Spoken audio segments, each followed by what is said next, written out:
Hello.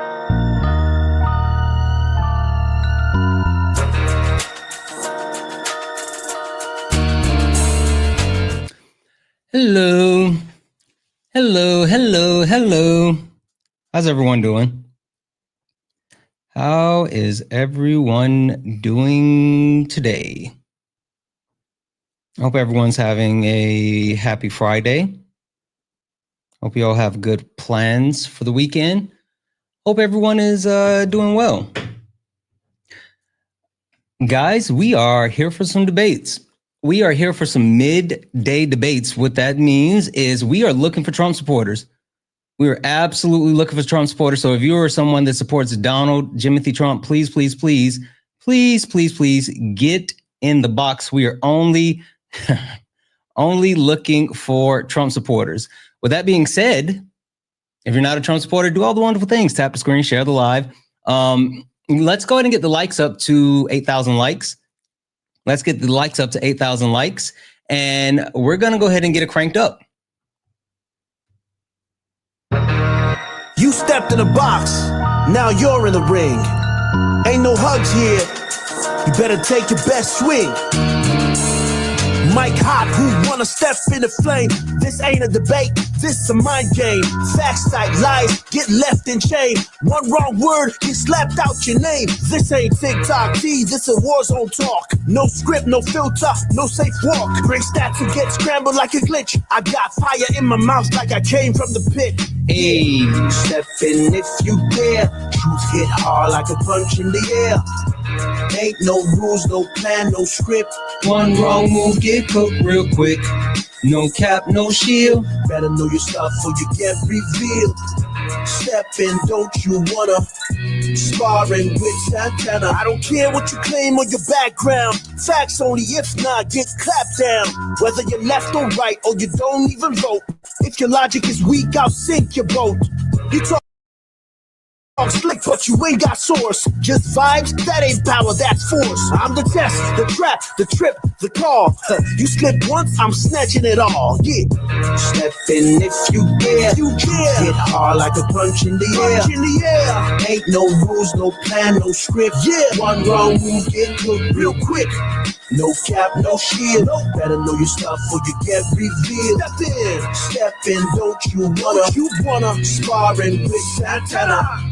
Step in if you dare. You dare. Hit hard like a punch in the air. Ain't no rules, no plan, no script. One wrong move, Get cooked real quick. no cap, no shield. Better know your stuff or you get revealed. Step in, don't you wanna? Sparring with Santana. Yeah. This ain't a safe place. it is not. This a flame Yeah, space. yeah. Step in, don't you wanna? Sparring with Santana. Hey.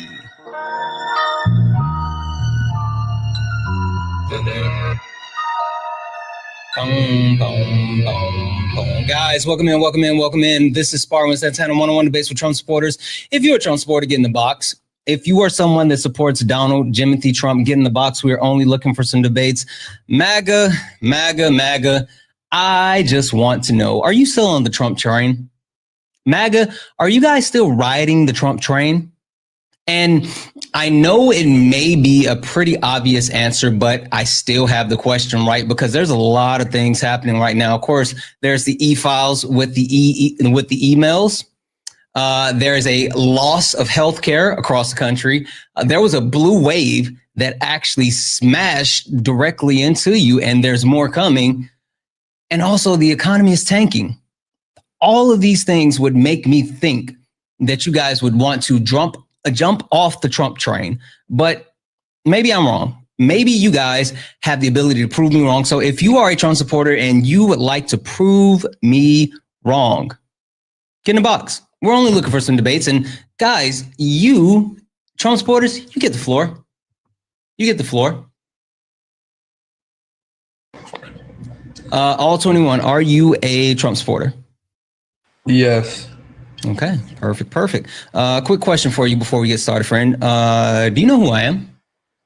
No. Okay, cool.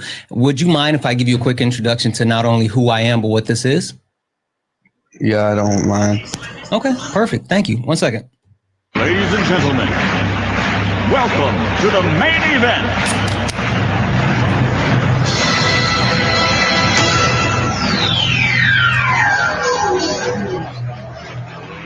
Let's get ready to rumble!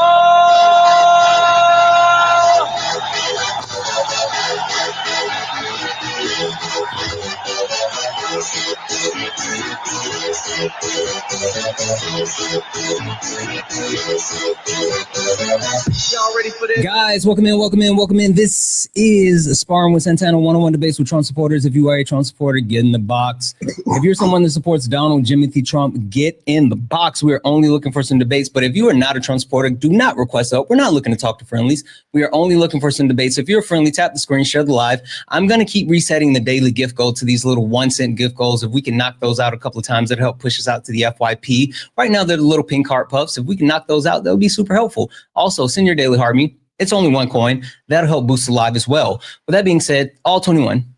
Question for you, friend. Are you still riding the Trump train? Yes.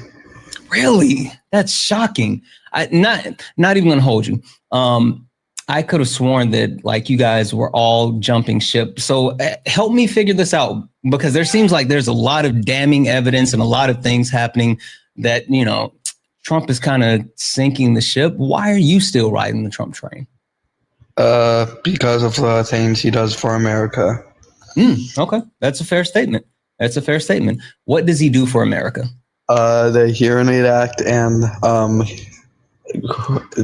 the big bill.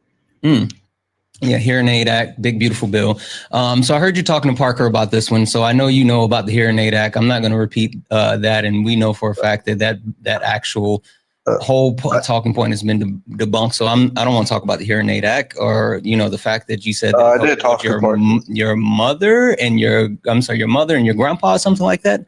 It's helped 2 generations, right? I did talk to Parker. Or you talked to Dean. You talked to one of them, but I've heard you talk about this. I don't. I did it's talk already to been. any of those. Who did you talk to about this? No one. You absolutely have. Who did it help in your family?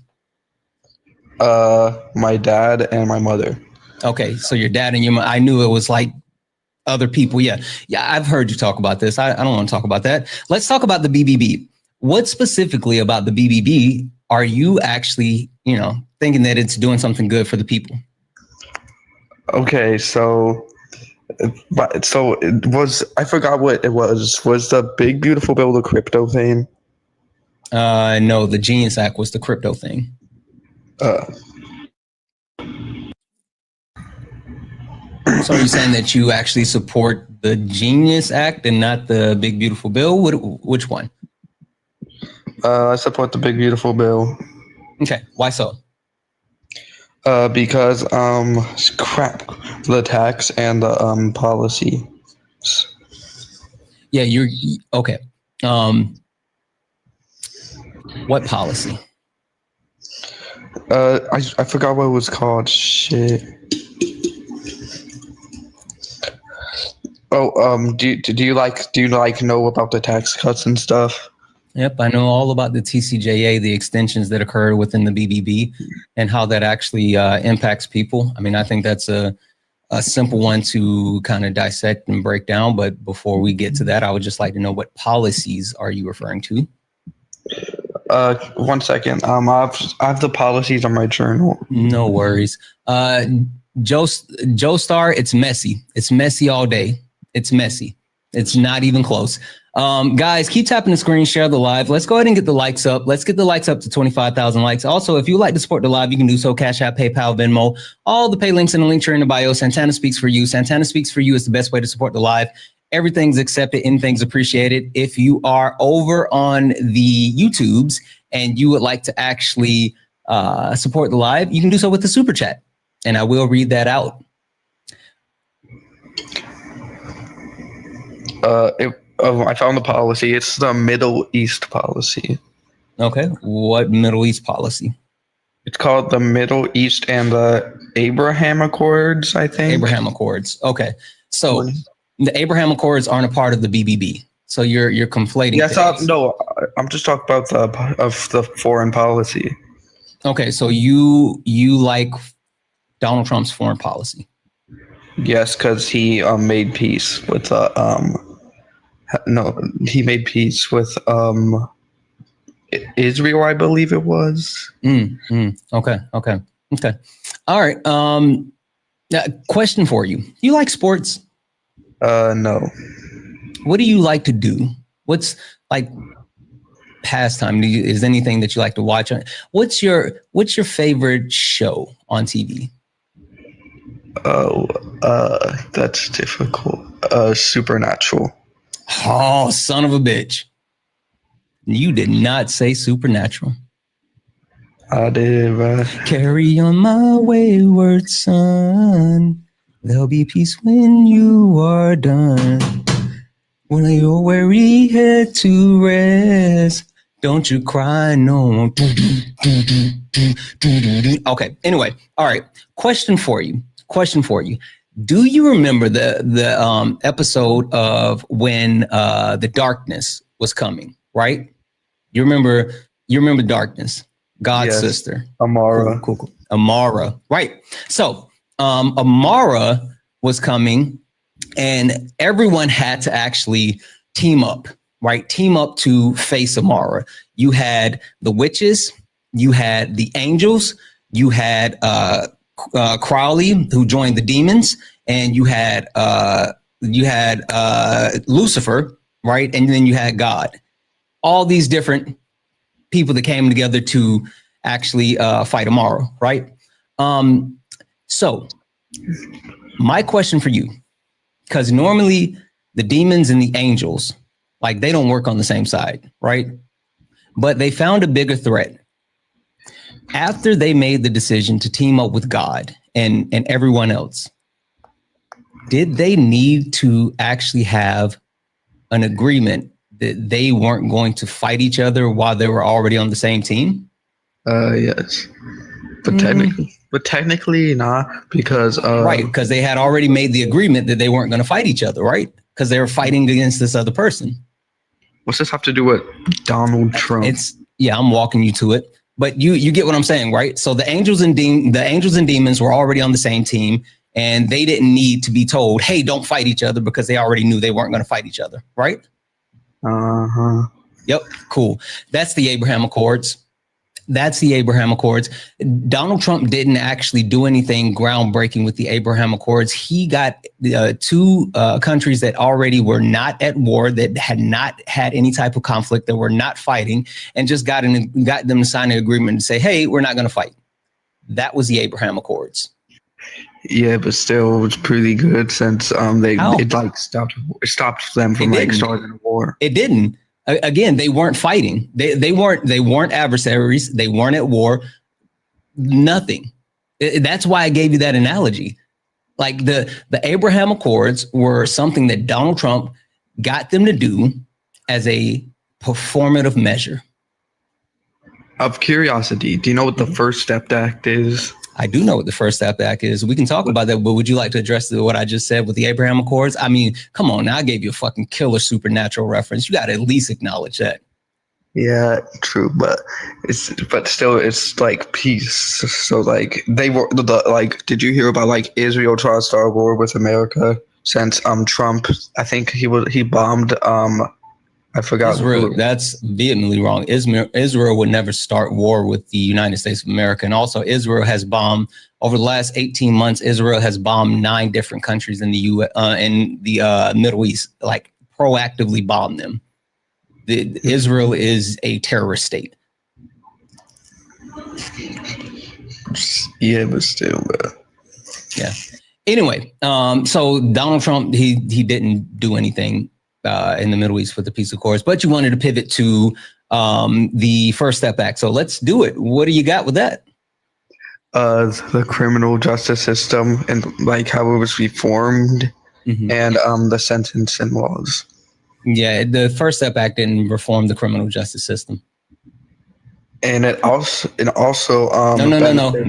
Before you say it also did, address what I just said. The First Step Act did not reform the criminal justice system. So you're saying the First Step Act did not reform the criminal justice system? Correct. I know you're probably reading off maybe like AI or something, or ChatGPT or whatever, but you might want to actually know what the stuff is before you talk about it. But the First Step Act did not reform the criminal justice system. But like it kind of did since the sentence reductions. That's not reforming the criminal justice system. Statistically speaking, That's not how statistics work. That's not how reform works. Reform means actually changing and reshaping the system. It didn't change nor reshape the system. The First Step Act gave exonerations and shorter sentences to people that actually were less, I don't want to say less deserving of said sentences, but it was an opportunity to help people who had received harsher penalties under the guidance of the law, or who were unjustifiably penalized under the guidance of the law. He ran. Jesus, I didn't even notice that. After I gave him that killer supernatural reference, like, what are we doing? Like, that was a good reference. That was a good reference. He was trying to read off stuff, and I was even letting him pivot. I normally don't let people pivot like that. I mean, like, I was giving him the pivot. Anyway, if you're a Trump supporter, get in the box. If you are someone that supports Donald Jimothy Trump, get in the box. I am only looking for some debates, guys. Please do not request up if you are not a Trump supporter. We are only looking for some debates. If you are friendly, do all the wonderful things. Tap the screen, share the live. Let's go ahead and get the likes up to 50,000 likes. Greg, are you a Trump supporter? Yes. All right, wonderful. Greg, question for you, friend. Are you still on the Trump train? Yeah. What's the Trump train? Well, so back in 2016, it was like a whole big thing, right? It was the saying Trump train. Basically, it was just a bunch of conservatives. It was their way of saying like they support Donald Trump. They're riding the wave and they're excited about like everything that he's doing and blah, blah, blah, blah, blah. Mm-hmm. So it's basically saying that you support Donald Trump and you are happy at the direction that you guys are going. Oh, yeah. Well, a big reason why I support him is the fact that he's pointed out and wants to help the innocent slaughtering of Christians in Nigeria. Now, okay. I know that nothing has been like physically done about it, but mm-hmm. the fact that he's pointed it out that it's a concern. And mm-hmm. he's obviously first you need to give the warning signs. You know, you can't just step mm-hmm. without like warning and stuff like that, which I understand. You have to give the warning, and if they don't heed the warning, then obviously he has to do something about it to help out these Christians that are being slaughtered over there. So mm-hmm. I'm really interested in hoping that something gets done about that, because mm-hmm. I don't think that they should be getting slaughtered for their beliefs. Yeah. No, listen, I completely agree. I do. I absolutely agree that no one should be slaughtered for their beliefs. I mean, like, hey, we live in the United States of America. I mean, our founding fathers founded the country on the freedom of religion, right? So you can practice whatever religion you want and, do all those things. I have one question for you though, Greg, because Donald Trump has adamantly been talking about this, and even, Pete Hegseth made like a video about it and all this other stuff. And I will say, if there are people that are being unjustly, slaughtered or whatever across the world, I do think that we should help. But mm-hmm. my question is, can you point me in the direction of any verifiable evidence that this is actually happening? Or I guess to give you a hint and be more specific, right? When things like this occur around the world, there's multiple human rights watch lists that these countries pop up on for these different types of things they're doing, right? If you could take a look at Israel being on human rights watch list because of the genocide that they are doing in Gaza, or you can even take a look at the fact that the United States is on a human rights watch list because of the way that we're treating undocumented immigrants with putting them in concentration camps. But can you point me in the direction of one human rights watch list that is actually saying that this is happening in Nigeria? I've seen, of course, we don't like to in debates, it's best to stay away from anecdotal experiences, which I completely understand. Just like the videos going on in Sudan, I have seen personally. Obviously, That's we on the can't Human share Rights them, Watch of list course. as well. Yeah, What's happening in I just Sudan is on the obviously Human Rights Watch list. Yeah, 100%. I obviously we can't share the videos, but Yeah, it's not or about else the video. if we're able to, no, I'm saying like if we're able to share videos like that, then I think the world should be made aware and have to see these things so we can actually step up and all come together to help the innocent people that are being slaughtered, whether it's Muslim, Christian, it doesn't matter. No one should be innocently slaughtered for their beliefs. Yeah, no, listen, I agree with you. am. You and I are absolutely on the same page with this. Like I don't get it. Don't get me wrong. You and I completely agree on this subject matter. But the question still stands. Can you point me in the direction of one Human Rights Watch list that says that this is actually happening in Nigeria? I don't look for any human rights watch lists. I mean, is that like a website that you can look it up, or? Yeah. So, okay. Maybe I went a little too fast. Let me take a half step back. So again, whenever there's any type of atrocities that are occurring around the world, such as slaughtering of innocent people for any reason, right? There's multiple Human Rights Watch lists that actually pop up that document those things. They show like the threat level. It's like a nation. I'm sorry, not a nation.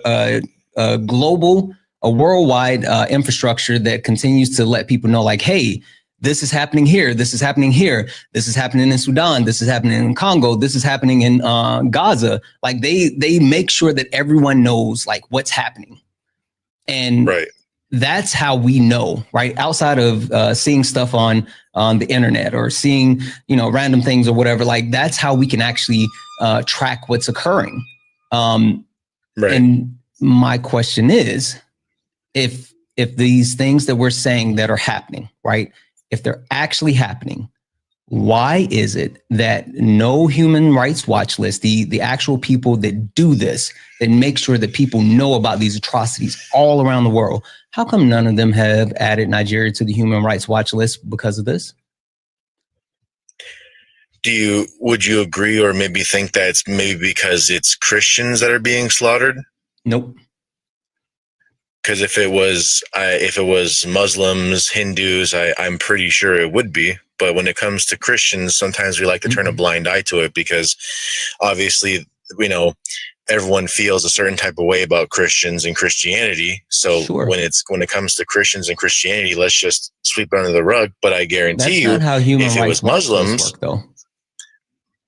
Right, like they but I'm don't saying like actually. We're talking about the attention and traction. Maybe it's not getting. It's most likely maybe, and in my opinion, it's because it's Christians. Well, and see, if we were just talking about the attention and traction, I would agree with you, right? I'm not talking about the amount of coverage that's occurring. I'm not talking about like people aren't talking about it. People don't know about it. That's not what I'm saying. I'm saying the actual people that document these atrocities has not said that this is occurring. There's no documentation of it. There is no concrete evidence for them to actually raise the red flags about it. Now, when you talk about Christians, I mean, like, heck, you can talk about, did you hear when I said the United States is on the Human Rights Watch list? Yeah. Okay. It's because of what they're doing to undocumented immigrants within our country. And fun fact, most of those undocumented immigrants, especially the ones that come from those those countries to the south of us, most of them are Christians. So like, they're documenting those. Mm-hmm. Well, why would we, like, let's say like Donald Trump and Pete Hegseth, for example, why would they bring it up as a concern and send a warning if it wasn't happening? You think it's just like smoke and mirrors? Natural resources. What do you mean? The United States has a habit of not only destabilizing certain countries. We know this from actual documented information from the CIA, but the United States actually goes after certain countries for other reasons, and they like to use it in the name of America or patriotism or religion. Hey, how old are you, Greg, if you don't mind me asking? 29. 29.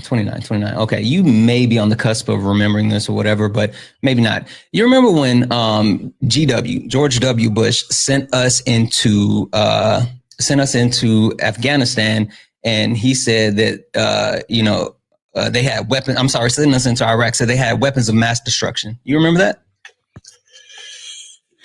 Vaguely, yeah. Okay. I mean, depending what year it was when we entered, I might have been young. Yeah. No worries. Do you know that not only did GW not find any weapons of mass destruction, you know what he did find? A shit ton of oil that the United States took. Did you know that? Yeah, I have no doubt that we've heard a lot of accounts and stories from ex-Navy SEALs or ex-Rangers that all can agree that the Afghanistan-Iraq war was, I mean, for the lack of a better term, useless. Yeah. My point being is that a lot of times that our government officials say that we're doing this for this reason, we're doing this for that reason. Usually it's just a veil of coverage for them to go in and actually plunder natural resources from other countries. So with that being said, Donald Trump and Pete Hegseth actually signaling that these people are under attack when they're really not under attack. It's a cover. It's a cover for them to get to that country to get something that they want. Right. But why is it a cover when he's trying to help Christians? I mean, that's the cover that he decided to use. Right. But I'm saying if it was anyone else except for Christians, would you still call it a cover? Yes. Do you know why? You're saying that. Go ahead. Because there's no documentation that this is actually happening. Again, this has not popped up on any human rights watch list. There is no verifiable evidence that this is happening. If it were verifiable evidence that was happening, I don't care what religion it is, then I would say, let's help. But again, that's the point. Like, that's why I immediately directed you to what human rights watch list is reporting that this is happening. I mean, I have not taken the time to look. That's a good. You should. That's a good. You should, seriously, because again, you and I aren't on the same. I mean, aren't on different pages about like what should happen if this is actually happening. The point that I'm making though is like we should know that it's actually happening. I don't mean to cut you off. Sorry if you're going to still talk, but no, go ahead. So then are we saying that the videos and the people who are live streaming it and things like that, are we saying that's fabricated, or just because a group of people is not saying, hey, this should be on a human rights watch list. So the videos and documentation from individuals who will go out and cover these things that certain groups will not, for whatever reason, whether it's biased, hatred, whatever. So people who independently decide to go out and document these things, are they lying to us? Are they fabricating these videos? Or do you think that they're trying to genuinely bring attention and awareness to the world when the world is picking and choosing who should or shouldn't be on a watch list? Yeah. So I guess maybe this will help. What do you know about like the human rights watch list? Like, how do you know anything about how those actually work? To be honest, I'm going to be 100% honest with you. I had no idea that there was this watch list for it to be considered a human rights. I mean, I thought that, just the fact that we're talking about it, it's in the news, people are live streaming it and making it aware. I mean, I thought that would be good enough for us. Yeah, no. I completely understand.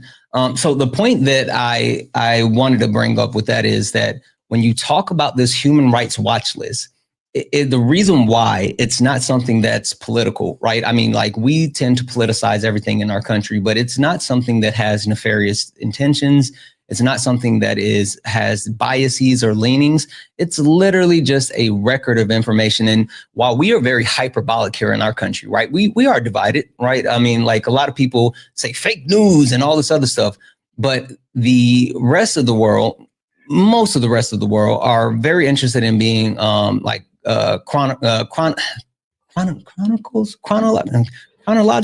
They want to actually capture what's happening. Like, hey, do you like Marvel? Marvel, yeah. Do you know who the Watcher is? Not that deep in the lore. Sorry. Okay. Yeah, no worries. The Watcher is this like all-knowing being that sits back and he sees everything that's happening across the multiverse, and he doesn't like interfere with anything, even though he has these superpowers that he could. He just sits back and he documents everything that's happening. He watches, right? And my point being is like that's what the World Health Organization does, right? Hey, her story way. Hey, thank you so much for the share. I really appreciate you, friend, but you don't want to spam share. That hurts the live. So 1 2 times, that's good. I really appreciate it. Really appreciate it. We don't want to share too many times. But the point that I'm making is the Human Rights Watch list. Like there's multiple entities, but their actual purpose is to document what's happening around the world and create visibility. It's not because, they're back to talk about this one group or that group or whatever. It's literally them just actually saying, hey, this is happening. Everyone needs to be aware because if you travel to this area, it's happening. Right. Now, To your point, as far as like, the videos and all this other stuff and like what's happening as far as people that are actually being harmed, right? When you talk about videos, right? I know the videos have popped up and they've popped up on X, and they've been covered by Fox News, and they've been picked up by certain other forces, right? But when it comes to what's actually happening, let's see here, the 2023 International Society of Civil Liberties and Rule of Law, right? They actually reviewed what was happening as far as any type of human trafficking.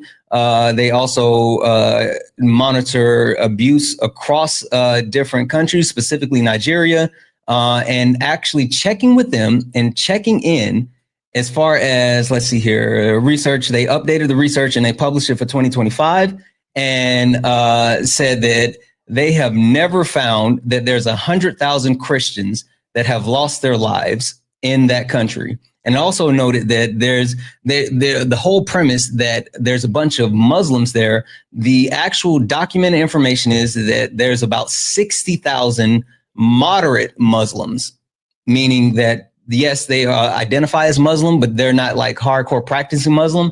I say all that to say there's a lot of places across the board that's just not able to verify these things that Trump and Pete Hegseth are saying. Like the international community can't verify it. The actual Human Rights Watch list, like there's no data, there's nothing to support it besides, people saying that, oh, these videos are here, or, people putting stuff on X and all this other stuff. The European Parliament is actually has documented it as well, and sure. they say Where can I find that information? They say it is happening. Where it's called Europe. It's European. It's European Parliament. Are you looking at a website? That's the name of the website. Okay. Yeah. It's www.europarl.europa.eu.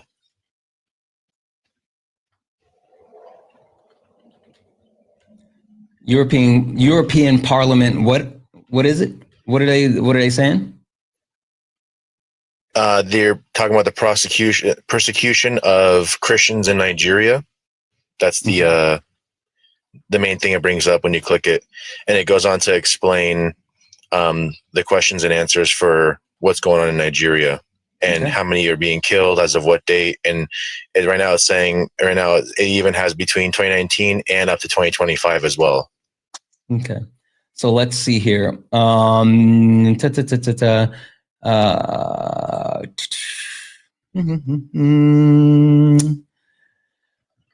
Parliamentary questions, written Vice Commission, Nigeria, the country most affected in the world by violence and Christians between 2019 to 2023, nearly 17,000 Christians were unalive. So this is saying, and right? Hold on. You can go on to read more. Yeah, I will.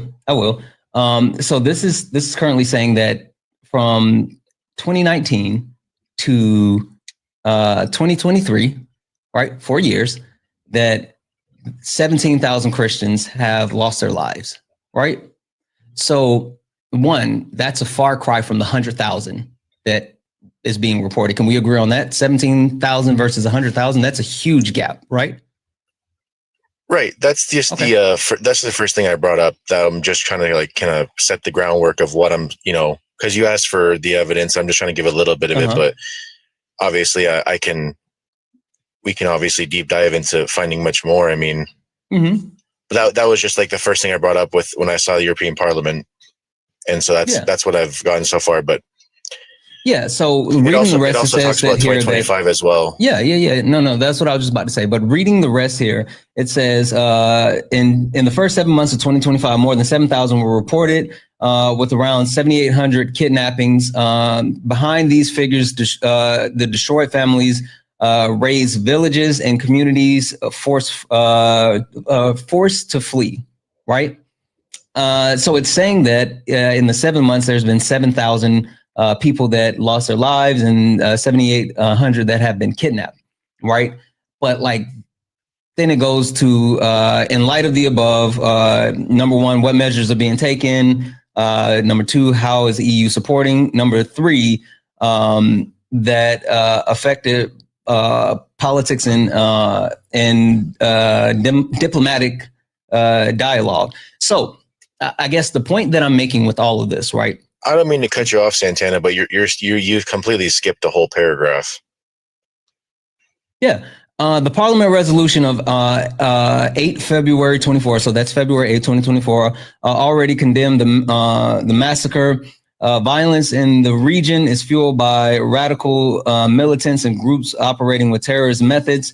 Religious freedoms with the fundamental rights and cornerstone of human right and dignity. For this reason, the EU cannot limit itself to a partial analysis of the factor to play, but must strengthen the diplomatic and protection mechanisms, including through figuring such of the special envoy of freedom of religion or belief beside the EU and the EU's special representatives of human rights. So I didn't read that out on purpose because it wasn't like really pertinent, but the point that I was getting ready to make is it's not because of what I read below. But tell me why. Tell me what this is saying. May I explain? Sure. Tell me what this is saying. So at the very beginning, you asked about what group or what did you call it? The watch list are they on? And so I'm giving you the evidence showing that this is a condemned action by radicalized terrorists in that country. So I have given you the evidence that the people in the chat and that you are trying to discredit this happening, and you're asking for evidence. I've given you the evidence, and now you pivot to, well, that's a far stretch from the 180,000. Well, no, I just made one comment. Okay, so I haven't pivoted. We were just talking about your source. Right. And so it's like, at what point, what kind of evidence will convince the masses that this is actually happening and being condemned? Sure. Okay. So let's actually talk about it, right? Because the point that I was making with reading this out is this is not evidence that it's happening. Like literally, this is not evidence that this is happening. They're saying that it's been, hold on. They're saying that they have, they're reporting these numbers and they're saying that this is what has happened, but they're not actually saying that this has been verifiable. And even more so, the point of this, the actual thing that you brought to me, right? This is a question for written answer. Literally, this is a question for written answer, right? This is something that the European Parliament actually brought up and saying like, hey, can we talk about this and figure it out? This is not evidence that it's happening. This is not not some European country saying we need to take action. This is literally someone laying out a question to the European Parliament and saying, hey, can we address this? So again, I ask you, can you give me verifiable evidence that it's happening and not someone saying, hey, this is happening. Can we do something about it? Because that's what you just gave me. So what you're saying is, I'm going to answer your question. So what you're saying is that you need a group of people, organization, whatever you want to call it, to physically go to this country and document the thousands upon thousands of slaughtering for you to finally say, because this group said so, I now believe it. I'm going to turn a blind eye to all the videos, the live streams, any source whatsoever brought to my attention. And until this specific group that I chose to be biased about gives me this evidence, then and only then will I believe it's happening. Which specific group am I saying that I'm choosing to be biased about? Whatever group decides whether or not it's to be in a human rights watch list. It's not whatever group, because again, there are multiple human rights watch lists, and I think you're missing the point, right? The point that I'm making is I'm not. that I've just answered it. You're missing the point. Let me make sure you get this right. The point is not that I'm saying I'm going to turn a blind eye, because you and I have already agreed that if this is happening, then we should be helping. Like, you and I are on the same page. Like, let's not lose sight of that. The point that I'm making is, as of right now, what verifiable evidence that we have? What's the verifiable evidence that we have that it's actually happening? Because I told you to get me verifiable evidence, and you came back with someone who actually proposed a question for the European Parliament. This is not verifiable evidence that this is happening. And the reason why I cited human rights watch list, it's not it's not one group, it's not one list. I'm telling you that if you want to find out about certain things that are happening around the world, certain actual atrocities happening around the world, that's the best place to start. And then you can build there. But give me a second. Let me say a couple of quick thank yous, if you don't mind. W's in the chat for Sure. Jacob. Jacob sent a $10 donation and said, love what you do, Santana. I would love to talk to you sometimes about how you would like to fix some of our most pressing problems. Debate talks. Thank you so much. Thank you so much for the $10 donation. Yeah, we can chat. We'll figure it out. W's in the chat for debate talks, guys. If anyone else would like to support the live, you can do so. Cash App, PayPal, Venmo, all the pay links and link tree in the bio. Santana Speaks for You. Santana Speaks for You is the best way to support the live. Everything's accepted, anything's appreciated. If you're over on the YouTube, you can send a super chat and I will read that out. Guys, keep tapping the screen. Let's go ahead and get the likes up to 75,000 likes. Let's get the likes up to 75,000 likes, and I'm going to keep resetting this daily gift goal. If we can knock that out a couple of times, it'll help push us out to the FYP. If you are a Trump supporter, get in the box. We are only looking to talk to Trump supporters. We are only looking for some debates. Please do not request up if you're not a Trump supporter. We are only looking for some debates. Greg, sorry, floor is yours. Yeah, also there's another source. It's the I looked up the International Society for Civil Liberties and Rule of Law. Mm-hmm. I found Northwest Arkansas Democrat. I can't read this next word after Democrat, Lazette or something.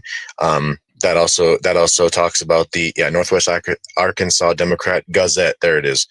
Nigeria's ongoing genocide draws U.S. scrutiny. As of November 7th, 2025. Stop for a second.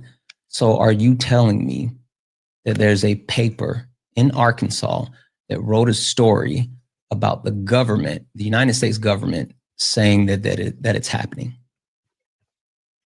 Is that what you're trying to give me? I'm pulling up sources for you because wait, hold on. You want sources. I need you to think about that for a second. I need you to think about that for a second. You're giving me something that is a newspaper in Arkansas that wrote an article saying that the United States is saying that this is happening in Nigeria. Like, you do understand that's the same as you and I sitting here talking about it, right? It's a source. I mean, it's talking about it. What's wrong with it? It's not. It's the same thing as you. So then you're the source police, or what I'm telling you is that that's not a credible source. Okay, cool. Did you read the article? I haven't even pulled it up yet, so I don't know what it says. But have you read the article? I have it here in front of me. I mean, it's okay. So you haven't read it. Cool. So I have to. The point that I'm now it comes down to if I've read it or not. I mean, I'm giving you the source. I mean, anyone can go and read it. How can you give me a source if you haven't actually verified the source? How is that a source if you haven't verified it? So what you're saying is, wait, hold on. So now, just to make sure I'm correct, do you need Greg, a source, but now you got to verify the source, and then you're going to have to verify Greg, the source. are you saying that you shouldn't actually know the information that you're trying to tell me? Are you saying that? I'm telling you what source it is. You want sources? Okay, so wait. We just did this, Greg. You just gave me a source that you hadn't verified, that you hadn't actually taken. Hold on. More Greg, killings highlight growing Christian genocide in Nigeria. There's crux. Greg, slow down. Listen. Cameroon news. What do you need? I mean, Greg, stop. I need you to listen. You and I just went down this road, right? You got on Google. You typed in something that you were looking for confirmation bias for. You found something from the European Parliament that you thought that gave you confirmation bias, and then you immediately gave it to me, right? And so then when I actually went to look at what you gave me, I went to look at what you gave me. That didn't actually verify what you were saying. It didn't support what you're actually saying. It didn't prove that this is actually happening. And so now you're still on Google looking for something to confirm what you think, and you're not looking through it. You're not vetting your own source. You don't want to say this is proof that this is happening when you haven't even looked at the stuff that you're calling proof. You get what I'm saying, Greg? Then send you a request to unmute. Cruxnow.com. That's also a source as well. That's also highlighting. Those are journalists in Nigeria who are documenting from the ground. What does Cruxnow.com say? More killings. So I'll read the first part. It says more killings. Actually, hold on. Let me pull this up. What's the title? Wait, it's can you spell Crux? How it's spelled? Thank you so much for the star map. Yeah, it's crux.com. Cruxnow.com. Right. And what's the title? More killings highlight growing Christian genocide in Nigeria. Okay. As of November 13, 2025, by Ngala Killian Chimtom. Okay. Africa correspondent.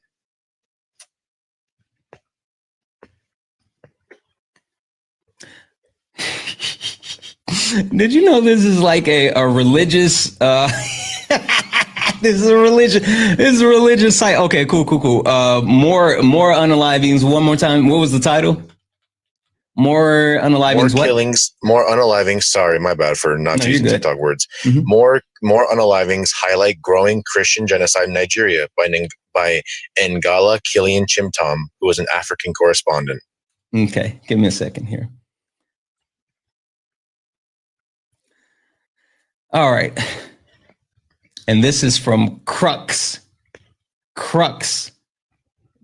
which, just FYI, the very top, guys, it says, taking the Catholic pulse. This is a Catholic based source that he has given us. Yeah, it is similar. Do you always use unbiased independent sources, or do you I use left-leaning sources as well? I use credible sources. I like to use ground news, and I also like to verify my sources with all sides. So I understand the type of sources that I use. But with that being said, let's take a look at your source, because I haven't just shot it down. I'm just calling balls and strikes. All right. So 1 second here.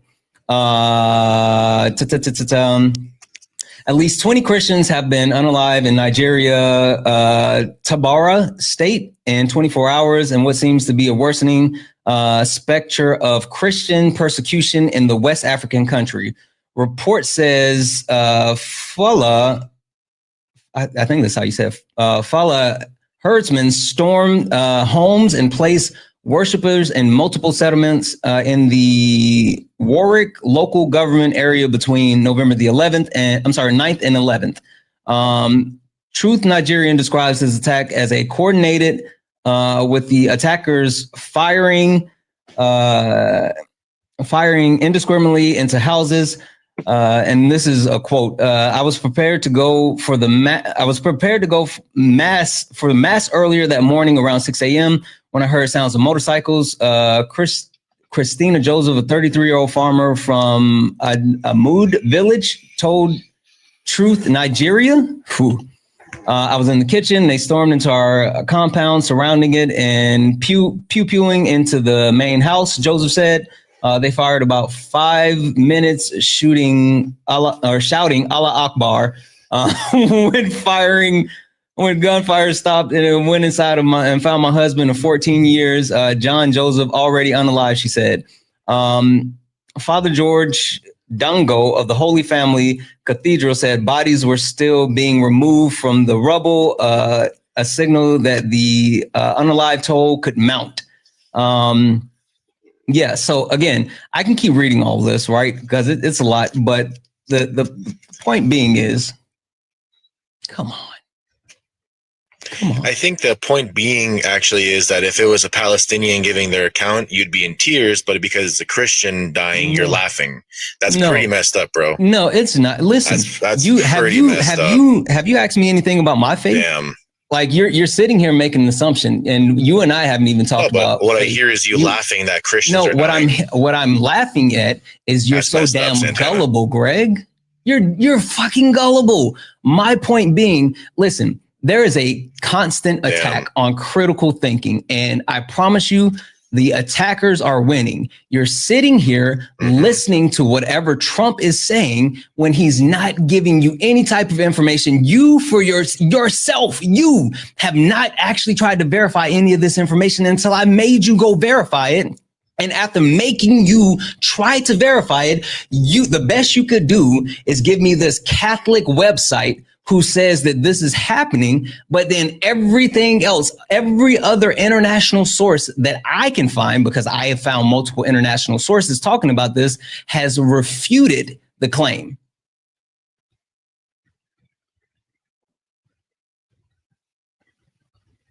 Are you going to defend the fact?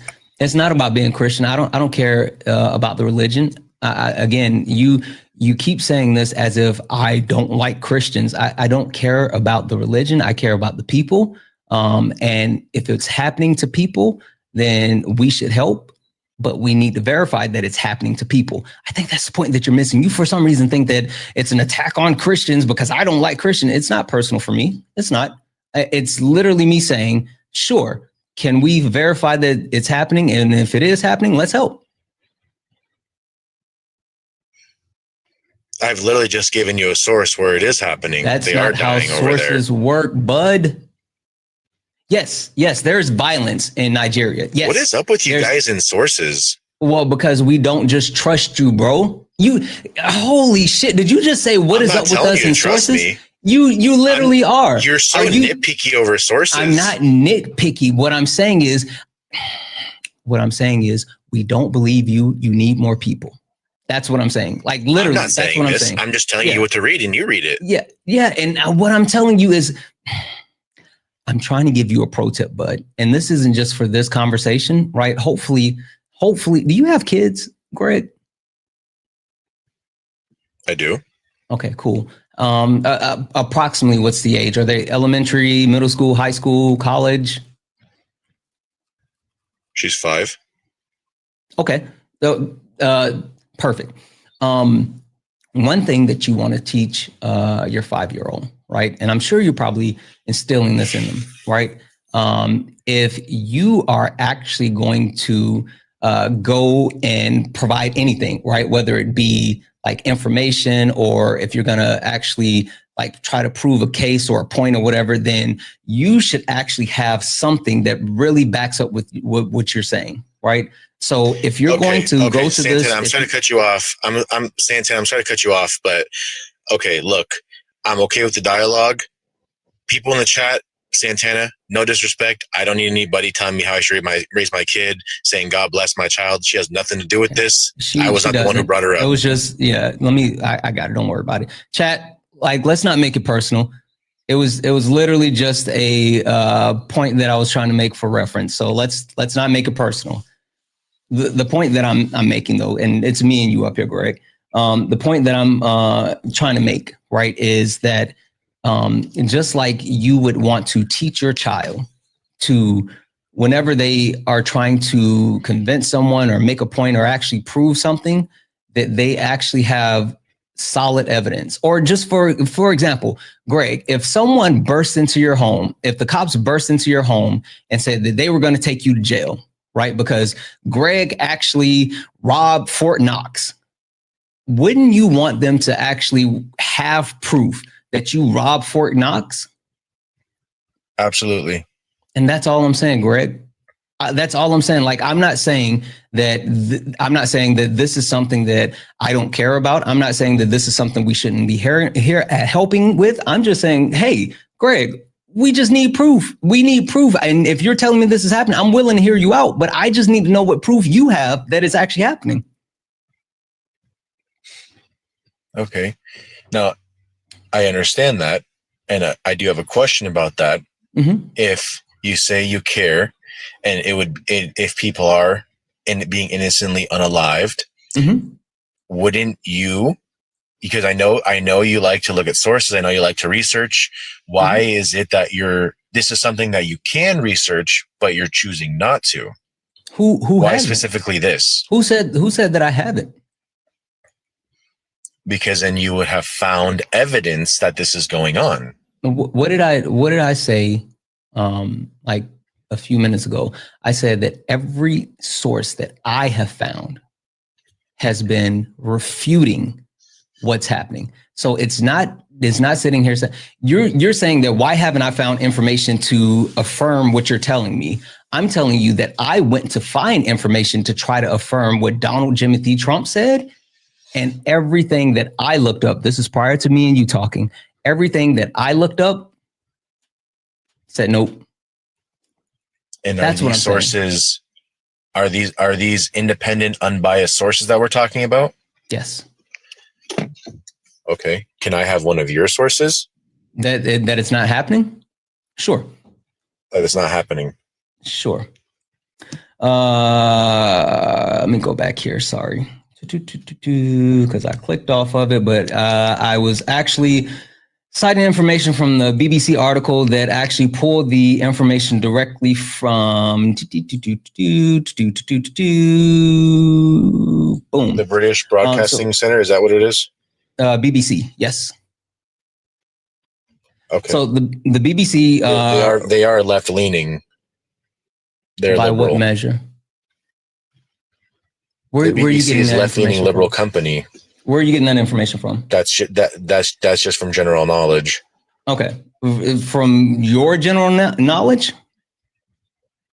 No, from the general knowledge, BBC has always been left leaning. From your general knowledge, right? Like where are you getting from this? General knowledge, like who the BBC, like you can say Fox News is more right leaning. Well, what proof and source do you have about that? Then you would give a proof and source. Well, Fox News, such and such, BBC is a generally known left leaning news company in Britain. Okay.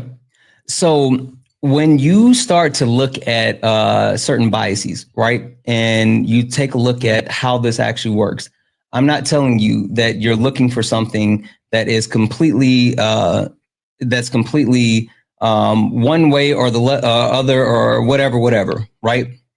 But the thing that you want to do before you actually make a statement is verify it. Greg, again, verify it. So you remember how I told you I like to use ground news and also all sides to actually look at the biases for the different sources? Mm-hmm. What do you think All Sides has the BBC rated as? Because you said it's left leaning. What do you think? Yeah. There's four categories. There's left, lean left, center, lean right, right. What do you think that All Sides has the BBC listed as? Sorry, I'm actually reading the article from the BBC. The chat's, engage with what I said first. The chat is actually giving you the answer. What is the BBC? The British Broadcasting Center? No. What bias does it have?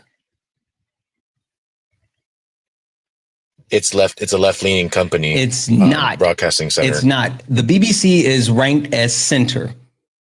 It's ranked as center by all sides. It's independently reviewed, and the actual findings as of April, there was a blind survey that was last completed on April 2024, and it found that it is center and it has medium biases. So, like your point of saying that the BBC is left leaning, you're absolutely wrong.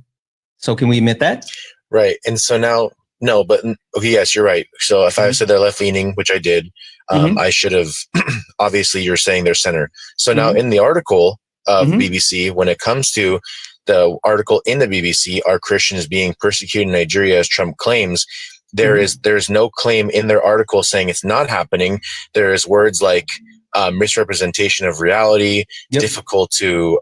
What's another one? Verify. Difficult to verify. Difficult to verify. But you said and you claimed it's not happening. But they're saying it's difficult to verify. When did I say it's not happening? Done yet. No. Stop. They are not. Stop. They are not Greg, denying. Hold on, Greg. Stop. I'm still talking. Greg, no, because you just made a claim. You said that I said that it's not happening. That's what I said. I said there's no verifiable evidence that it's happening. That's a difference. Those two things are different. You do understand the difference between those two things, right? I said there's no verifiable evidence that it's happening. Okay, and now BBC themselves says they're not denying that there is deadly violence in the country. I've already said that. So, all right, so that's what I'm saying. So they're not saying it's not happening either. So are we not going to look at what's not being said as well? Greg. So because the absence of evidence, the evidence of absence. No. Exactly. So you sitting here saying that no one is actually confirming it. Go ahead. You're saying that no one's confirming. You're saying no one's confirming that it's not happening. So it must be happening. That's not what people are saying. People are acknowledging, even myself, we're acknowledging there is violence in that country and people are being harmed. But what we are not verifying is that there's this mass attack and mass unaliving of Christians. That's the point, Greg.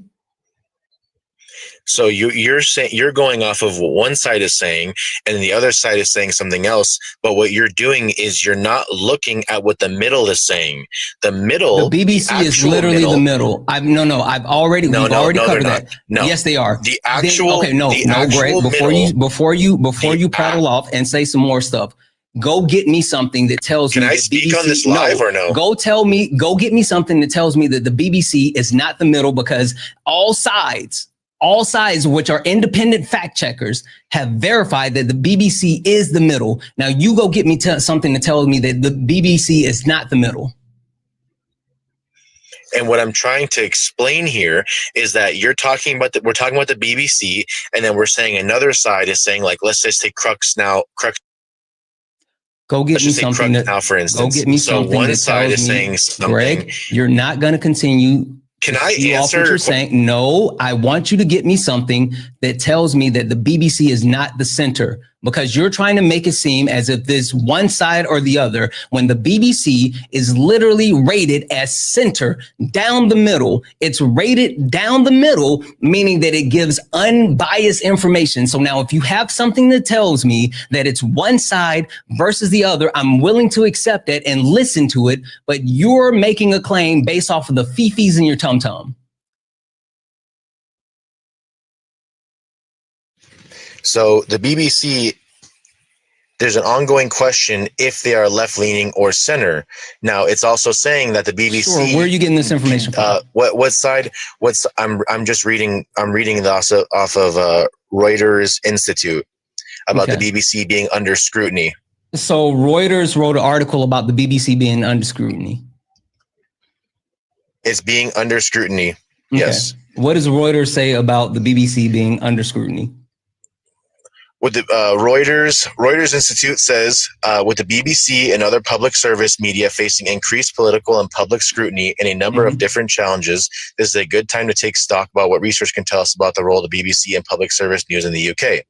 The challenges facing the BBC include intense scrutiny for its coverage of Brexit, domestic politics, and more, with frequent allegations of bias. Internal issues over gender pay gaps, coverage of controversial issues like climate change and racism, and disagreements on where the lines of due impartiality should be drawn. Discussions about the current funding model, a dramatic ongoing disruption of entire media sector as audiences embrace digital, mobile, and platform-dominated media environment where international commercial competitors like Facebook, Google, and Netflix play a more important role. Many domestic media face strong commercial headwinds as they face far more intense competition for attention, consumer spending, and advertising. So I just gave you here in Reuters that the BBC is under scrutiny. Give me a recap of what research. you. Hold on. Give me a recap of what you think this Reuters article actually just said. I heard you read it out loud. What did you comprehend from what you just read? Reuters. Well, from what I'm read here, it's questioning the BBC's, what do you call it? What's that called? Credibility. It's credibility with allegations of bias, domestic politics, and coverage of Brexit. Now, what did you comprehend from that? Not what did you read? What did you comprehend? That the BBC is under scrutiny because there's potential bias.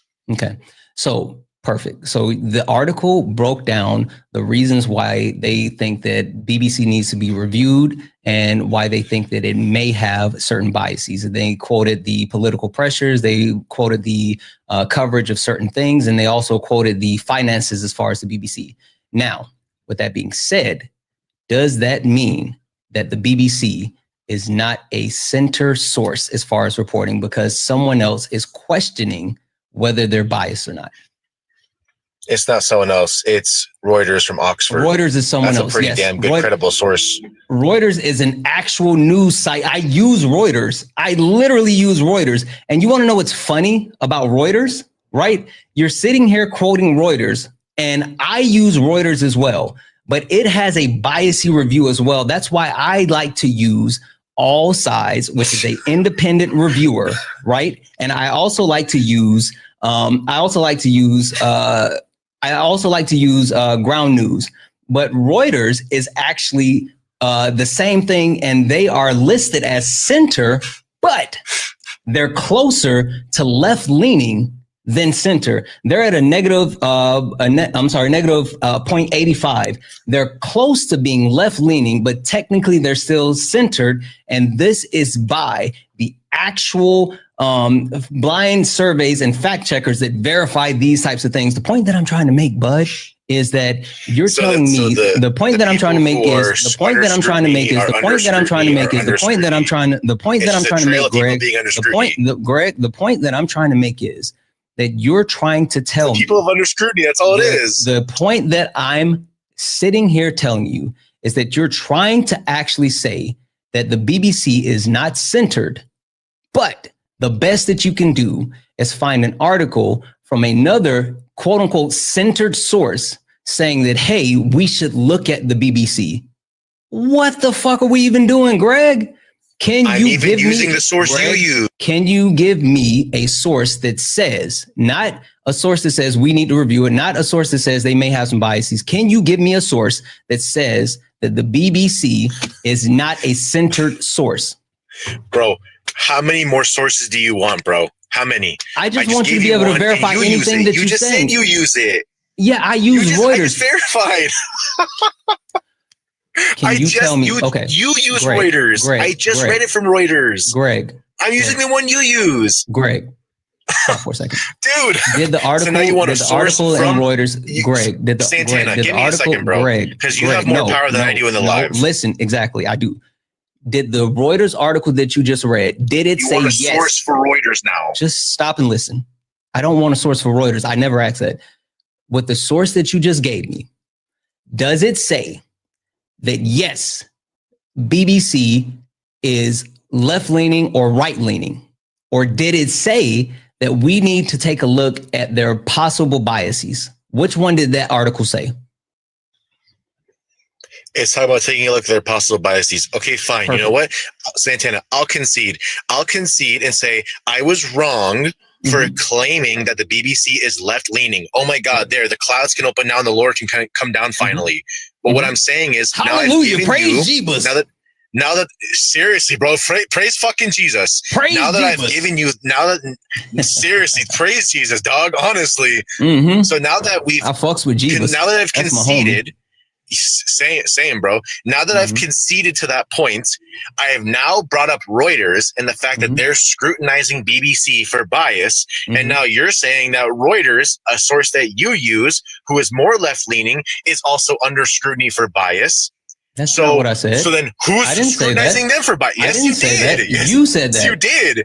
You said they're under scrutiny as well. You said Reuters is under scrutiny as well. You're so busy trying to actually prove your point, you're not listening to anything that I said. I said... I'm not trying to prove any point. I'm asking you a question. Okay.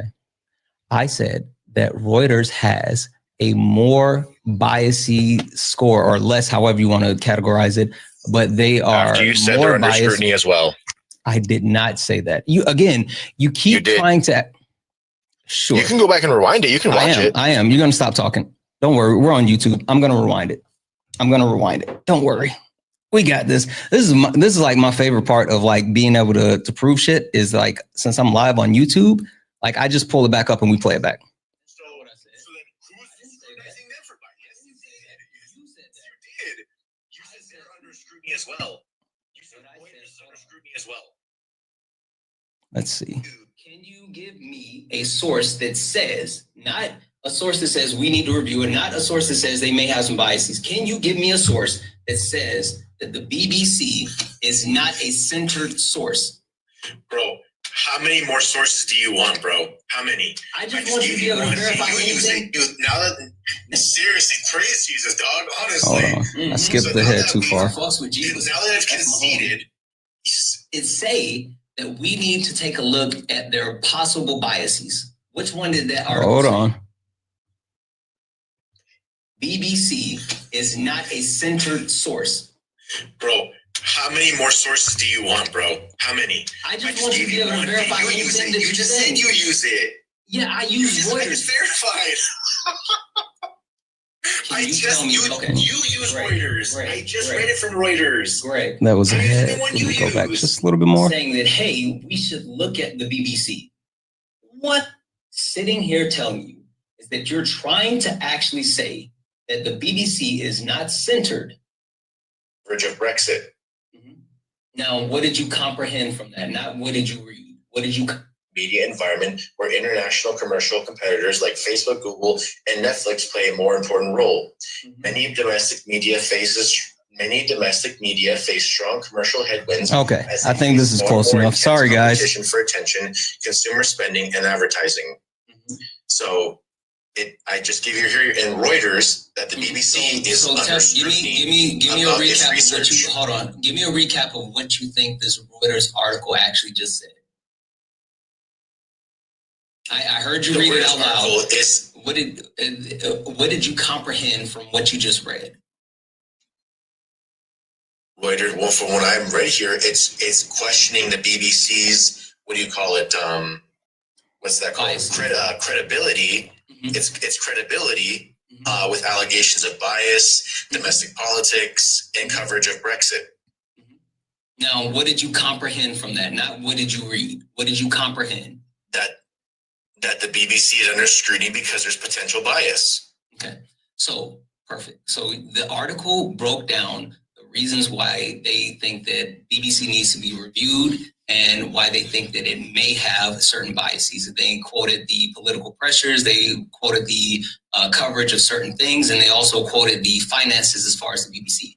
Now, with that being said, does that mean that the BBC is not a center source as far as reporting because someone else is questioning whether they're biased or not? It's not someone else. It's Reuters from Oxford. Reuters is someone else. That's a pretty damn good credible source. Reuters is an actual news site. I use Reuters. I literally use Reuters. And you want to know what's funny about Reuters, right? You're sitting here quoting Reuters, and I use Reuters as well. but it has a biasy review as well. That's why I like to use All Sides with the independent reviewer, right? And there you go. Like to use, stop. Listen. I also like to use Ground News, but Reuters is actually the same thing, and they are listed as center, but they're closer to left leaning than center. They're at a negative. Now, what did I just say there, bud? What did I just say? You said that Reuters has a biased review, is under biased review as well. No, you don't listen. I said Reuters has a bias review, meaning bias review means they review the biases of the companies. A bias review. I'm not saying that it is biased. I'm saying they have a score. That's why I told you it's negative 0.85. That's the actual bias review. Yes. So that's what I'm saying. That's what I was basing it off of. Yeah. Okay. So when you said it, it sounded like, oh, by the way, even Reuters itself has a bias review. No, I said it's centered. I'm saying what I heard and what I thought initially when we were going back and forth on it.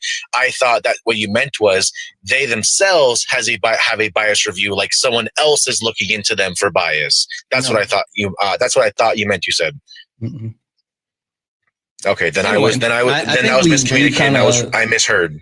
Sure, I think we've kind of like completely ducktailed off on something completely different. But I want to go back to like the overarching point, right? The BBC reported that while they're not reporting that there's no claims of this, and they're not reporting that this is not happening. What they are reporting is the same thing that I said. There's no actual verifiable proof that this is something that's happening, a mass slaughtering of Christians. That's the point that I've been making this entire time. That's the entire thing that I've been saying is that while if this is happening, we need to address it. But the point is we need actual proof that it is happening. Okay. I mean, I guess that's where we stand on that. That's where we stand. We can't help to disagree. That's just natural order. I mean, I have what I've seen. I have what I've researched. You haven't researched anything until you got up on this live. Like you literally. We don't know that. You don't know that for sure. You're just claiming that. What's your source about that? You know what? My source is the fact that you didn't have. Sure, my source is the fact that you didn't have any type of verifiable evidence before you made that statement. That's my source. That's not true at all.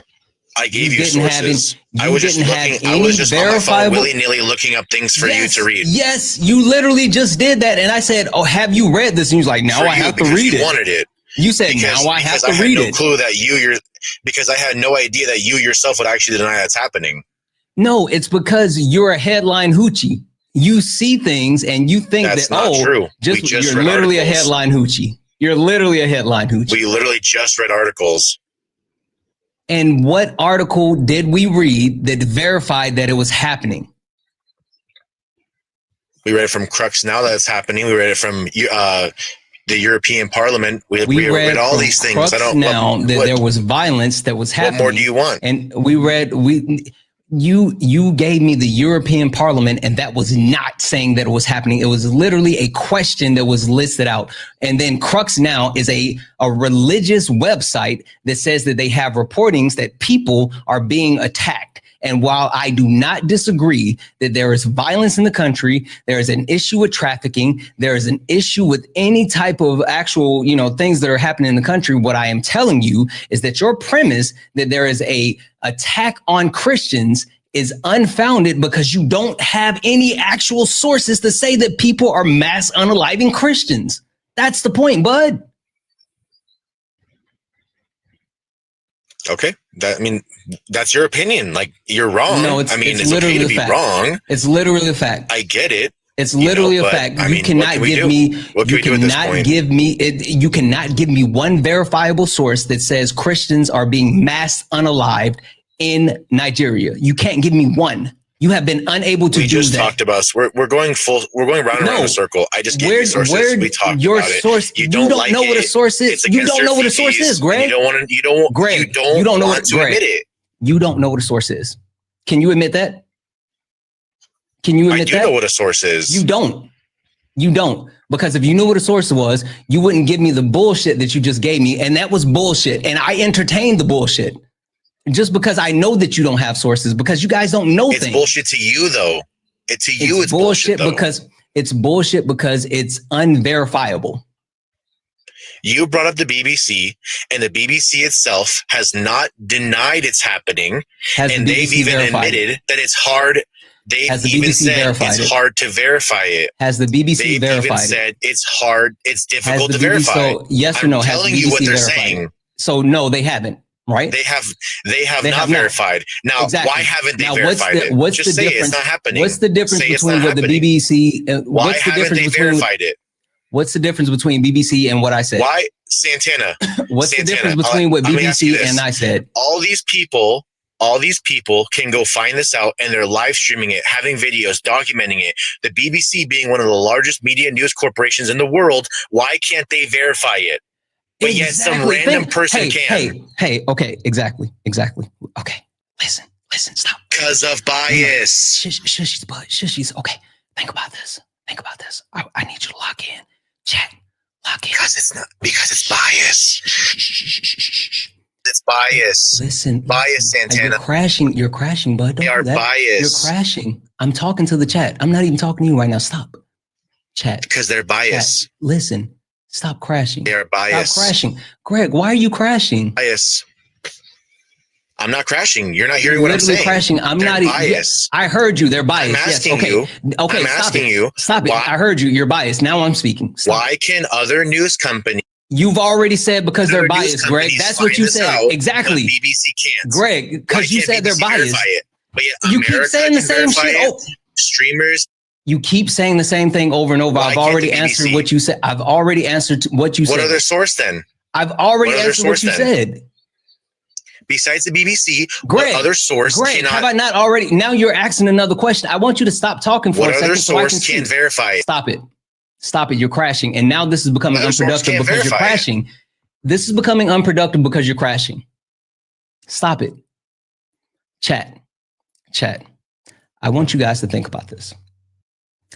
If all of these quote unquote independent medias, these internet sources can actually go verify it, right? These people on X and these people on Facebook and these people on YouTube, they see it, right? But yet the actual international news source and human rights watch lists who document this type of information, if none of them can actually verify it, who should we listen to as far as the verification? The international sources whose jobs and roles and responsibilities it is to actually do all of this and to provide all of this information. Should we actually listen to the experts, or should we listen to Bobby Joe on X? Should we listen to Mama Tina that's on Facebook?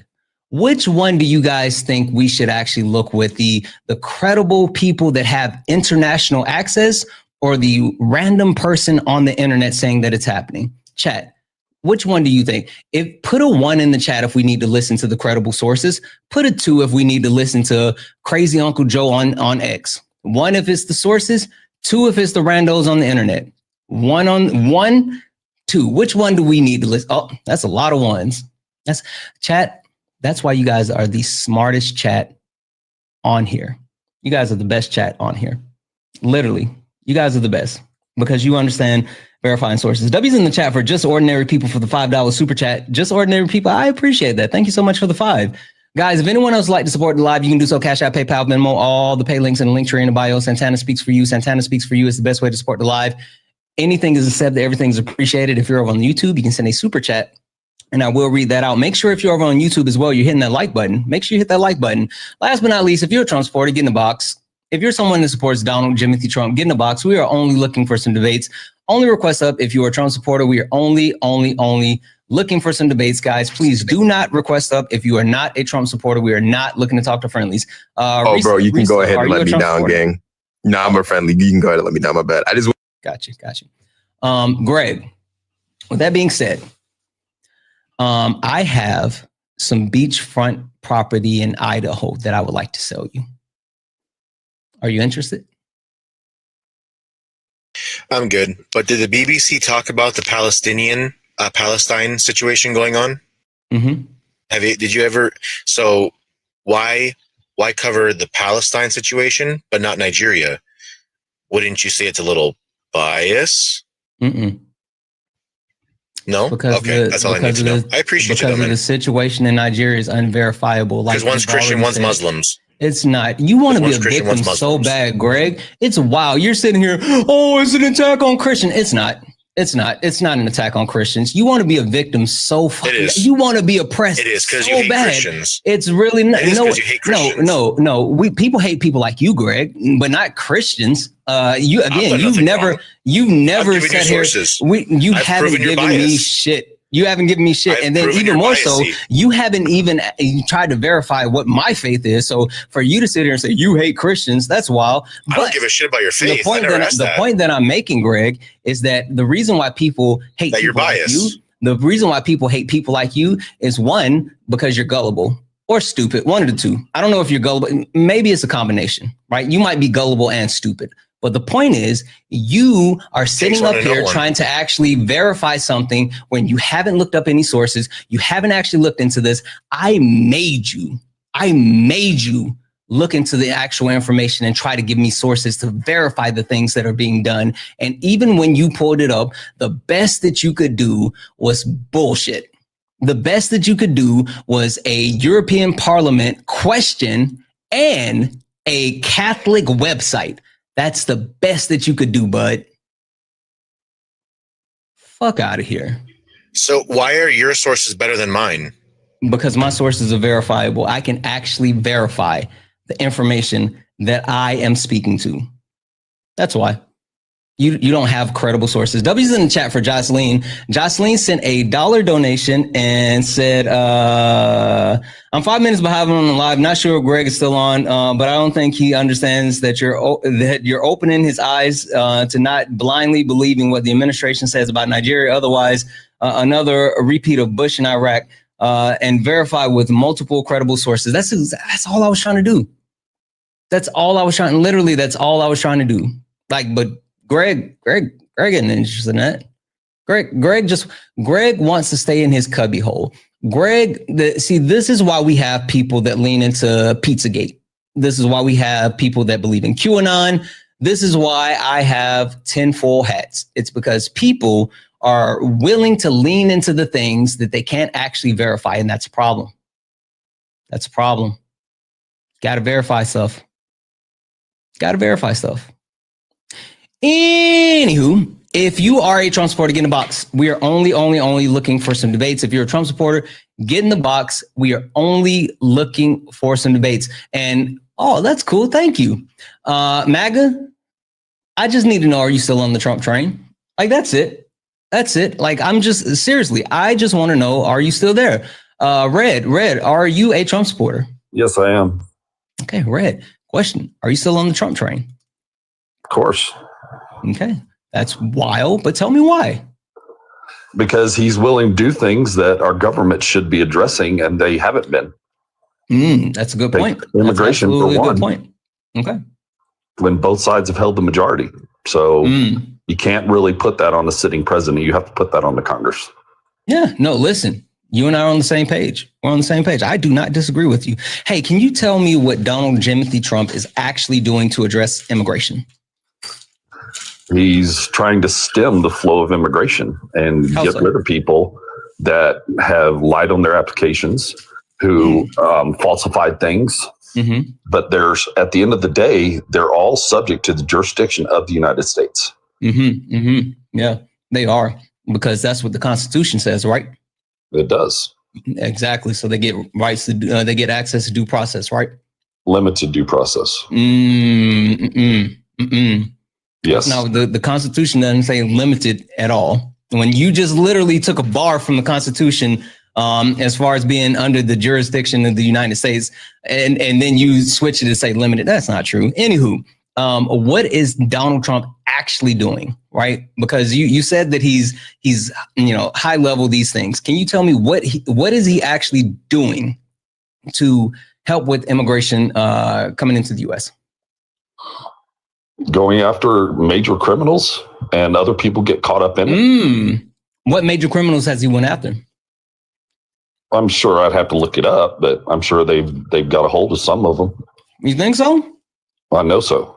Would you be shocked to find out that they are, in fact, not going after major criminals, but going after anyone that's here, that's working, that they can find? Would you be shocked to hear that? I mean, if they're not legal citizens, they're at risk.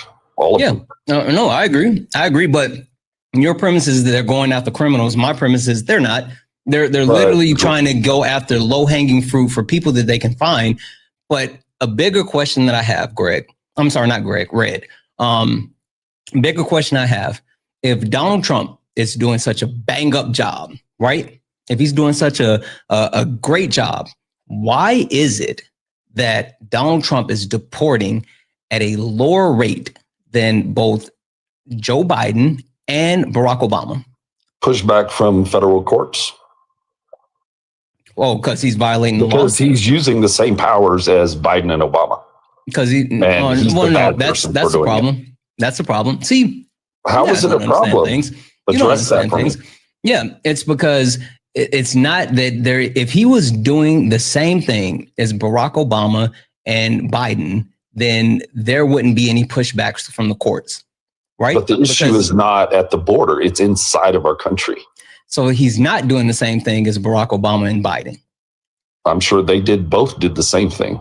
They didn't. Y'all just weren't advocating like you are. No, they didn't. And we were. Listen, so the difference between what they're doing, right? Barack Obama uses expedited removal, which was taken to court, and he was actually found that, yes, he can do so. And even more so, what he specifically did was prioritize those people that were around the border, the areas around the border. And he also prioritized getting people out of the country that had recently entered the country.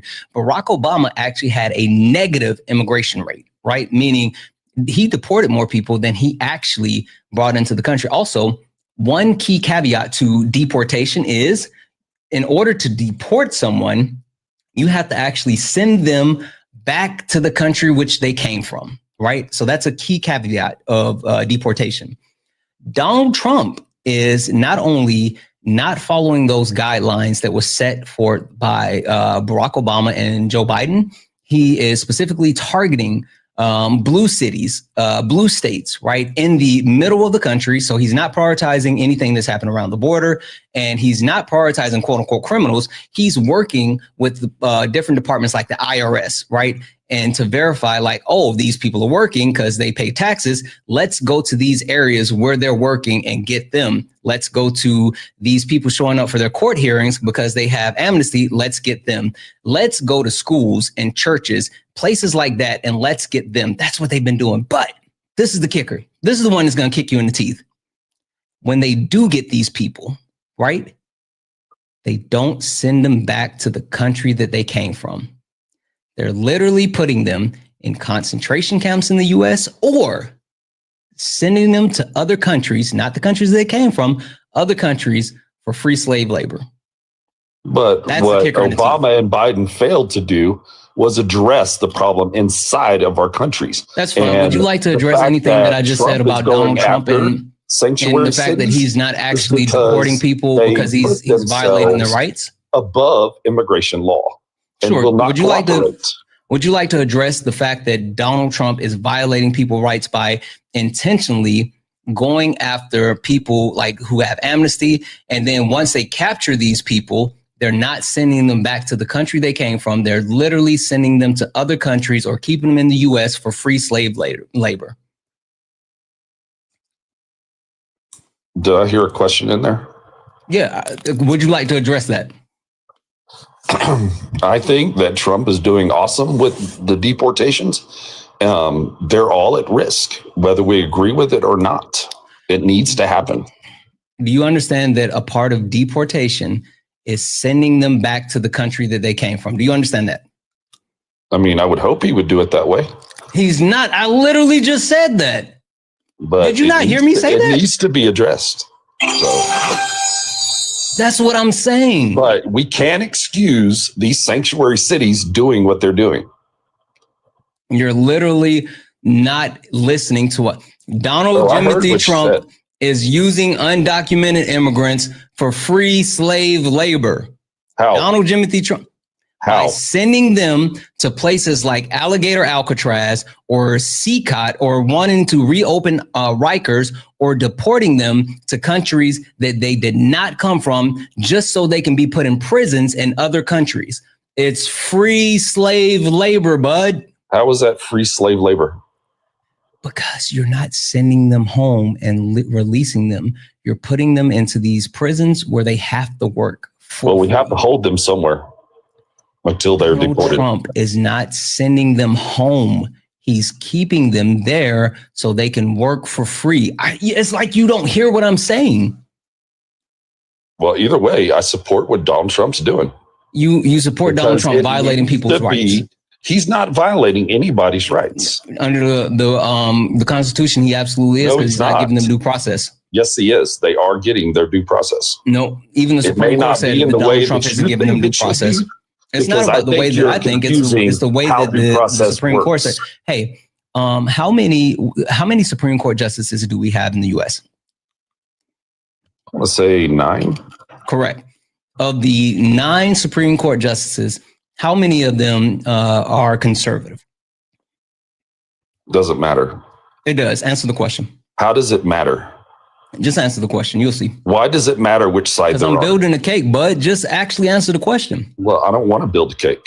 Yeah, well, we're because building the a cake job, regardless of who put them there, that's fine. Their job is to interpret. If you're going to be disingenuous, I'll answer the question. It's 6. 6 of the 9 are conservative. Out of the 6 conservative justices, how many did Donald Trump appoint? But one of them can't tell you what a woman is. Sure, that's fine. How many of them did Donald Trump appoint of those 6 conservative justices? I don't care. You don't know? I don't care how many he appointed. You don't know. It's a difference between you don't care and you don't know. You can just say you don't know. It's not fine. Important. I understand. Knowing things is tough. Anyway, the answer is 3, right? So of a 9-person Supreme Court, 6 of them are conservative and 3 of them were handpicked by Donald Timothy Trump himself. Hey, guess what? All 9 Supreme Court justices agreed together that Donald Trump was violating the Constitution and deporting people without giving them the right to due process. That is a kick. They have no power over foreign policy. What are you talking about? Power over? If the plane had already left, no. This isn't foreign policy. This is them actually ruling that Donald Trump violated the Constitution. They ruled after the fact. Does that matter? They did not rule before the plane left. Wait. Does that matter that they ruled after Donald Trump violated the Constitution that he violated the Constitution? The Constitution. The Supreme Court said he did. And was that person returned? Yes or no? Yeah, he had to, because they issued a ruling that he had to be returned. Hold on. He's going to be deported again. Listen. I need you to really engage, Red, because you're being disingenuous. Right? I don't care about that word disingenuous, because it means I know you don't. I know you don't, because you guys are all disingenuous. Democrats just like using that word like it's no. You know what it is? We're dealing with a group narrative. No. You have no substance. So this is the point. If you can't actually engage with reality, and you know what reality is, then that's being disingenuous, bud. If you sit here and you won't even engage with what the facts are, and you know the facts, then that's being disingenuous. And that's why we keep saying that disingenuous word. So, Red, I'm trying to understand if you and I can't actually have a conversation where we both agree on facts and not our opinions, but we both can agree on facts, then what's the point of having the conversation? Because you're not speaking on facts. I literally spoke on. Okay, what's not a fact about? Hold on. What's not a fact about the Supreme Court ruling that Donald Trump violated the Constitution by deporting Kilmar Burgo Garcia without giving him access to due process? They deported criminals. What does that matter? All of them were criminals. Every single one of them. I hear you. What is not a fact about what I said? because you're basing it on the Supreme Court. The fact that they ruled over people that were not even in this country, their jurisdiction stops at the edge of our country. They don't get to rule on foreign policy. Sure. That falls with the executive branch. Who's responsible? Which branch is responsible for interpreting the law? The Supreme Court. Okay. So if the Supreme Court is saying the executive branch is violating the law, what did they violate? The Constitution. What part of the Constitution they violate? The 4th, 5th, and 6th Amendment, due process. They were given their due process. They were not. That's why the yes, Supreme they Court were. said. Expedited removal. Hey, Red. Why did the Supreme Court then? It's convenient. Wait, stop. Why did the Supreme Court rule that Donald Trump had to bring Alberto Garcia back? Why did they say he had to bring him back? That's a good question. No, it's not. Part of what you're leaving out. No. I don't want you to run away from it. I want you to answer that. Either say you don't know or give me the actual answer. That man was not an American citizen. I don't care about your feelings or your pontification or your rhetoric. I want you to answer the question directly. Why did the Supreme Court say that Donald Trump had to bring them back? Answer the question directly.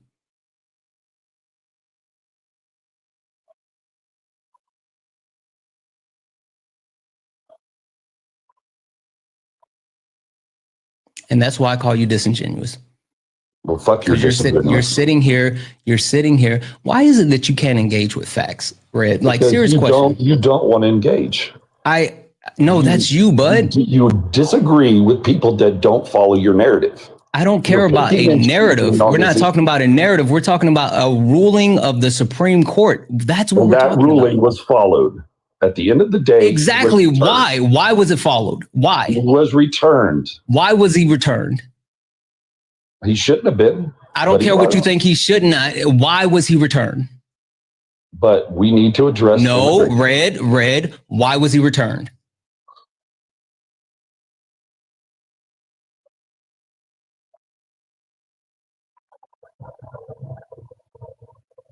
You know what? Like, facts and information have been kicking your ass.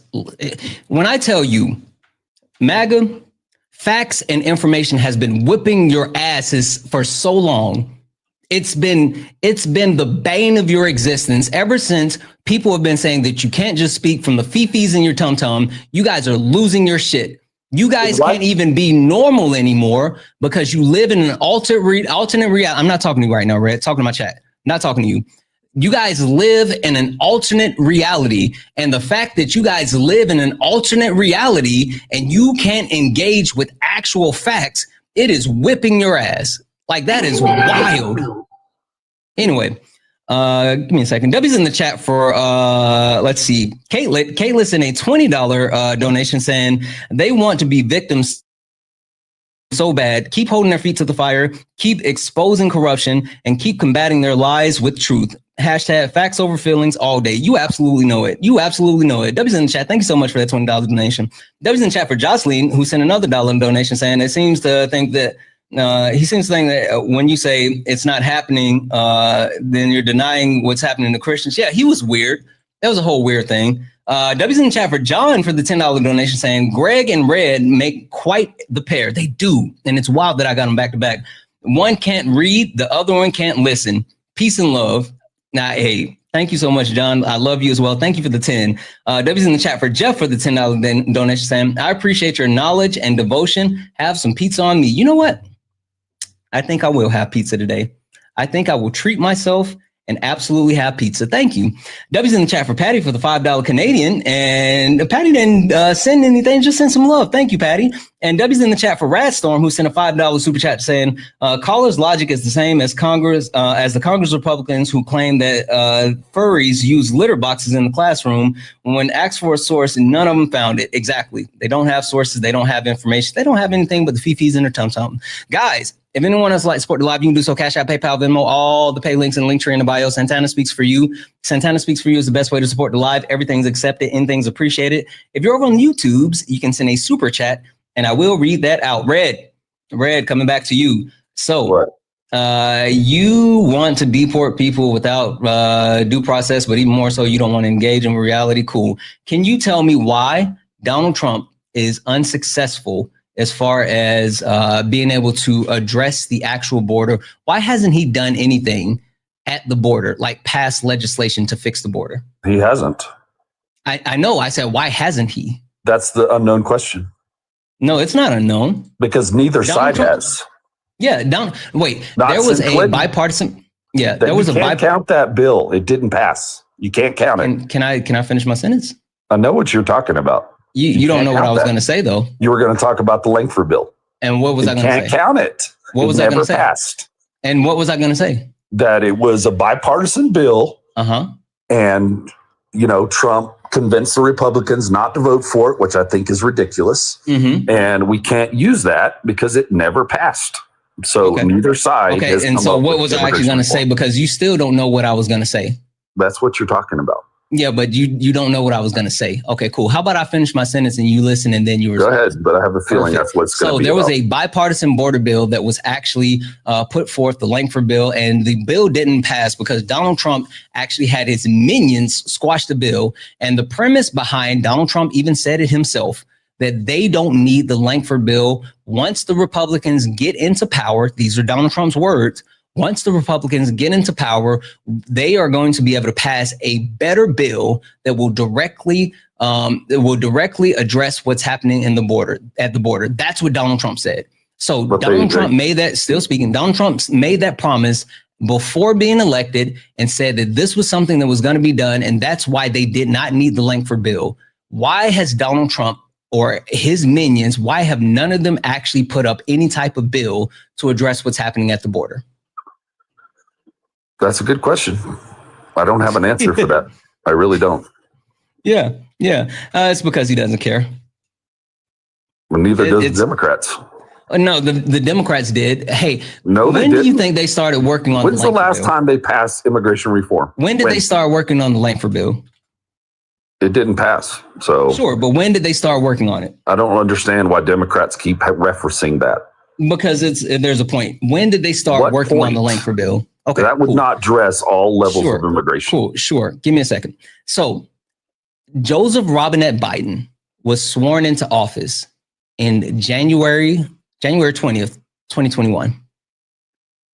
They started working on a bipartisan border bill, the Langford bill, in February of 2021. Literally, one of the Biden-Harris administration's first acts was to address what was happening with the southern border. Now, they did other things, right? They did the CHIPS and Science Act, the PACT Act, the infrastructure bill, which was massive. And they got all of those bills passed bipartisanly. But the one that they didn't get passed bipartisanly was the border bill because Trump wanted to run on it. Now, you can speak to the Democrats not caring or whatever, but the fact that that was one of the first things that they started working on speaks to the fact that it was a priority for them. And not only did they actually start working on it, they let a Republican lead it because it was so important for them to actually get it passed. And they were even willing to compromise some on DACA, which is a thing that they have been unwilling to actually budge on because they wanted the bill passed. That's my point. So for you to sit here and say the Democrats didn't care, you're wrong. Why did they not do it partisanly then? Who was leading the bill? You said they passed all the other who was leading the bill? Doesn't matter. Why didn't they push harder for it? Why? Wait, you said why wouldn't they do it partisanly? This was such an important Wait, hold on. You said why didn't they do it partisanly? Yeah, they did all the other things partisanly. They did all the other things bipartisan. Holy shit, you don't know words. Bipartisanly, meaning they actually did those with the support of Republicans. So how were they able to pass the other stuff, but not this? Donald Timothy Trump didn't want it passed. So why should Congress be influenced by a former president? Because he's the head of the Republican Party. That means nothing. Why are they influenced by someone like that? There you go, being disingenuous again. No, it's just convenient that you like using that word. It's not. It's a fact. Hey, where is Mitt Romney right now? Don't know. Don't care. Sure. Where is Adam Kissinger right now? Don't care about that. Where is Liz Cheney right now? Don't care. Yeah. The point that I am making by bringing up all of those names is those are Republicans who directly oppose Donald Trump and his power. And as soon as they did so, they lost their careers as Republican lawmakers and were pushed out of the party because they were looked at as rhinos because they did not agree with Donald Trump. The point that I'm making is the Republican Party is a cult of personality. And if you don't bend the knee to Trump, if you don't follow what Trump is saying, Trump will primary you, which he's been adamant about, and get you pushed out of the party. So it is in everybody's best interest to listening to the doddering old fool. What about your Democrats that open the government? What about what about? If you're That's a going to nice criticize pivot. Republican, criticize your own party. That's a nice pivot. They don't like them doing I do that. criticize my own party. So, do you support them doing that, speaking their minds? Yeah, you're literally pivoting off the point that we were talking about. No, I'm not. Dog I'm walk. using You it as are. an example. No. You're pivoting off the point that we were talking about because you're getting dog walk. That's what makes you weak. No, what makes you weak You don't is know you how can't to even compromise. Wait, hold on. What makes you weak is the fact that you won't even. No. What makes you weak? Shushies, bud. Shushies. What makes you weak is that you won't even deal in reality. You won't even address. You admit it. I sat here and over tried to get you to answer a factual question, and instead of answering the factual question, you sat there quietly. That makes you weak. That literally makes you weak because you absolutely refuse to engage with reality. No, I chose not to engage. Exactly, because you're weak. Because you're a snowflake. You won't criticize your own party. I criticize my party all the time. Well, then talk about the Democrats that open the government. I think you don't know how it works here. But the more than criticizing the Democratic Party because they're not in power, it's to hold the people in power accountable. And so the Republican Party, the Republican Party is in charge of the House, the Senate, the presidency, and the Supreme Court. So why do we have the filibuster? Yeah, that's fine. Why? So with that being said, why do we have it? The actual ruling party, has the responsibility to govern.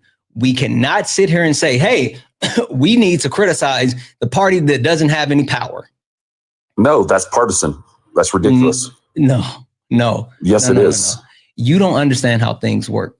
No, things are not done by one single party. I'm not sitting here saying that, we only need to criticize the Republican Party. That's not what I'm saying. I'm saying we need to criticize the people that are in power. I don't care who it is that's in power. We need to criticize said people that are in power. So why do we have the filibuster? What's it there for? To actually stop certain bills from being passed. No, what'd you say? Stop certain bills from being passed? No, it's to keep a single party in check. So that means they have to learn to compromise. Yeah, exactly, to stop bills from being passed. That means you can't just ram actual bills through. Yeah, absolutely. So they're willing to cause the American people to suffer because they can't get past their differences, right? No, the Republican Party was.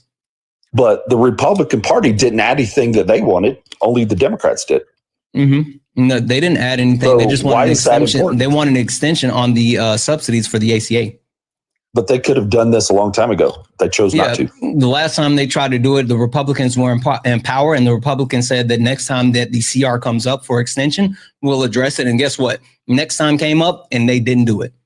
So what are we talking about? But this is the same CR that they voted for back in March, and they voted for it. And again, now perfect. Now address what I just said.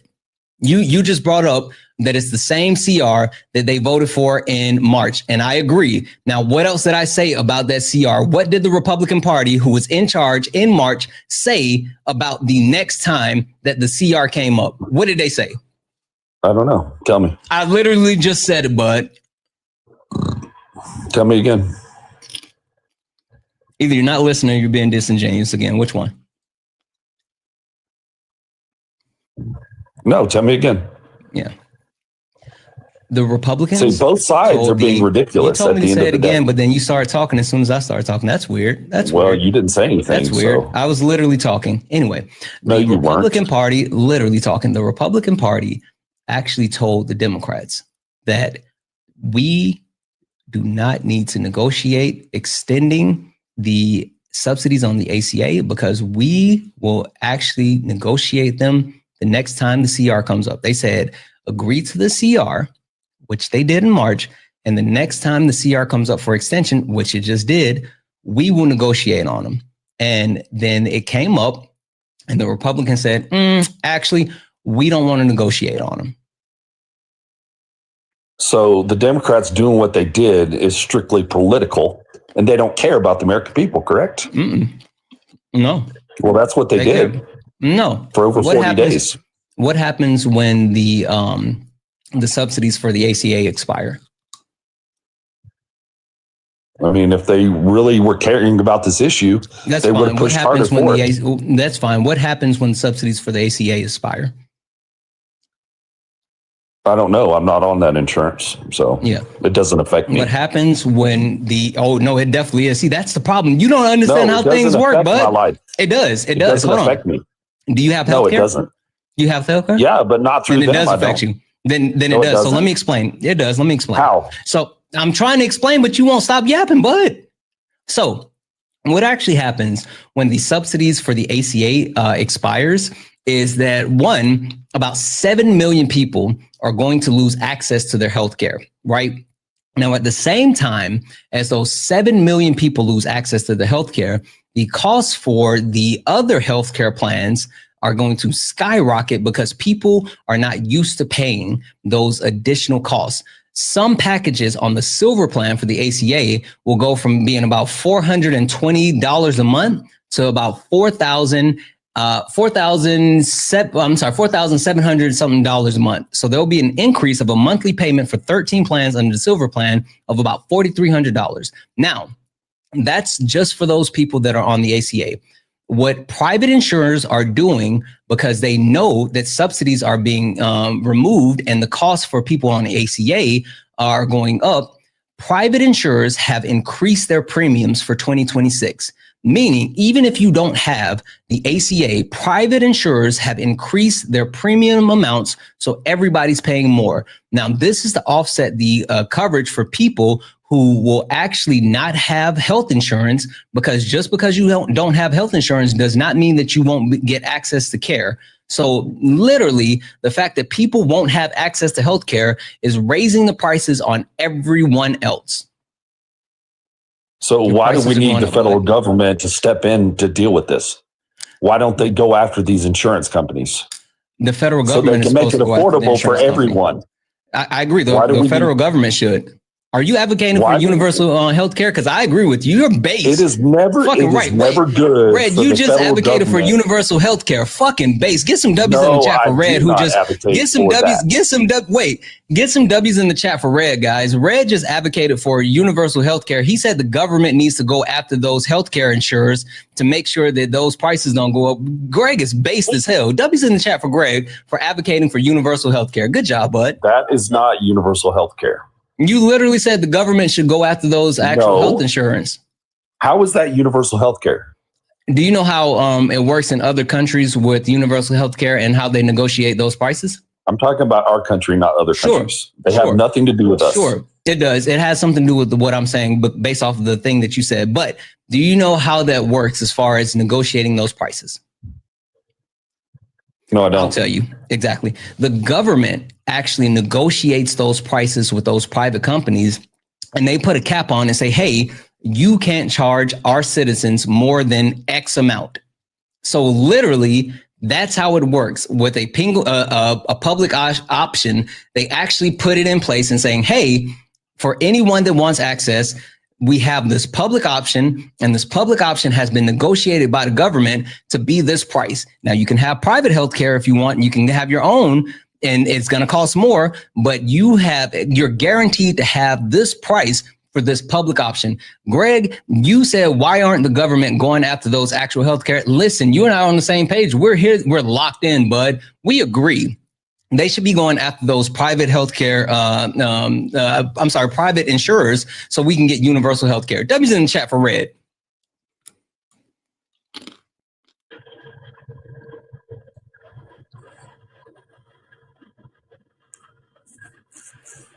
Red so base, he's shocked. W's in the chat for Jay, who sent the thumbs up over on the YouTubes, and also W's in the chat for Raz Storm, who sent a $5 super chat to say the Senate CR was added a line that 8 Republicans getting paid for being illegally investigated for January 6th. GOP concept of health plan has a concept of health plan since 2017. That's absolutely right. Yes, they absolutely did add in that factor saying that those senators that were investigated could actually sue the DOJ just like Donald Trump and be paid for being investigated. Guys, if anyone else would like to support the live, you can do so. Cash App, PayPal, Venmo, all the pay links and link tree in the bio. Santana Speaks For You. Santana Speaks For You is the best way to support the live. Everything's accepted, anything's appreciated. If you're over on YouTube's, you can send a super chat and I will read that out. Guys, tap the screen. Let's go ahead and get the likes up to 200,000 likes. Let's get the likes up to 200,000 likes. Also, can we knock out the daily gift goal, please? It's the little donuts. Can we knock those out, please? Red, you want to address what I said, bud? No, I guess you have a point.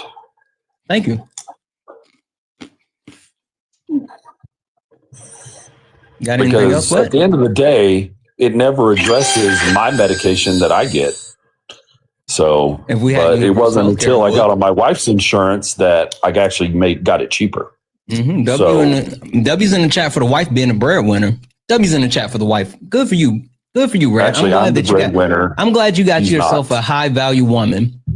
No, I make more than she does. No, don't lie. Yes, Red. I do. I make more than she does. Red. Why the fuck you lying? Why you always lying?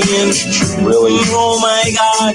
Stop fucking lying. W's in the chat for Red's wife being the breadwinner. She's bringing home the bacon. Not. She's bringing home the bacon, and Red is at home being a homemaker. Good job, Red. That's why you're on the insurance. No, I work my own shift, 40 hours a week. No, that's not true, Red. Your wife is at home. Yes, I do. Your wife has you at home, and you're cooking and cleaning, and your wife is bringing home the bacon. No, she's not. She's the head of the family, Red. No, I am. No, no, you're absolutely not. She's the one that's actually making it happen. Give. No, she's not. Guys, stop it. Hold on. We do it. We're not gonna downplay. We're not gonna down. Guys, W's in the chat for Red's wife. W's in the chat for Red's wife for being such a boss lady, for being such a CEO, for being the breadwinner, for making sure that Red is safe and comfortable, for making sure that she provides the type of life that she thinks that Red should have. W's in the chat for Red's wife for being such an amazing breadwinner. Red, can you say W's in the chat for your wife for being an amazing breadwinner? Oh, not Red running. Not him running. Oh, boy, that ego was fragile. It was fragile, chat. That ego was massively, massively fragile. Massively fragile. Guys, only request up if you're a Trump supporter. Only request up if you are a Trump supporter. We're only looking for some debates, guys. Please do not request up if you are not a Trump supporter. We are only looking for some debates. If you're friendly and you like to support the live, you can do so. Cash App, PayPal, Venmo, all the pay links and link tree in the bio. Santana Speaks For You. Best way to support the live. Everything's accepted. Anything's appreciated. If you're over on YouTube, you can send a super chat and I will read that out. Person didn't load. Let's see here.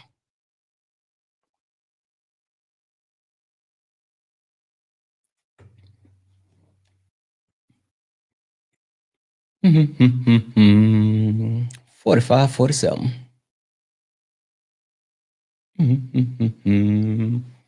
45, 47.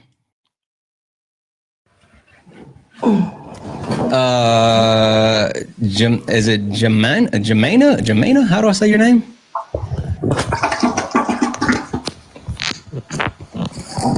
Jamena, are you there? Okay. You came up to do the weird stuff. Got it. Came up to do the weird stuff, chat. They just came up to do the weird stuff.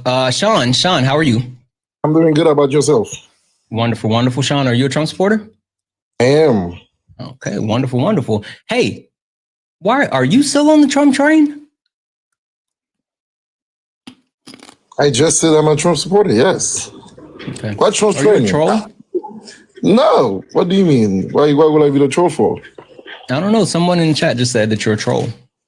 No, I voted for him. Now, maybe because I was in the comment refuting some of the things you were saying, as far as the Supreme Court making decisions on the due process, all these things. Maybe that's why they say I'm a troll, but no. Okay, perfect. So, he is a troll. You're saying you are a troll. Why would they say you're a troll, Sean? I don't know. I've never met any of these people. Like I said, just because of the comments then. Maybe you can look at the comments and you could see that I've been responding to you, to some of the things, because you were grilling Mr. Anand from over there. But yeah. So, W's in the chat for Kevin. Kevin sent a $1 donation saying this Sean guy is a troll. Don't get deep. Don't get deep, yeah. W's in the chat for Kevin for the $1 donation and looking out saying Sean's a troll. Sean, I'm not interested in wasting my time. So genuinely, are you here to be a troll? I'm here to have a full conversation about facts. If we can have an intellectual conversation about facts, sure, let's have one. Otherwise, that's fine. I'm more than happy to leave. I'm good with that. I'm good with that. All right. Question for you. What state do you currently live in? I live in the state of New York. Okay. All right. You live in New York? Okay. Mm-hmm. Simple question. What time is it? And Texas. What time is it? 2:43 p.m. Okay. What's the capital of New York? Come on, man. Are you serious right now? What's the capital of New York? Albany. Come on. You serious right now? All right. Perfect. Tell me why you're still on the Trump train. The capital of Florida as well. Tallahassee, the capital of Texas. Austin, the capital of Illinois. Trump train? Why? I think, so far everything's going the way that what I voted for. So therefore I'm happy with that. What'd you vote for? My 401k, my stock market is doing good because we get to the record high. I voted for gas prices to lower. Gas prices have been going down. I've also voted so that they could also, find different ways to make this country better, stop couple wars, less intervention in certain places. But yeah, those are my things. And foreign policies in certain countries. That's it. Okay. Yeah. No, besides the actual stock market being up, everything else you said was wrong. So what are those other things that you want to talk about? What did I say that was wrong? And then we can talk about gas prices being down, stopping interfering from global wars and global policies. All the rest of it was just wrong. I think we have helped the administration have worked really hard to free the hostages during the Israel and during the Israel and Hamas war. You cannot tell me that's not true. That's interesting. How many hostages were released under this last peace agreement that was temporarily brokered by the Trump administration? The rest that were alive. I don't remember the exact number. How many? I told you I don't remember the exact 24. number. 24. How many were released under Biden administration? How many? 183. Which number's bigger? How many were in charge? Answer the question. Answer the question. Which number's bigger? 24 or 183? 180 to 24. 24 is going to be less than 180. Come on, I'm a math guy. Let's not do that. Cool. So,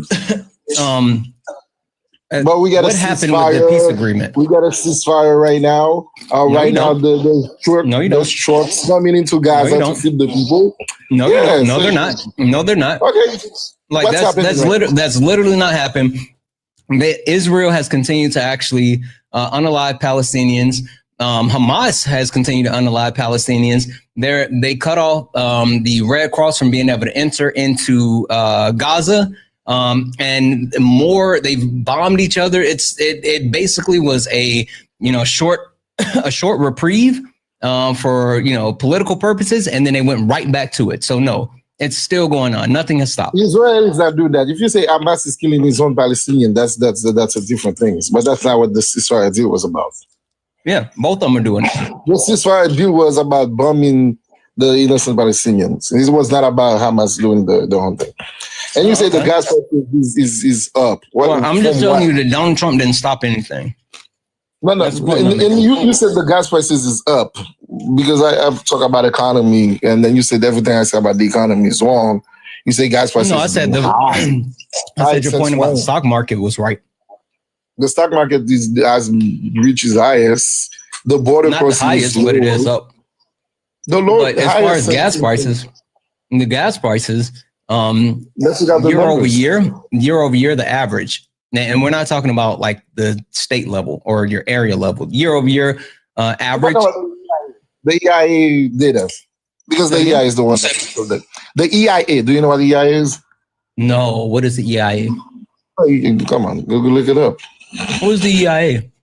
Come on, man. I have never heard of the EIA. I know. I'm not no doing idea that. What you're talking about. Hey, Evelyn, how are you? Sean? Okay. Year over year, gas prices are up. No, let's talk about it. Don't just tell me year over year. Give me the numbers. Okay. Just because you say it doesn't make it facts. Because we can talk about, let's say, last year, October, the average gas prices was 3,137. This year is 3,060. Last year, September, it was 3,214. This year, it was 3,166. Last year, August, it was 3.389. This year, August, it was 3.133. Last year, July, was 3.484. This year is 3.125. Last year, June, was 3.455. This year is 3.150. Last year, May, the gas prices average was 3.603. This year is 3.150. Last year, the gas prices in April was 3.611. Yeah. This year is 3.171. Okay. Last year maybe. So therefore, the gas. So maybe what I misspoke. I misspoke in how I said this. The point that I'm trying to make is, as far as the 2024 gas prices versus this year, gas prices were on a trajectory down when Trump took office, and since going down, right, it tailed off towards from August to September to October to November to December to January. It all continued to go down. But then since then, it has continued to climb back up and stay kind of in the same area, but go back up. When Joseph Robinette Biden actually gave or handed over the power to Donald Trump, gas prices were at 3.07, right?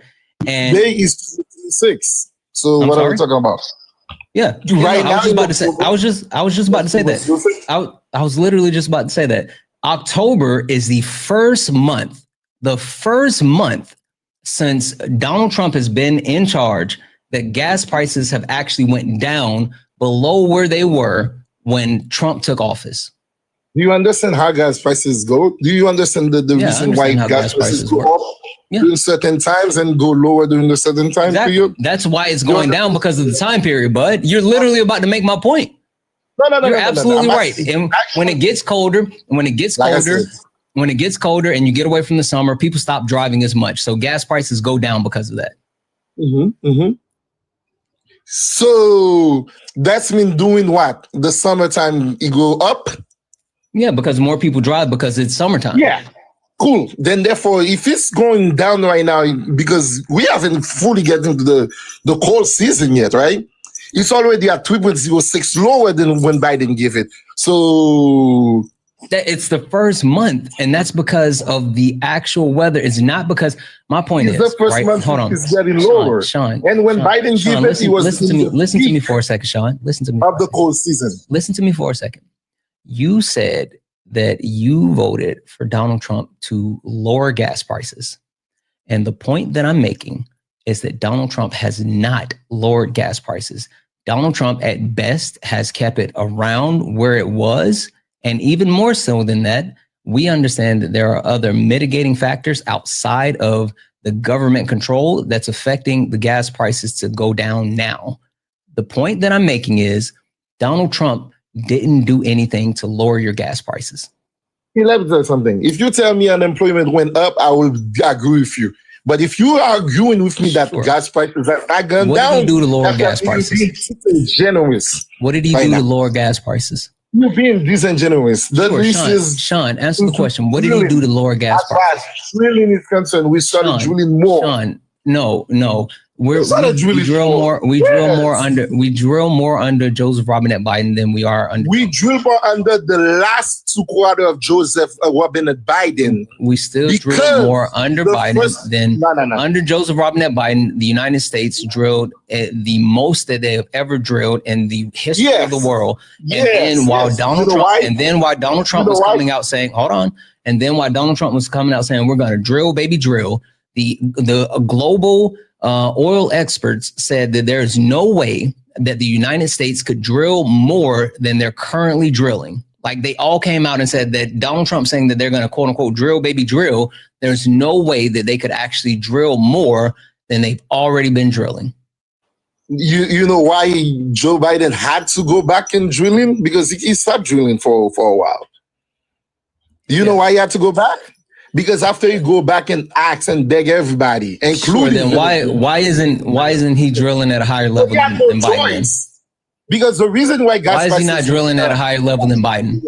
Let me finish. You gotta let me finish. No, answer the question. We're gonna have a conversation. You gotta let me finish. You cut me in the middle of my you're being disingenuous. I am. The whole time you were arguing that gas prices didn't go down, which was disingenuous of you. Now I'm explaining to you. You said Trump made prices go down. You keep arguing over the thing. Come on, if we can have an electoral conversation. You said that, boy.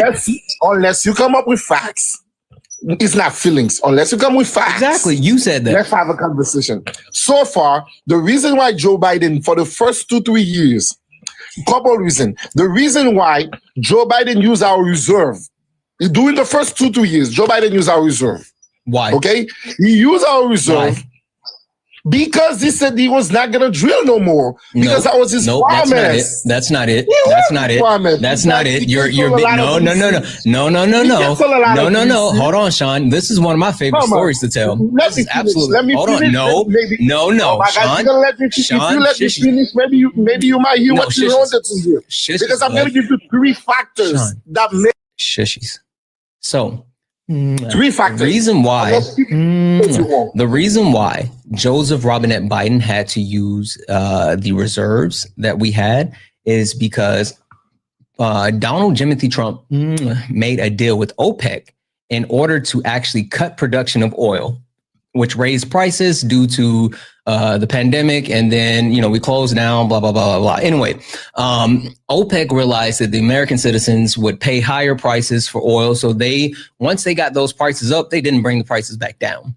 Joe Biden got in the office, said, hey, country's open back up. We need you to actually drill more oil so you can lower the prices. OPEC was like, nah, we getting this money. And Joe Biden said, all right, cool. If you're not going to do that, boom, I'm going to flood the market. He flooded the block and it forced the prices to come down. And what happened from that point was OPEC had to actually, after dropping their prices, Joseph Robinette Biden then repurchased our oil reserves for a lower price than he sold the oil. He literally flooded the industry with oil, making money, and then bought it back at a lower price, and then at the same time dropped the gas prices. So that's why we were using the oil reserves, bud. It's because Joe Biden was playing 4D chess while Donald Trump was drawing half of a picture of a horse or some shit. I don't know what he was doing. Anyway, go ahead. Come on, that's in the windows. But anyway, seriously, but what you said is also true. That's what I was saying. There's a couple more reasons why the gas prices went up. That's what I said. There was a couple reasons, and you didn't want to listen to it. One of them was the reason because they stopped drilling. The second one was OPEC, and the third one is the war. This is the thing. As far as gas prices is concerned, like we can admit that gas is lower under this administration than the last 4 years. That's another thing. You're still not telling me because gas prices, they're not significantly lower. They're I mean technically you're absolutely right? Technically you're absolutely right. But we talked about the mitigating factors that has happened. You have not told me one, what Donald Trump has actually done, and two, we have not seen a massive decrease that you said that you voted for. If you're saying that you voted for Donald Trump to decrease gas prices by I see a massive decrease in different states. Right, I've seen it. But if you're Because saying I just moved to New York from Florida, but in Florida the gas prices went down. Sure, but if you're saying that you voted for Trump to reduce gas prices by 7 cents, like 7 cents, not 7 cents. I say 40 cents. He went down by. Right, but what I'm saying is, if you look at October of 2024 versus October 2025, it's only a 7 cent difference. So that's my question: is did you vote for Did you vote for him to lower by 7 cents, or did you vote for him to lower by like larger amounts? Because of course he went lower by larger amount. This is the thing you need to. But he's not doing anything lower by larger amounts. Wow. This is the thing you need to remember. When it comes to the EIA, they look at the average of the nation. Some states, the gas price is gonna go higher because of regulations. That's because different state regulations, right? Yeah. For example, California, of course, they have California. They have higher regulations. Certain states have higher regulation, as opposed to the red states. They have lower regulation. For example, my gas prices in the state of Florida when I was over there was lower by at least 40, 50, 60 cents a gallon compared to the previous administration. Yeah, and not to say it wasn't for Florida. Wait, hold on. It wasn't for Florida. Hold on. It was not 40 cents cheaper for Florida year over year. Now, there might be 40 cents difference if you say from Florida to New York year over year, but that's not the same. The point is that year over year, no matter if you're looking at the national average or if you look at the state average, there has not been a massive decrease in the price of gas year over year on an individual or a nationwide level.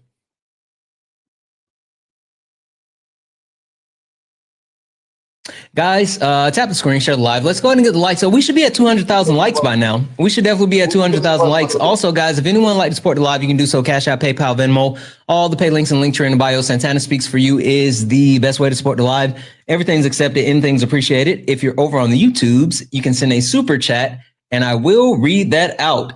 And also, if you're over on YouTube, make sure you hit that like button. Make sure you're liking the stream as well. Sean, we can move on because, again, there hasn't been any substance proof of gas prices being dramatically impacted. What else you got, bud? I talk about the market. What else? The market, the border. What about the border? The border is at its lowest that it ever been in 55 years. Why? Because they close it right now. Not silly completely can be, but the numbers are low. They didn't. The numbers are low. Why? They say what it is. But why? Because we need people to come in this country. No. But why are the numbers lower? Because people are not coming anymore. But why are people coming in? Come on, man. The laws. We don't have an open border anymore. No.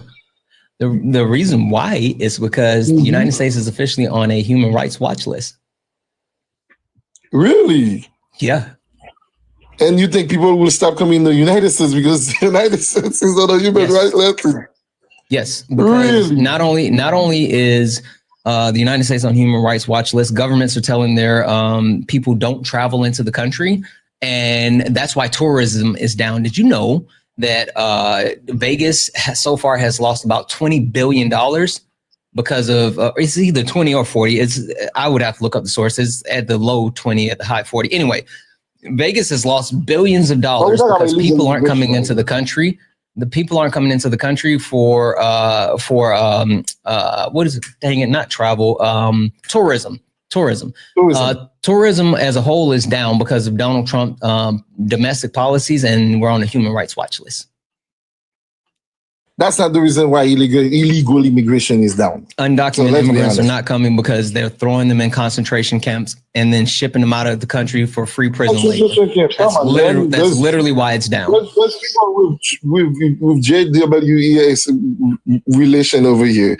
We understand they understand what concentration camp is. Let's not use the word lightly. It's a concentration camp. Alligator Alcatraz. Alligator Alcatraz is absolutely a concentration camp. Donald Trump wanted to reopen Guantanamo. Yes, wanted to reopen Guantanamo. Alligator Alcatraz? No, I haven't. The judge ruled that they had to shut it down. What judge? I can look up the article, but it was shut down due to inhumane. It was shut down to inhumane because of inhumane treatment. It's not shut down. It was shut down. It was shut down. No, I'm not saying that it's still shut down. Hold on. Listen for a second. I'm not saying. He has not been shut down at all. Yes, it has. It was shut down for a period of time. Bring your source. Oh my gosh. Cool. Give me a second. Also, W's in the chat for Heidi for the $5 donation. Heidi sent $5 and didn't do anything but send love. Heidi, thank you so much for the $5. I really appreciate that. Guys, if anyone else would like to support the live, you can do so. Cash App, PayPal, Venmo. Pay links in the link here in the bio. Santana speaks for you. Best way to support the live. Everything's accepted. Anything's appreciated. All right. 1 second here.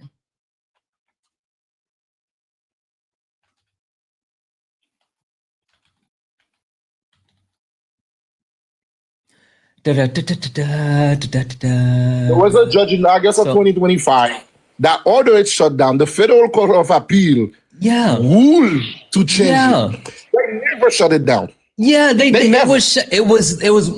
You literally just found the source. They absolutely. I said it was ordered to shut down, but the Federal of Appeal. Stop and listen for a second. Stop and listen for a second. You said it was shut down. He has never stopped operating. Not one day. Okay, Sean, stop. It was actually shut down.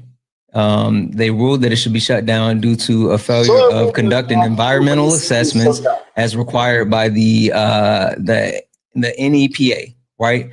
They were actually shut down as well because of the weather conditions, because it was flooding. And so they wanted to keep it shut down. And the judge ruled that they did not have to keep it shut down. The appeals court, you're right. I'm saying that it was shut down for a period of time, and the ruling came down. They wanted to keep it shut down. Maybe so it was shut down. No. They were gonna start a new construction. Bloody, thank you for the Corey over on YouTube. Halted because of environmental harm to the Everglades. The judge ordered them to stop the facilities were shut down. They had to actually move the detainees temporarily because of the structure. Because of the structure. No, because it was actually flooding. It flooded. Yes, that been shut down. Go look it up if you haven't. Yes, but my point is, you're literally missing. You're literally missing the whole point. Oh, didn't mean to bring this person up. Sorry, crowd, the wrong person. NG, are you a Trump supporter? NG, are you a Trump supporter? Okay, I'm gonna drop this down because I didn't mean to bring this person up.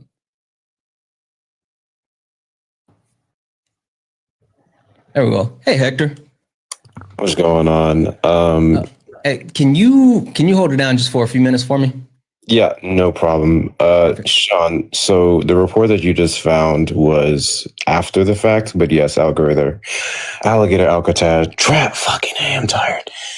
Alligator Alcatraz was very much shut down. They had the majority of the center, the occupants in the center removed, and it wasn't solely based off of environmental factors, although that's exactly how the case started, and it did win. They also carried on to challenge the human rights violations that were taking place.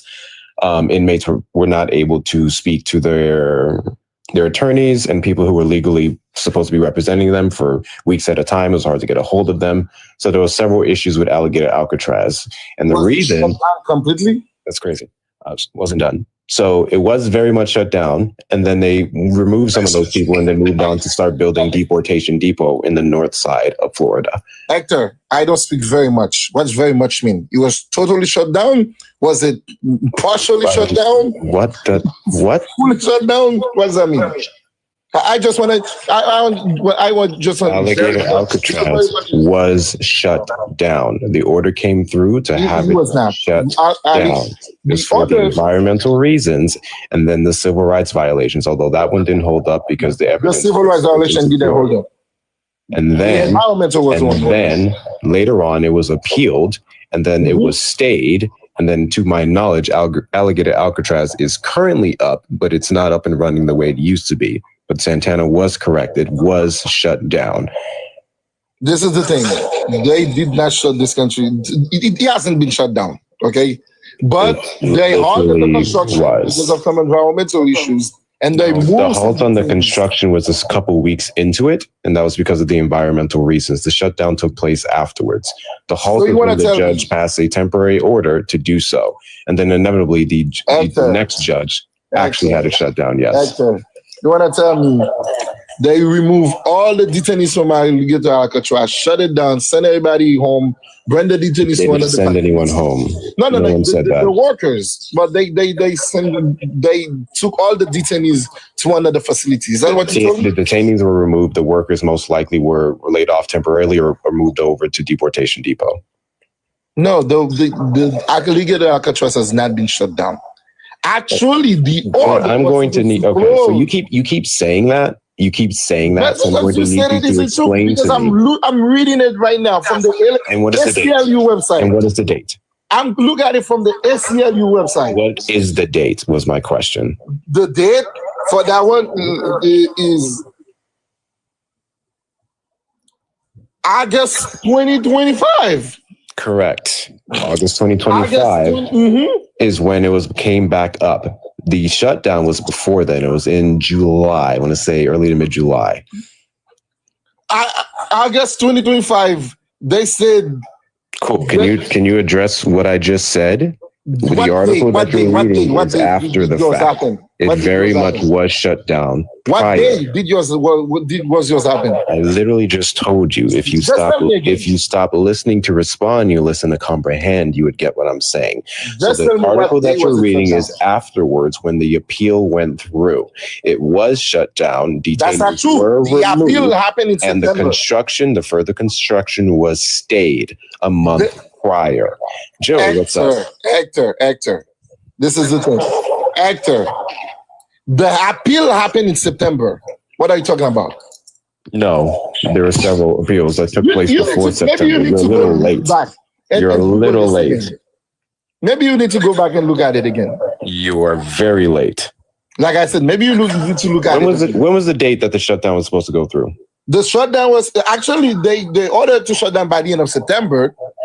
And they did not shut it down. October, got you. So you just said September. Which judge did that?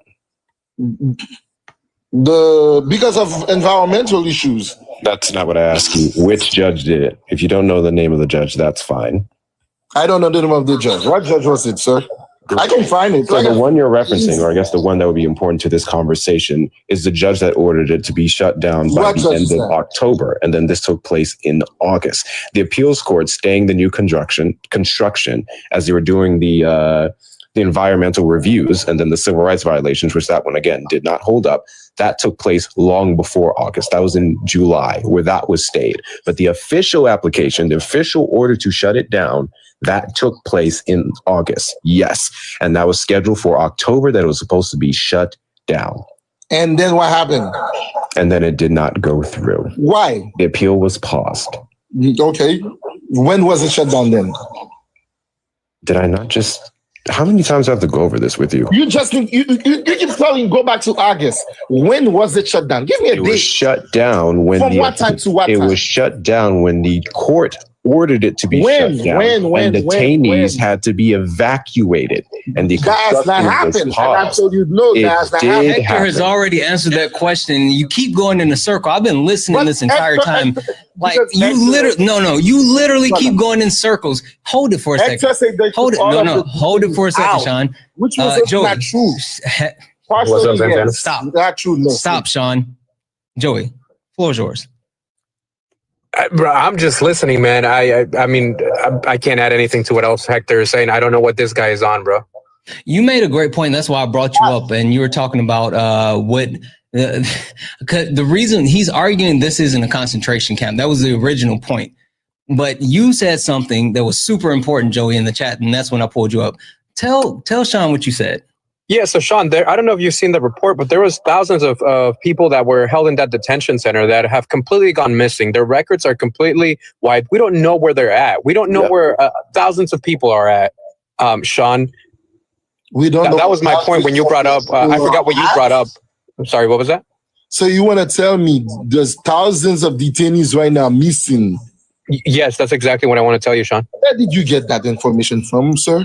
There's reports on them. There's people that are unaccounted for, Sean. Who give you the report?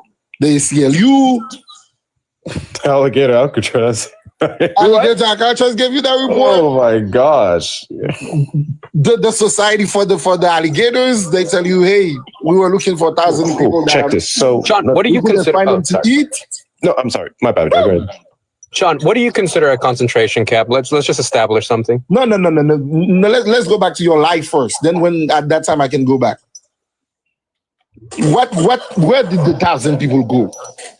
The reports are missing. We're missing the reports. They don't know. You have a computer in front of you, right, Santana? Can you pull it up? Yeah, the actual point that I was just about to say is they don't know where they are because that's why they say they're missing. You said, where did they go? Literally, it says here, I'm looking at a PBS article that talks about the actual detainees. They were given color-coded uniforms in the morning at 5:30 a.m. with strict rules. And they talk about like the different, hold on a second, let me move this as a pop-up. Talk about the actual different reasons why they were actually detained and talk about what is currently happening as far as the official records, detainee, Alligator Alcatraz, controversial migrant detention, have gone missing, right? So the reports came originally from the Miami Herald, and they started looking at the records from ICE and looking at the amount of people that were, quote unquote, brought there by ICE and the amount of people that were actually registered as being there. So the discrepancy comes in as far as the amount of people that were sent to Alligator Alcatraz versus the amount of people that are currently at Alligator Alcatraz. We have deported a lot of people as well. No. Wait, but the point isn't that they're not deporting people. The point is that the records show that the people that are listed that was supposed to be there aren't there, and there's no record of them being anywhere. That's the problem. I was just going to say that's where the lawsuits came in. It is their lawyers who up to now have no information whatsoever to contact the people that they're representing. They're not showing up in their databases. And the last time they saw them or anything was recorded, they went to Alligator Alcatraz. This has been reported on by several news networks, several independent journalists. Not to mention, your whole thing threw me off because, again, if the order came through in August and then the next one came through in September, then again, Santana was correct. I was correct. It was very much shut down. No, you say it was shut down. And I told you the reason why they shut down the new construction is because a lawsuit was filed and it was an environmental. I need you to look at the judge and the order in the month of August. Tell me what the order was in August. Hector, go look at it. Tell me what I'm literally looking at right now. I've made several videos on this. Tell me what the order was in August. Didn't say what it was. It's still open in defiance. That's not what I asked you. What did the order say in August? Or have you not looked at the August order? And that's why you're talking. Do you know who brought it up? Can you answer the question? What was it in August? The order was because of some environmental issues they found. What was it in August? What was it in August? Was it shut down? No. So they shut down the new construction because of environmental. You're being so disingenuous. I'm not being disingenuous. Those are the facts. So disingenuous. Those are the facts. Though. Was a single. Tell me how many. They had detainees there. How many detainees left Alligator Alcatraz in the month of August? August through September, actually. How many detainees left? You should look at them. Tell me. What about you tell me? I'm asking you. So here's the thing. Hey, buddy, this is know. your literal claim. Your claim is that it was not shut down. So I'm asking you how many of them were shipped out from Alligator Alcatraz? If it wasn't shut down, that would mean none of the detainees left, right? None of the detainees were shipped out, correct? Because then it wasn't shut down. It was continued to operate, right? Wait a second. Wait a second. It's a simple yes or no. Do not conflict. No. We're not idiots here. We do not conflict. I would prefer if Sean, I would prefer instead of you changing the subject or moving. No, I'm not changing. Hold on. I'm going to answer this question. Hold on, Sean. Answer what Hector is saying directly. Why won't you answer direct questions? I am answering this question. Because, like I said, they took some of the detainees out, but they did not take all of them out. The Alligator Alcatraz was not shut down. But we have a circular argument because you just proved my point. Nothing in it. And you don't even know it. Shut down was not a full shutdown. You just said they started taking some of the detainees out. Some detainees out. Why did they start taking some of the detainees out? Because they halted the new construction because of one of the my guy, halting of the new construction would just stop them from allowing new detainees to be put there. They would still have an entire building left to keep everyone else. That wasn't the case. They had a flooding in one of the units. In the construction that was already there, that was perfectly fine. They were removing detainees and sending them off to other centers. And they did not bring anyone else there because of the new construction. But the ones who were already there were taken out because of the order that came in August. It was shut down. Donald Trump went and cried to Ron DeSantis and the appointed appeals court judges. Two of them were Donald Trump appointed, one of them awfully close to Ron DeSantis. And they went and stopped, what's her name? Kathleen Williams' order. My guy. The facility was flooded, but we can move on to something else because this is pointless. You know what? You're right. Because we're not arguing about Alligator. Move on to something else. You can absolutely move on to something else. Dude, I don't. Sorry, I didn't catch this. Why was he bringing up Alligator Alcatraz? Oh, we were talking about deportation, and I told him that Donald Trump is sending people to concentration camps. And he's like, "Oh, it's not a concentration camp." I'm like, "Yeah, it is." So yeah, it literally is. He's sending them to these detention centers that are literally for slave labor. I mean, there's a reason Core Civic and Geo Group have made billions this year alone. He's not in the business of deporting people at all. Yeah.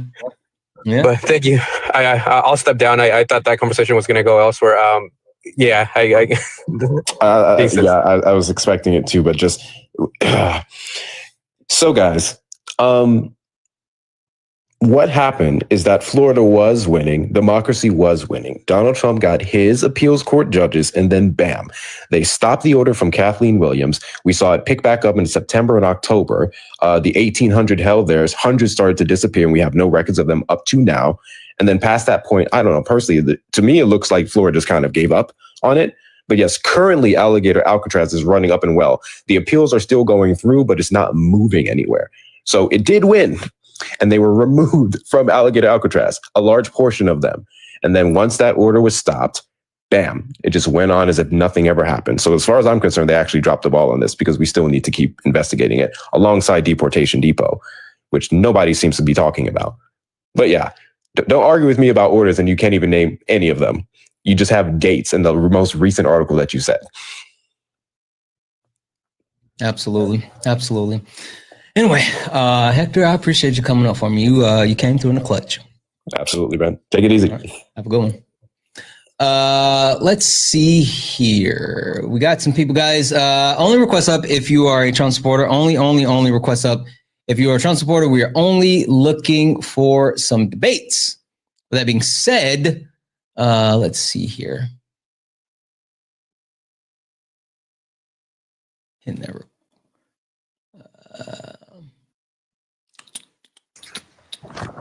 Are you a Trump supporter?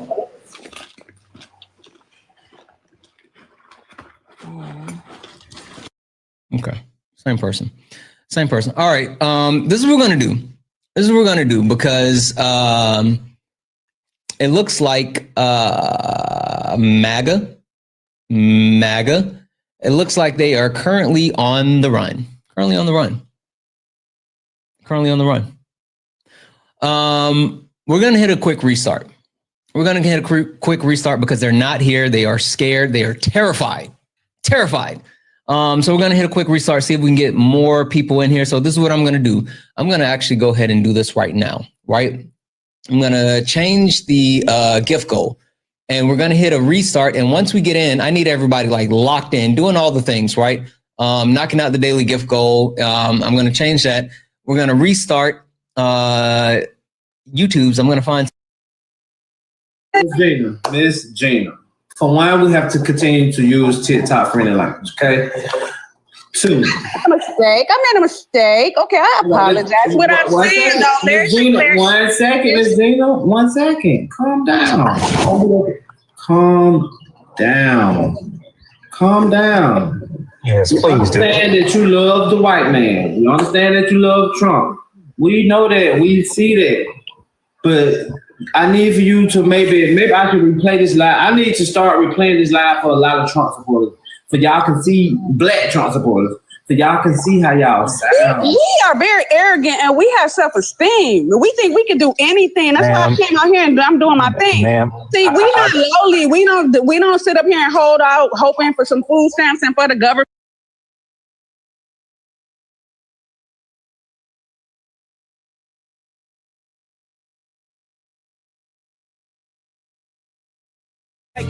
Get left in shame. One wrong word, he slapped out your name. This ain't TikTok T, this a war zone talk. No script, no filter, no safe walk. Bring stats and get scrambled like a glitch. I got fire in my mouth like I came from the pit. Hey. Step in if you dare. Truth hit hard like a punch in the air. Ain't no rules, no plan, no script. One wrong move, get cooked real quick. No cap, no shield. Better know your stuff or you get revealed. Step in, don't you wanna? Sparring with Santana. I don't care what you claim or your background. Facts only, if not, get clapped down. Whether you're left or right or you don't even vote. If your logic is weak, I'll sink your boat. You talk slick, but you ain't got source. Just vibes, that ain't power, that's force. I'm the test, the trap, the trip, the call. Hey. You slip once, I'm snatching it all. Hey. Step in if you dare. You care. Hit hard like a punch in the air. In the air. Ain't no rules, no plan, no script. Yeah. One wrong move, get cooked real quick. No cap, no shield. Better know your stuff or you get revealed.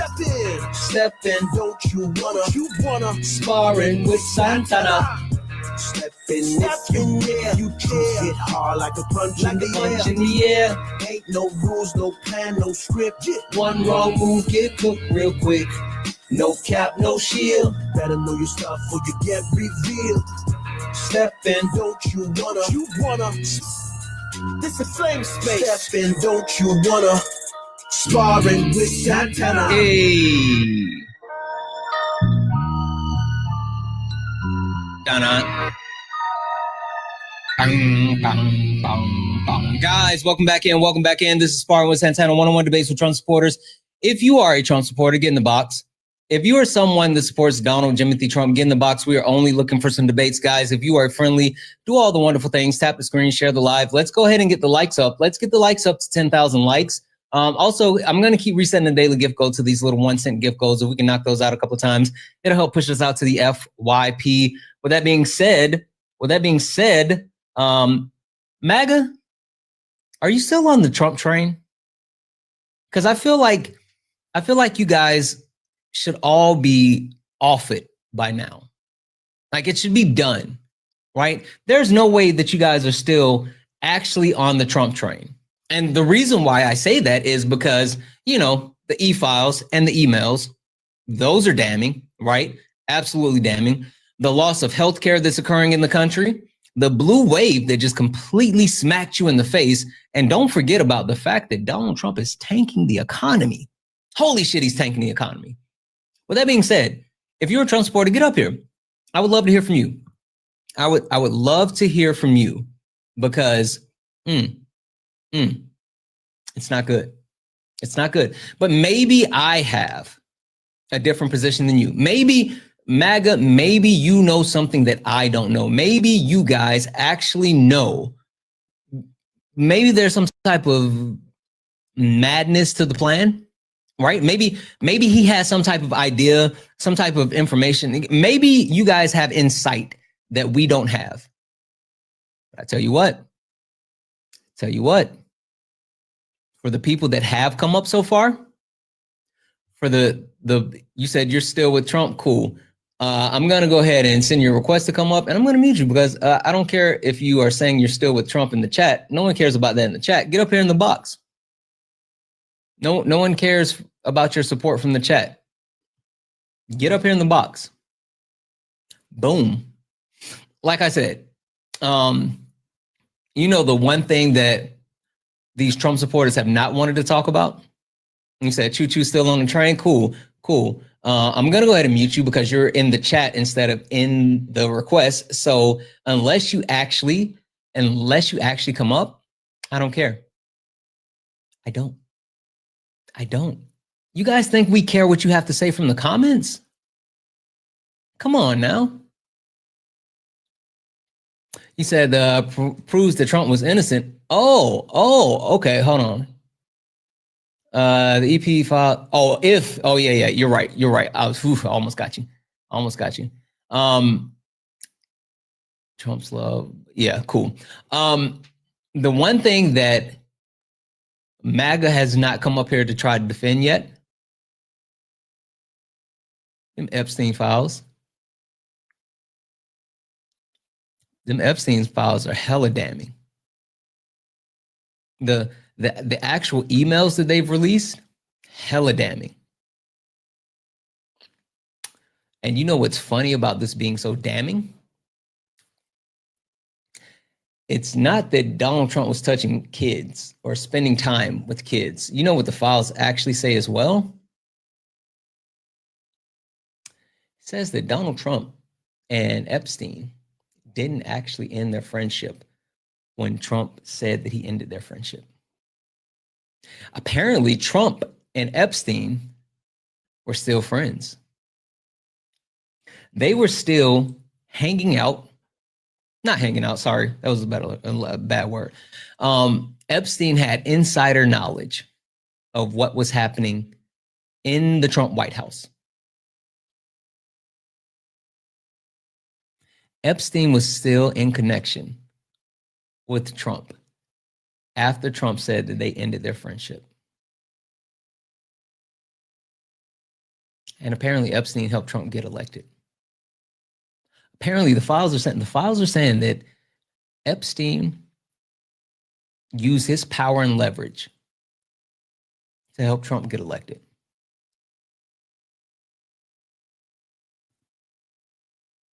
But you guys don't want to talk about that. You guys don't want to talk about that one.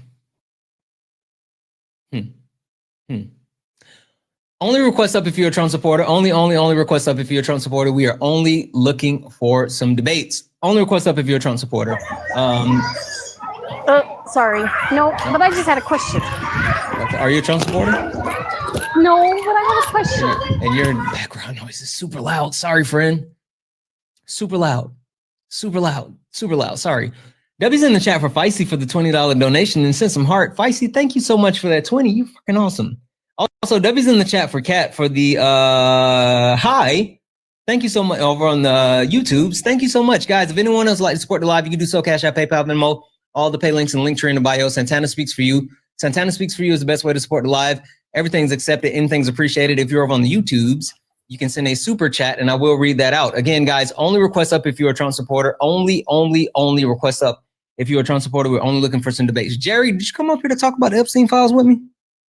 Well, yeah, we can, buddy. Okay. Well, first and foremost, Jerry, you still on the Trump train?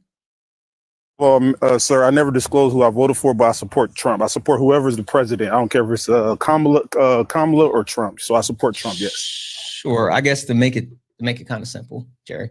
If the election were held today, and you had to vote between Kamala Harris and Donald Trump, knowing everything that you know, who'd you vote for?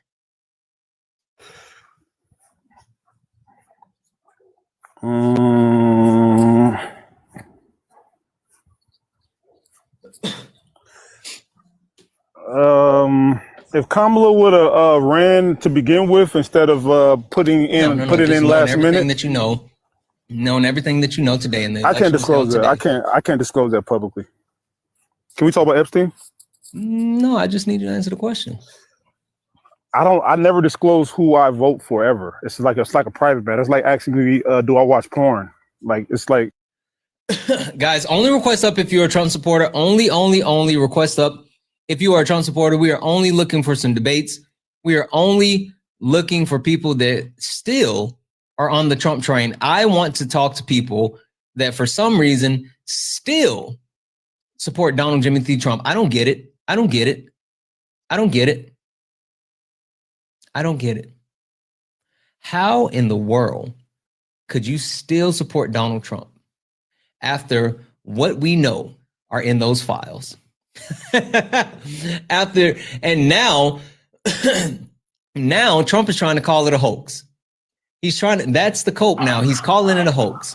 Maddie, are you a Trump supporter? Maddie, are you a Trump supporter? No, not Maddie. He's calling it a hoax now, guys. That's the new cope. He's saying that it's a Democratic hoax again. And he's trying to say that the 30,000 files that were released, that was it. But we can't forget about the fact that millions of Americans are going to lose healthcare, and that's because Donald Trump and the Republicans. What's the proven crime? The proven crime for what? I'm so confused what you're talking about. Donald Trump and the Republican Party are absolute liar. Oh, okay, cool. Golf guy. Guess what, bud? I'm going to send you an invite to come up here and tell me what I'm lying about. And I'm also going to meet you in the chat because no one cares what you have to say from the chat. If you can't get in the box and say it with your chest, no one cares. No one cares. No one cares. I'm here, one second, golf guy. J-Dog, are you a Trump supporter? Yes, sir. Okay. J-Dog, I'm going to drop you back down. If you give me a minute, you can request back up. I'll get you up next. So we're going to talk to golf guy for a second, okay? All right. Perfect. Thank you. Golf guy. All right. You said I was a liar. What was I lying about, bud? Oh, you lied. Ever since you've been on, you've been lying. First of all, you lied about the Epstein files. Don't you think if they had any information the last 4 years, Joey and Obama would have released that as quick as possible, Skippy? That's funny. Would you like to know why? Or you know what? I don't even care if you would like to know why. You don't care Joseph because you know nothing. Biden. You have no brain. Let me finish my sentence. I sat there and let you speak. Why are you talking over me? You're CNN boy. CNN boy. Yeah, I hear you. Listen, just because your feelings are hurt doesn't actually negate the truth. My feelings aren't hurt, CNN guy. They are. You're being really emotional right now, bud. I gave you a fact. You can't respond. Why didn't Biden and Joey? Why didn't Biden and Obama release those information? Golf guy, would you like? You control the FBI, kid. Okay. Hey, listen. I can't answer questions if your mouth is still running when I'm speaking. Okay. All right. Thank you, Buttercup. So directly, the actual reason why Joseph Robinette Biden did not release the Epstein files is because he did. Joseph Robinette Biden actually released as much information as he possibly could while the case was still occurring. Yes, the case was still occurring and the actual trial was still happening. Maxwell had not been sentenced while Biden was in office. And then while she was sentenced, the actual information was still under grand jury indictment. And so Joseph Robinette Biden, still speaking, Joseph Robinette Biden released as much information as he could, including Donald Trump being on the flight logs, including multiple hours of actual testimony from Epstein talking about he and Trump being best friends, and including actual pictures and direct information and links towards Donald Trump and Epstein. Now, the point that I wanted to talk about, because you said, oh, you don't have anything cool. These are direct emails from Jeffrey Epstein to Mark Epstein, right? It says, how are you doing? A while back, you mentioned you were in a predicament. Has anything changed with that? What is your boy Donald up to now? And the reply to that, hold on. The reply to that is, you and your boy Donnie can make a remake of the movie Get Hard. It says sent via a tin can and string.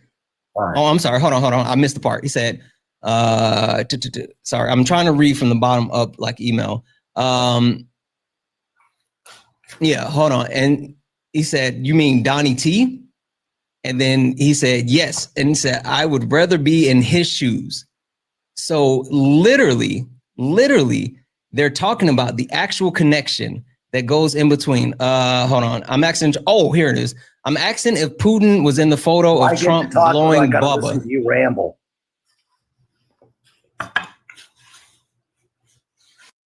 Willing to bet that you don't know how to get off mute.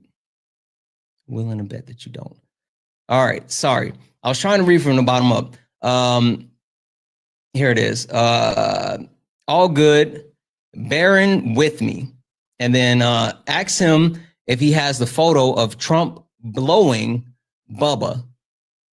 And then the reply was, I thought I had Tetris, sorry. And from that point, he said, you and your boy Donnie can make a remake of the movie Get Hard via the tin can and string. And then he said, you mean Donnie T. So they were actually talking about the illegal that they were doing and then how both of them could end up in jail, right? So I guess the question that I have for you, golf guy, I'm going to send you a request to unmute. Who is Trump out there blowing? A silly question. You don't think they leak information? Who is Trump blowing? You don't think they leak information? Who is information? Bubba and why was Trump blowing Bubba? Those emails are ridiculous. You're reading silly stuff. Who is Bubba and why was Trump blowing him? You're being ignorant. You're not. Why don't you want to answer the question? Follow the bouncing ball. They don't leak information out. Why don't you want to answer the question? If there was a Bubba, they would have leaked it all out. We would know everything. There's so much. We know everything about Trump. W's in the chat for Cam. W's in the chat for Cam for the $5 donation saying, sorry is not much, but Cam, thank you so much. Seriously. I really mean it. Whenever I say everything's accepted, anything's appreciated, I really mean that. It said it's for the Daily Gold. Cam, thank you so much for the $5. You are absolutely amazing. Guys, if anyone else would like to support the live, you can do so. Cash App, PayPal, Venmo, all the pay links in the link tree in the bio. Santana Speaks for You. Santana Speaks for You is the best way to support the live. Everything's accepted, anything's appreciated. If you're over on YouTube, you can send a super chat and I will read that out. Now, you were telling me about Trump blowing Bubba. Ridiculous question, dude.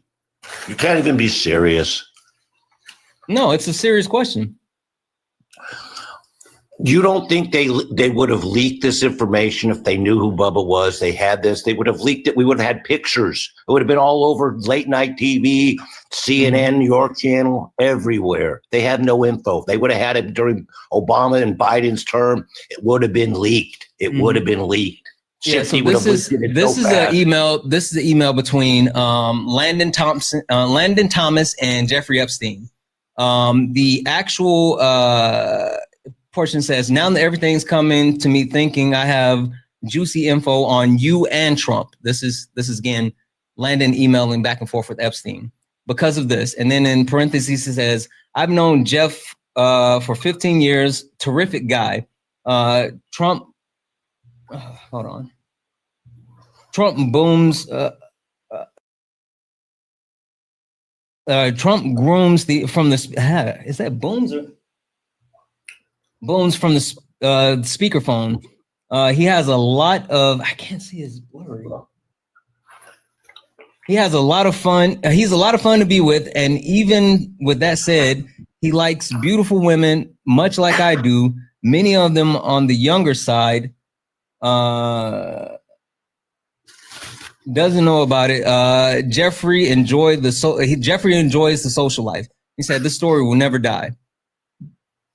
So literally, he's talking about Donald Trump and Donald Trump and Jeffrey Epstein, how they have similar taste in women, and how Jeffrey likes him just a little bit younger than he does.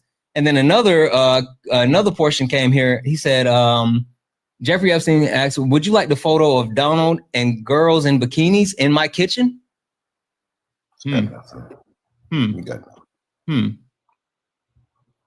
Then he replied, that's why you're reading these emails that are all redacted from God knows 2013, 2012, 29. Sure, wait, so if there's nothing, why won't you respond to like anything that's listed here?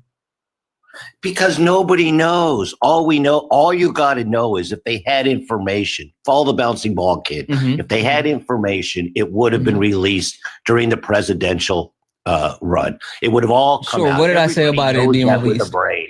Everybody knows that with a brain. What did I say about it being released, Golf Guy? No, that's a ridiculous thing. They don't leak things. They don't leak things. Answer the question, Golf Guy. Adam Schiff got nothing but leaks. Sure. Hey, Golf Guy. This on Trump would have been leaked out so quick. Golf they Guy. Kept it quiet. Hey, Golf Guy. Question for you. Was there any material that was released while Biden was in office? Should have been. They were protecting the Democrats. Yes, it was. Now, answer the question to this. Donald Trump said that he released stuff when he got back in office. You remember they brought all those right-leaning influencers to the White House and they made a big deal, said they were releasing the Epstein files. You remember when Trump did that? This is a psyop. Do you remember when Trump did that? Let's talk about your food stamps. Let's talk about food stamps. Golf Guy. Let's talk about food stamps. Something we both can follow. Not until you answer the question, Golf Guy. Do you remember when Donald Jimothy Trump invited the right-wing influencers to the White House to release the Epstein files? Do you remember that? Send your request to come off mute. Do you remember that? You remember? What did I do? It was a fiasco. Okay. All right. What did he give them? Redacted emails. Was it anything new that had not been released? I can't answer that question. I don't have privy to these emails. You don't either. We do because they put it out. They literally put it out, and it was already information that had been released under the Biden administration. He did nothing. He's an innocent man. It was literally the information that had already been released. So when you keep sitting here talking about the fact that nothing was actually released under the Biden administration, you're vehemently wrong. You're adamantly wrong. I'll let you pivot, but I just want you to know that you're wrong. Don't you think they would have released Trump's name? Again, come on. It was literally under federal indictment. Anyway, Sergio, thank you so much for the 5. Sergio says, continue MAGA slaying. That's all I do. I smack them down. They have nothing. They have nothing. W's in the chat for Sergio. Guys, thank you so much for the 5. If anyone else likes to support the live, you can do so. Cash App, PayPal, Venmo. Pay links and links are in the bio. Santana speaks for you. Best way to support the live.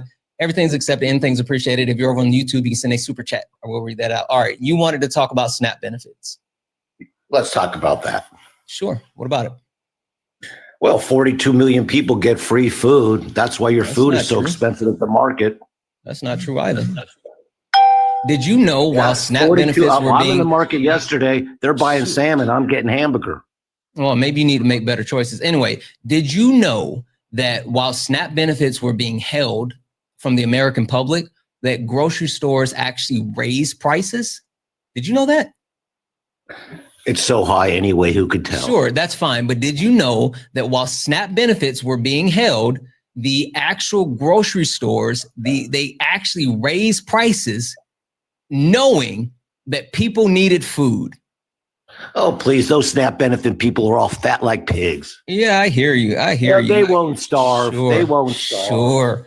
You're flailing. Nobody will starve right? in the United You're States. flailing because you didn't want to talk about your daddy being connected to Epstein. And now you're sitting here trying to throw these wild accusations against people who use SNAP benefits. 42 million getting free food. That's why our prices are so high. Wake up, dude. It's not. Literally, I just told you, while those 42 million people were not getting free food, prices went up. Would you like to address why the prices went up when people weren't getting the free food? That makes it's who cares? What do you No. You said you made the claim. You just made that claim. You made the claim. Food at school. The schools feed the kids. You made the claim. You said when people were getting those SNAP benefits, it caused our prices to go up. I'm telling you that while they were not getting though that actual SNAP benefits, the prices went up higher. Why is it were they lower before? No. Yeah, no, the prices were already up because Donald Trump screwed farmers. That's the most ridiculous comment ever. Okay. Donald Trump has strengthened our country. Joe Biden is the one who weakened What us. was the what was the increase of bankruptcy filings under Donald Trump in his first administration?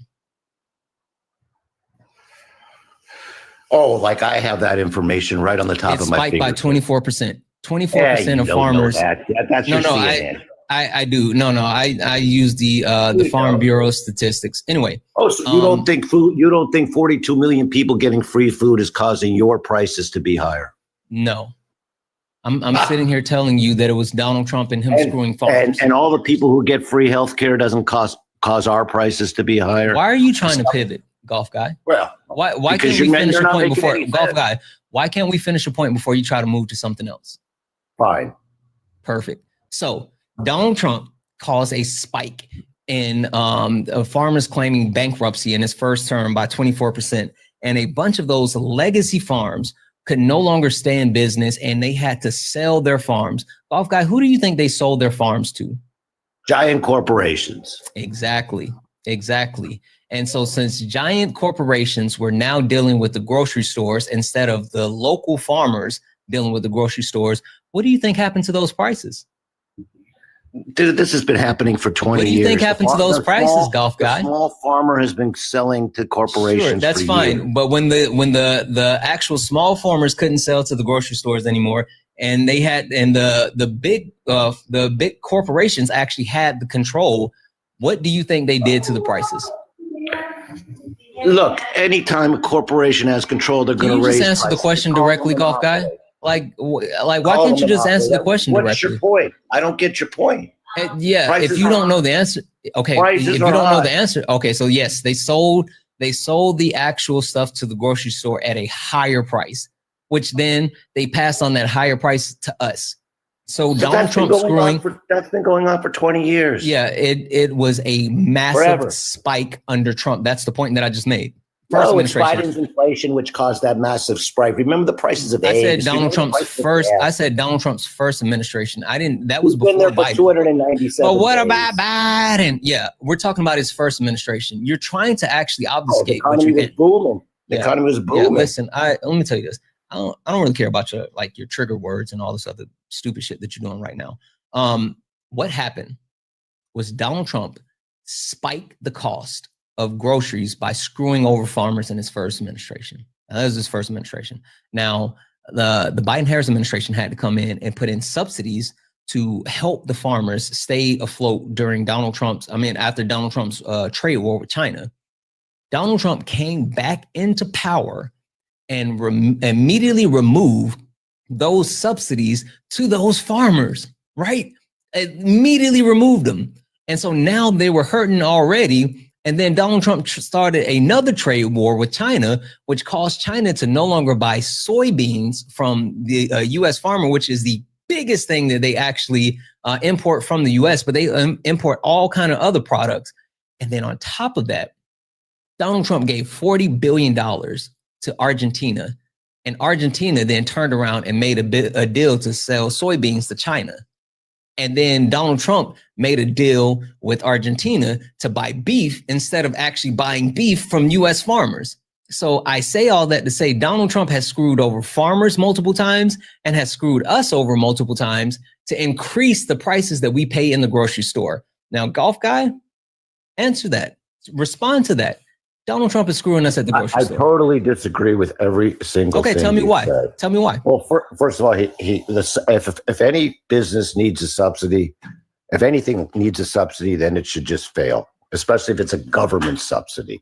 Okay. Sure. So do you think that we should have let the banking industry, the housing industry, the airplane industry all fail because they needed government subsidies? You damn right. We'd all be better off. House prices would be cheaper if we didn't prop up the housing. Wait. So you're saying that we should have let all of those actual industries collapse, including the auto industry as well. Forgot about that one. Government isn't the solution. Look at the magic that Tesla. Look at the magic that Tesla did. Government isn't the solution. Literally Tesla is successful because of government subsidies. They get a lot of subsidies, no question. They get a shit ton. Elon Musk gets a shit ton of subsidies from the government. So what's is the magic of Tesla the government? I'd say he had a lot of help, yeah. But his innovation and his know-how in this accomplished a lot. But yes, the government. He didn't innovate shit. Well, that's what you say. No, he didn't. He didn't come up with Tesla. He literally bought that company. He also doesn't innovate. I mean, he doesn't build anything. He's not a creator. He just literally buys shit. He's got a creative mind. I guess I got a creative mind. What does that mean? I guess so. You ain't worth 30 billion. Well, he's not worth 30 billion. He's worth way more than that. He's on pace to be the first ever trillionaire. But the point is, he didn't create shit. He just buys shit. And that's because he was given emerald mines. He was given emerald mines from his daddy. He's a Nepo baby. What capitalists do. He's literally just a Nepo baby. That's what capitalists do. They buy successful businesses. He's literally a Nepo baby. You said that he was innovative, but he's not innovative. Oh, he is. He's not. He's a Nepo baby. W's in the chat for Allison for the $2 donation saying, bet golf guy is pro-life, but doesn't want to feed kids. I'm positive that he's pro-life and doesn't want to feed kids. W's in the chat for Marie for the $5 donation saying, ask him if my students are fat and lazy because we've been picking up the slack so they don't get hungry. And also tell him he's more emotional than my middle schoolers. Tell him to get a grip. Pedo defender. W's in the chat for Marie. Thank you so much for that $5 donation.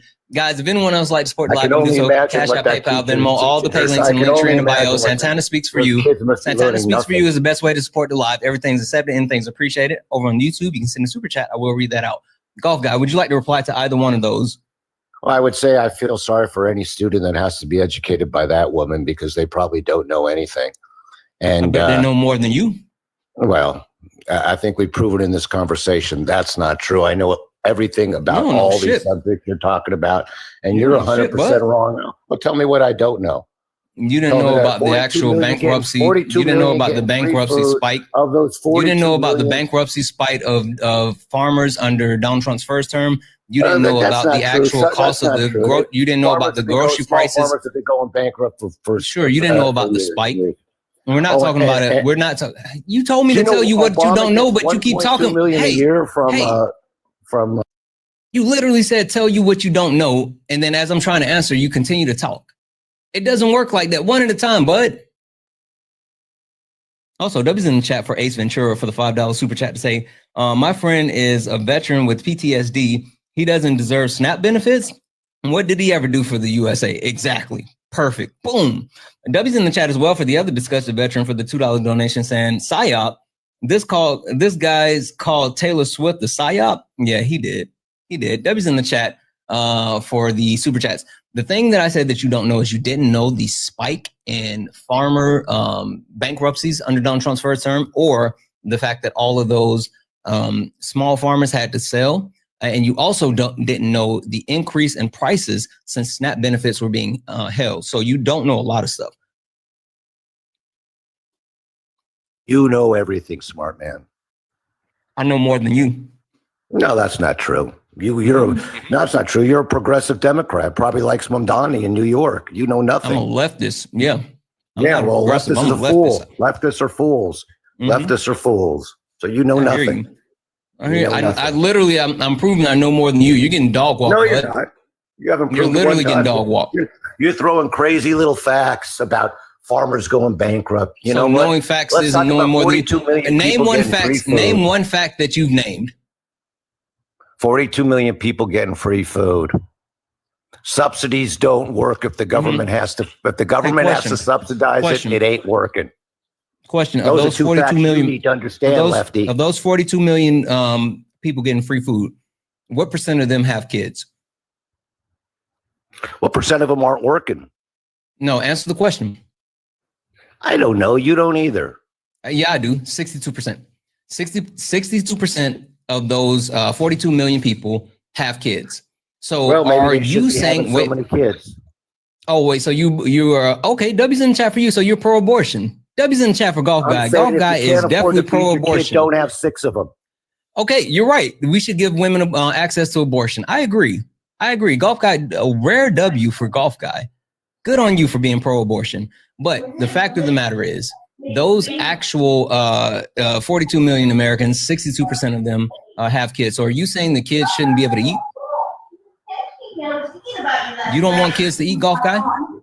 I don't need food stamps to feed my children. I don't need food stamps to feed my children. That's fine. But I do need a subsidy. Are you saying that millions of kids shouldn't eat? Yes or no? They get food at school, dude, and you know it. They get breakfast. No. Golf Guy, answer the question. Are you saying if their mama, maybe their mama shouldn't be putting weaves and all those nails on, and then maybe they could feed their kids?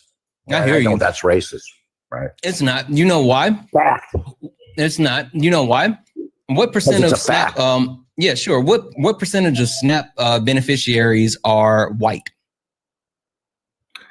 Well, the white make up 13% of our population. What percentage of SNAP beneficiaries? Of our crime. What percentage of SNAP beneficiaries are white?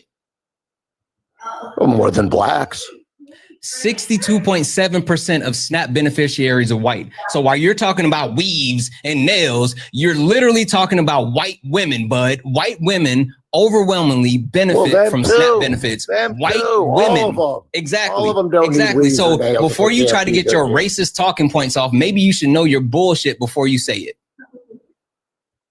Also, I heard you try to mention 1350. Hey, question for you. Golf Guy. Golf Guy. Question for you.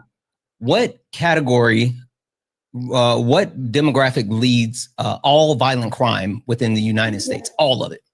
Oh, please, without a doubt. Answer the question. 50% of our crime are committed by 6% of the population. Please. No, that's incorrect. Answer the question. Oh, no, it's not. It's hold on. I'll give you a hint. I'll give you a hint, Golf Guy. I'll give you a hint. It's the same people that actually commit most of the mass shootings, right? So what demographic actually leads in all violent crimes? Every category. Calling someone racist means nothing these days because that's all you blacks do. That's fine. You blacks throw that word around. I hear you. You blacks. No one cares about you trying to get your racist dog whistle off. Answer the question, bud. Answer the question. No, because all you got is racist. Shushies. What demographic leads every violent crime category within the United States today? And they lead in the mass shootings that occur within our country. Golf Guy, the floor is yours. What's the answer? Wrong. White men. You won't give the answer. I'll give the answer. White men. White men are literally the most violent group of people in our country by a large margin. They actually lead in every category of violence. And this is from the FBI. This is literally from the FBI. And also, again, they lead in also mass shootings and also they lead in touching kids. Like that's gross as well. Hey, Golf Guy, why do white men lead the category at such a high clip as far as like being PDF files? You know what? That you can't. How would I know that? I mean, you're a white man, right? No, I'm a Mexican guy. Oh, sure. You got camera access. Turn your camera on. Boom. I just sent you a request. Turn your camera on. All right. Where is that request? I don't see it. Let your people see how handsome I am. Send it again. Oh, here it is.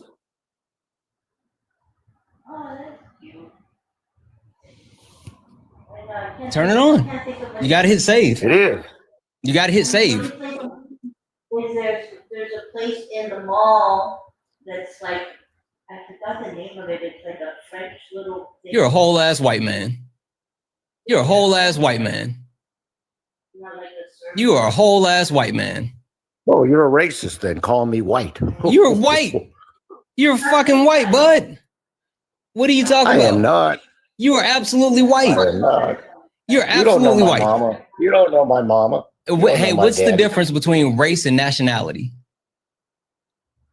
And somebody said you look like Epstein's twin. You actually do. You actually look just like Epstein. Holy shit. Good looking guy. Yeah, you do. He does look like Epstein. Holy shit. W's in the chat for Marie. Marie sent a $3 donation saying, tell him my students have more self-control than he does, and their brains are literally still developing. We can start a fund to shut this fragile. Can we start a fund to shut this fragile youthiness up? Ooh. Oh, yeah, he probably is going to slur. How about that? Yeah. You guys want to start a kick pool? You guys want to start a kick pool? We're going to turn the camera back off for like the jump scares. Would you guys put a 1 in the chat if you want to start a kick pool? Put a 2 if you don't. 1 if you want to start a kick pool, 2 if you don't. 1 for a kick pool, 2 if you don't. Golf guy. Always got to call someone racist to try to win an argument. See, That's but the thing is, golf guy. All right, those are a lot of ones. Those are a lot of ones. Those are a lot of ones. Those are a lot of ones. W's in the chat for Darlene. Darlene's in a $50 donation saying, hey, Santana, coming by to say hello and say thank you for keeping me entertained while I'm sick in the hospital. I hope you're okay. Holy smokes. I hope you're doing okay. Keep cooking these MAGA lunatics. Much love and respect to you. Thank you so much, Darlene. I really appreciate you. W's in the chat for Darlene. I hope you're feeling better. W's in the chat for DC, who sent a $4.99 super chat to say, golf guy is lost like last year Easter eggs because his head is up Trump's, you know what? Let's go, Bubba. Exactly. W's in the chat for DC as well, who sent another $1.99 saying another selfish MAGA wannabe. Exactly. Guys, if anyone else like to support the live, you can do so. Cash App, PayPal, Venmo, all the pay link in the link tree in the bio. Santana speaks for you. Best way to support the live. Everything's accepted, anything's appreciated. If you're over on YouTube, you can send a super chat and I'll read that out. 1.2 thousand of us hanging out here, guys. Look up at the top. If you see the word follow, that means you're not following me. Hit that follow button. Hit that follow button. Also follow the main account. This is the main account. Follow both accounts because we're bouncing back and forth as far as where we do lives. Guys, you said you want to start a kick pool. We'll start a kick pool. We'll start a kick pool for golf guy. It's 1,000 of us. What? Let's say 100. If we get to 100, we'll kick. 100, we'll kick. Hey, question for you though, golf guy. You are a white man, and since you are a white man that tried to do the racism, but you're not good at it, I still need that answer. Why do white men lead in touching their kids? What a racist comment that is. Sure, it's not racist when it's numbers. Remember, you said that it's not race when it's numbers. You call me a racist. Yeah, I didn't call you a racist. I said before you try to get your racist talking points off, I have questions. Now, I've never called you a racist. I might think you're a racist, but I haven't called you that. But the question still remains. Well, it doesn't matter what you say. Why is it means that nothing anymore. Sure, that's fine. Why is it that white men lead in the category for, touching kiddos? Well, black people sure can be racist. Whoever said that is a moron. Oh, okay, cool. W's in the chat for Cam, who sent a $4 donation saying, kick pool for golf guy, kick this guy. I know that's right. People are the most racist people I've ever met. I hear you. W's in the chat for the other Cam for the $1 for the kick pool. So guys, looks like we're up to $5 for the kick pool. If you guys want to add to the kick pool to get golf guy up out of here, you can do so. Cash App, PayPal, Venmo. Santana speaks for you. Best way to support the live. Marie, thank you so much for the $5. Say, here's a down payment on the kick for Epstein's Timu twin. He does look like Epstein's Timu twin. W's in the chat. We're up to $10 for the kick pool. Hey, so what is race? You're asking me? Yep. Yeah. Race is what race is a person's color of skin or what they identify with. Indian, black, nope. Chinese. Nope. No, that's a nationality. Race is I don't know. What is race? You tell me. You don't know what race is. Cool. Hey, what is racism? Racism is when you exhibit prejudice to a specific group of people. Be it black, white, yellow, green, blue. There's no yellow, green, blue people. There's no yellow, green. Good on you for trying to actually Google it. That still doesn't actually answer the question or what the functionality of it is. What's the functionality of racism? The functionality of racism? Mm-hmm. It doesn't have a functionality. It's an It absolutely has a functionality. Separate people, I suppose. You don't know shit about shit. Who created racism? Who created racism? I'm sorry. Who created race? I'll apologize. Who created race? Who created race? I don't know. Adam and Eve? Nope. Gomez de Zerara. He is a Portuguese man that actually created race to justify slavery to the church. He literally wrote a letter to the Catholic Church saying that these people are less human than we are, and so they should definitely be justified as being enslaved. The point of racism was to justify indentured service. To justify chattel slavery, which was to get a means of capitalism.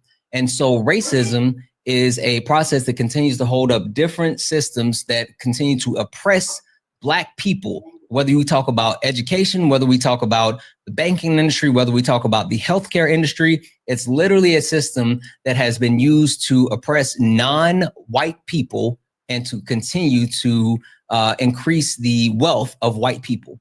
Like that's wonderful Google read there. Literally, I was reading that off the top of my dome. That was a freestyle. I know you don't know anything about it, but you know what I will read though? W's in the chat for Sandre sent a $5 donation towards the kick pool saying, corporate subsidies cost more than SNAP benefits. Yes, corporate benefits they do cost more than SNAP benefits. You're absolutely right. W's in the chat for Stephanie, who added $5 towards the kick pool. And just a kick pool. And W's in the chat for Cam, who added $4 and make it an even 5 for the kick pool. Cam, I appreciate you so much. I appreciate you so much. Guys, that means we're up to $19. We do have a $100 kick pool to get them up out the paint. So if you guys would like to support the kick pool, you can do so. Cash App, PayPal, Venmo, all the pay links and link tree in the bio. Santana speaks for you. Santana speaks for you. Best way to support the live. Everything's accepted. Anything's appreciated. So now that we've verified that you don't actually know what race is and you actually don't know what racism is, why should we listen to you as you try to say that someone is racist or whatever when you don't even know what it is? Yeah, you could try. If that's you don't want to listen, you don't got to listen. No problem. No, I'm saying, why should we listen to you if you don't even know what race or racism is? Like you don't know what those things are. I know what racism is. I know what racism is. I see it in your eyes. You see racism in my eyes? How so? You bet. You hate white people. How so? Because you hate white people. How so? You hate white people. Sure. How so? Because you throw the racist word every chance you get. I see it in Black people's eyes when I encounter it, and the hate is ridiculous. I've never dealt with so much prejudice in my life when I deal with Black people.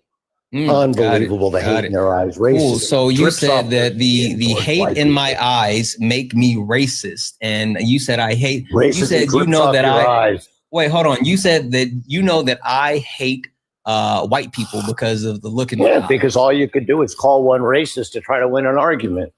Oh, okay. Have I called you racist? Yeah, you sure have. I called you racist. When did I say you're racist? Only to win your argument and try to. Sure. When did I say golf guy you're racist? That word comes from your people, like the N word comes from your people. It means nothing. Hey, Buttercup. When did I say that you're racist? Me specifically. When did I say you're racist? You know what?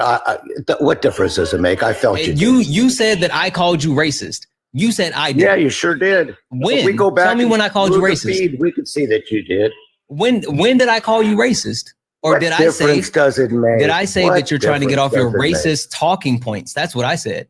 That's what I said. Yeah, exactly. And your racist talking points. Defending the fact that 13% of the blacks commit 50% of the crime, and you think that's already been debunked. I've already talked about that one. I got another cool question for you, though. Been debunked. That's a fact. Oh, but it must be racist. Shushies, but let me read these off. I got another really cool question for you. And fun fact, chat, we might want to go ahead and take care of this kick pool because I think he's going to crash after this question. W's in the chat for Melissa for the $5 towards the kick pool. Melissa said, kick fun. My 15-year-old has more compassion and self-control and brains than this guy does. Absolutely. W's in the chat for Heidi for $5 towards the kick pool and said, golf guy came in over emotional with no valid points. This is what's left of MAGA, and they're the bottom of the barrel. They absolutely are. Absolutely are. And W's in the chat for Brett. What up, Brett? W's in the chat for Brett.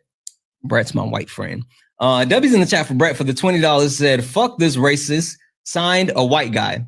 W's in the chat for Brett. I know that's right. And also W's in the chat for Randa for the $10 to add to the kick pool saying to help get rid of this headache. Yes, guys, that means we only have $44 left in the kick pool. If you guys want to get this golf guy up out of here, Cash App, PayPal, Venmo, pay links, and link tree in the bio. Santana speaks for you. Best way to support the live. Golf guy, question for you. So white men actually lead in mass unaliving of their families, right? So white men literally unalive their families, right? But this is the kicker, golf guy. White men, they come in and they take the lives of their wife, and then they take the lives of their kids, but then they take the lives of the dogs. Golf guy, my question is, what did the dog do? My question to you is why do you guys unalive the dog? I want to answer your question. Wait. You don't answer. Wait, golf guy. Why is the entire real estate market? Hold on. Shh. You don't answer a question with a question, bud. Don't answer the question with a question. I'm going to send you a request to come off mute. I want to know, why do you guys unalive the dog? What did the dog do? Golf guy, what did the dog do? Probably ate his homework. Oh, so you're justifying unaliving the dog as well. So you're good. So white men will not only unalive their entire family, but they unalive the dog as well. And you think that's good? If you want to ascertain that and keep that fact, no problem. No, I mean it's silliest question. No, it's not. It's an actual fact. And as a white man, you need to actually answer for your people. Answer for your people, golf guy. Why are white men doing that? I could only answer for me. No, you need to answer for all white men. It's on you. You keep doing this. It's literally on you. Answer for the white man, golf guy. Is he trying to run? I think he's trying to run.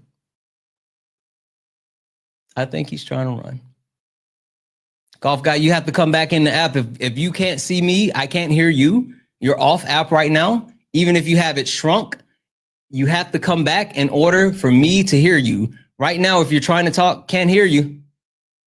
Or are you trying to run? If you're trying to run, that's not how it runs. And that's not how it works. Like you're literally still here. So I know you still hear my voice. I'm coming out of your speakers. He wants to run so bad because he's so fragile. Don't worry, I got you, bud. That's only because the fucking kick pool said kick. The kick pool said kick. I got some thank yous. That I got to read off. Guys, only request up if you're a Trump supporter. Only request up if you're a Trump supporter. We are only looking for some debates. You can't read? Oh, okay, cool. Come on up here and tell me about it, bud. Oh, your invites are off. Oh, poor little buttercup. Anyway, I got some thank yous to read off, guys. Only request up if you're a Trump supporter. Only request up if you are a Trump supporter. We are only looking for some debates. Only request up if you are a Trump supporter. Let's see here. El Senor, are you a Trump supporter? Can you hear me? Yes. Are you a Trump supporter? No, I'm not. I'm sorry. I didn't know. I kind of wanted to read what was it about, but okay. No, I'm not. So no worries. I'll drop you down, guys. Only request up if you're a Trump supporter. Only request up if you're a Trump supporter. We are only looking for some debates. If you're not a Trump supporter, tap the screen, share the live, do all the wonderful things. We are only looking for some debates. Hi, are you a Trump supporter?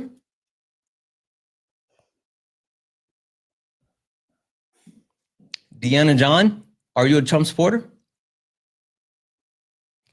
Drop you down. Holy smokes. Let's see here.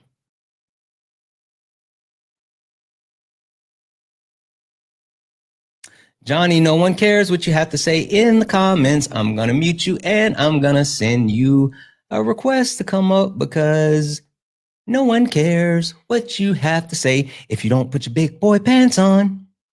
If you don't put your big boy pants on. Let's see here. Fight for love. Are you a Trump supporter? Fuck Donald Trump. Okay, guys, only request up if you're a Trump supporter. Like FDT for sure, but again, only request up if you're a Trump supporter. We're only looking for some debates. While I agree with your sentiment, we are looking for some debates. People want debates. So you're a Trump supporter. Well, I voted for him as a prank. Does that count? As like supporting no, you're him? a horrible person. You're a horrible person if you voted for him for a prank. Well, it wasn't because I wanted to. It was like a dare type prank. Does that mean I would support him?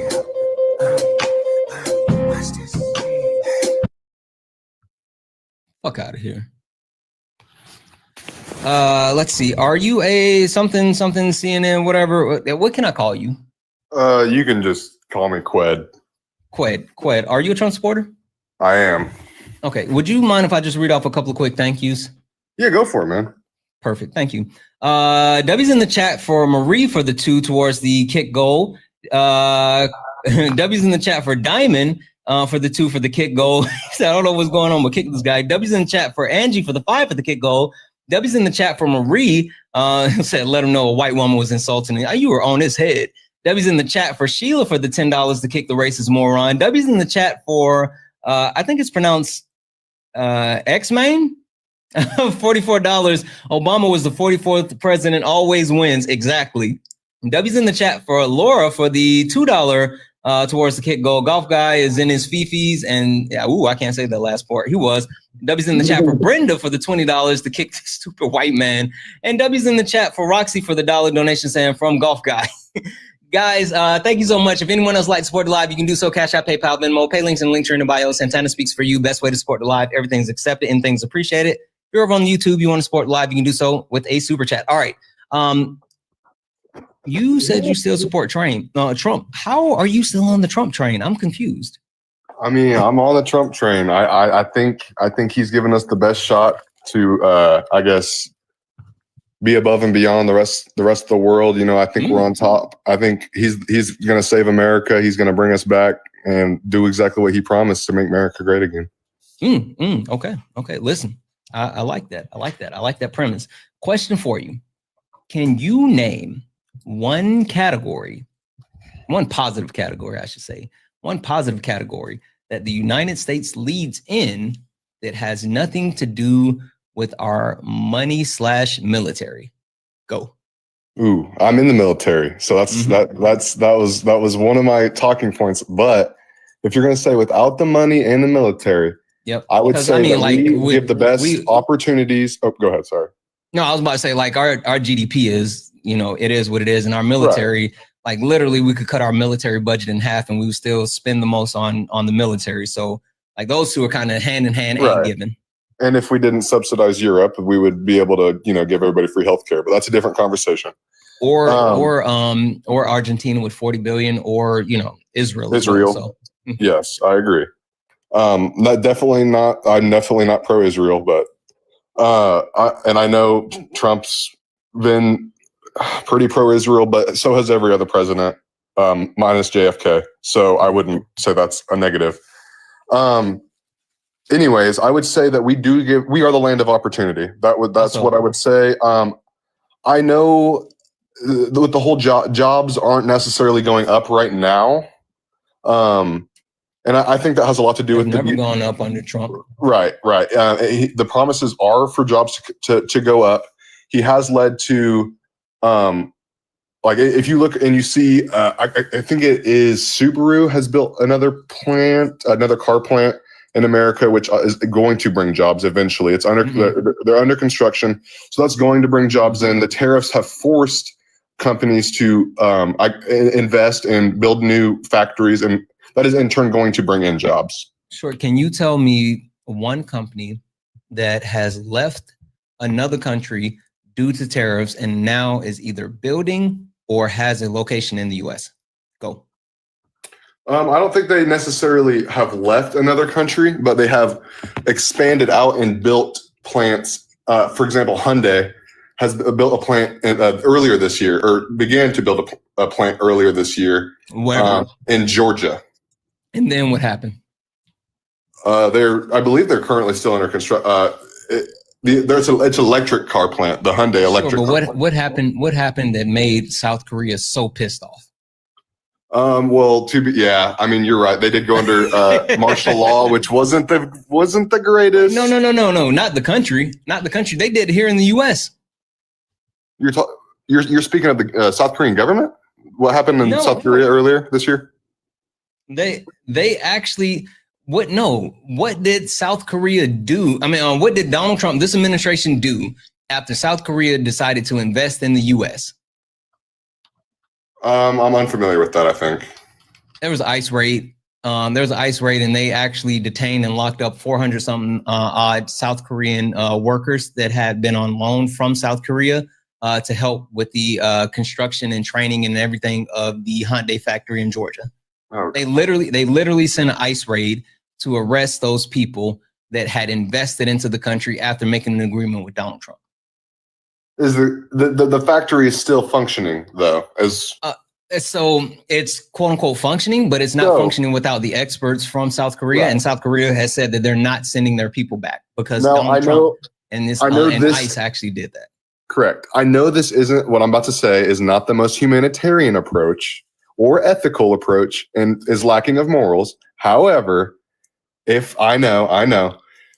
we are deporting the South Koreans from the American plant, does that open jobs for the Americans to work at the plant? Literally no. If jobs from foreign workers are taken away, that opens jobs. Opens a hole for Americans. I know. It's not. Absolutely not. The actual people, they weren't like, oh, I'm South Korea and I'm South Korean and I want to work at Hyundai.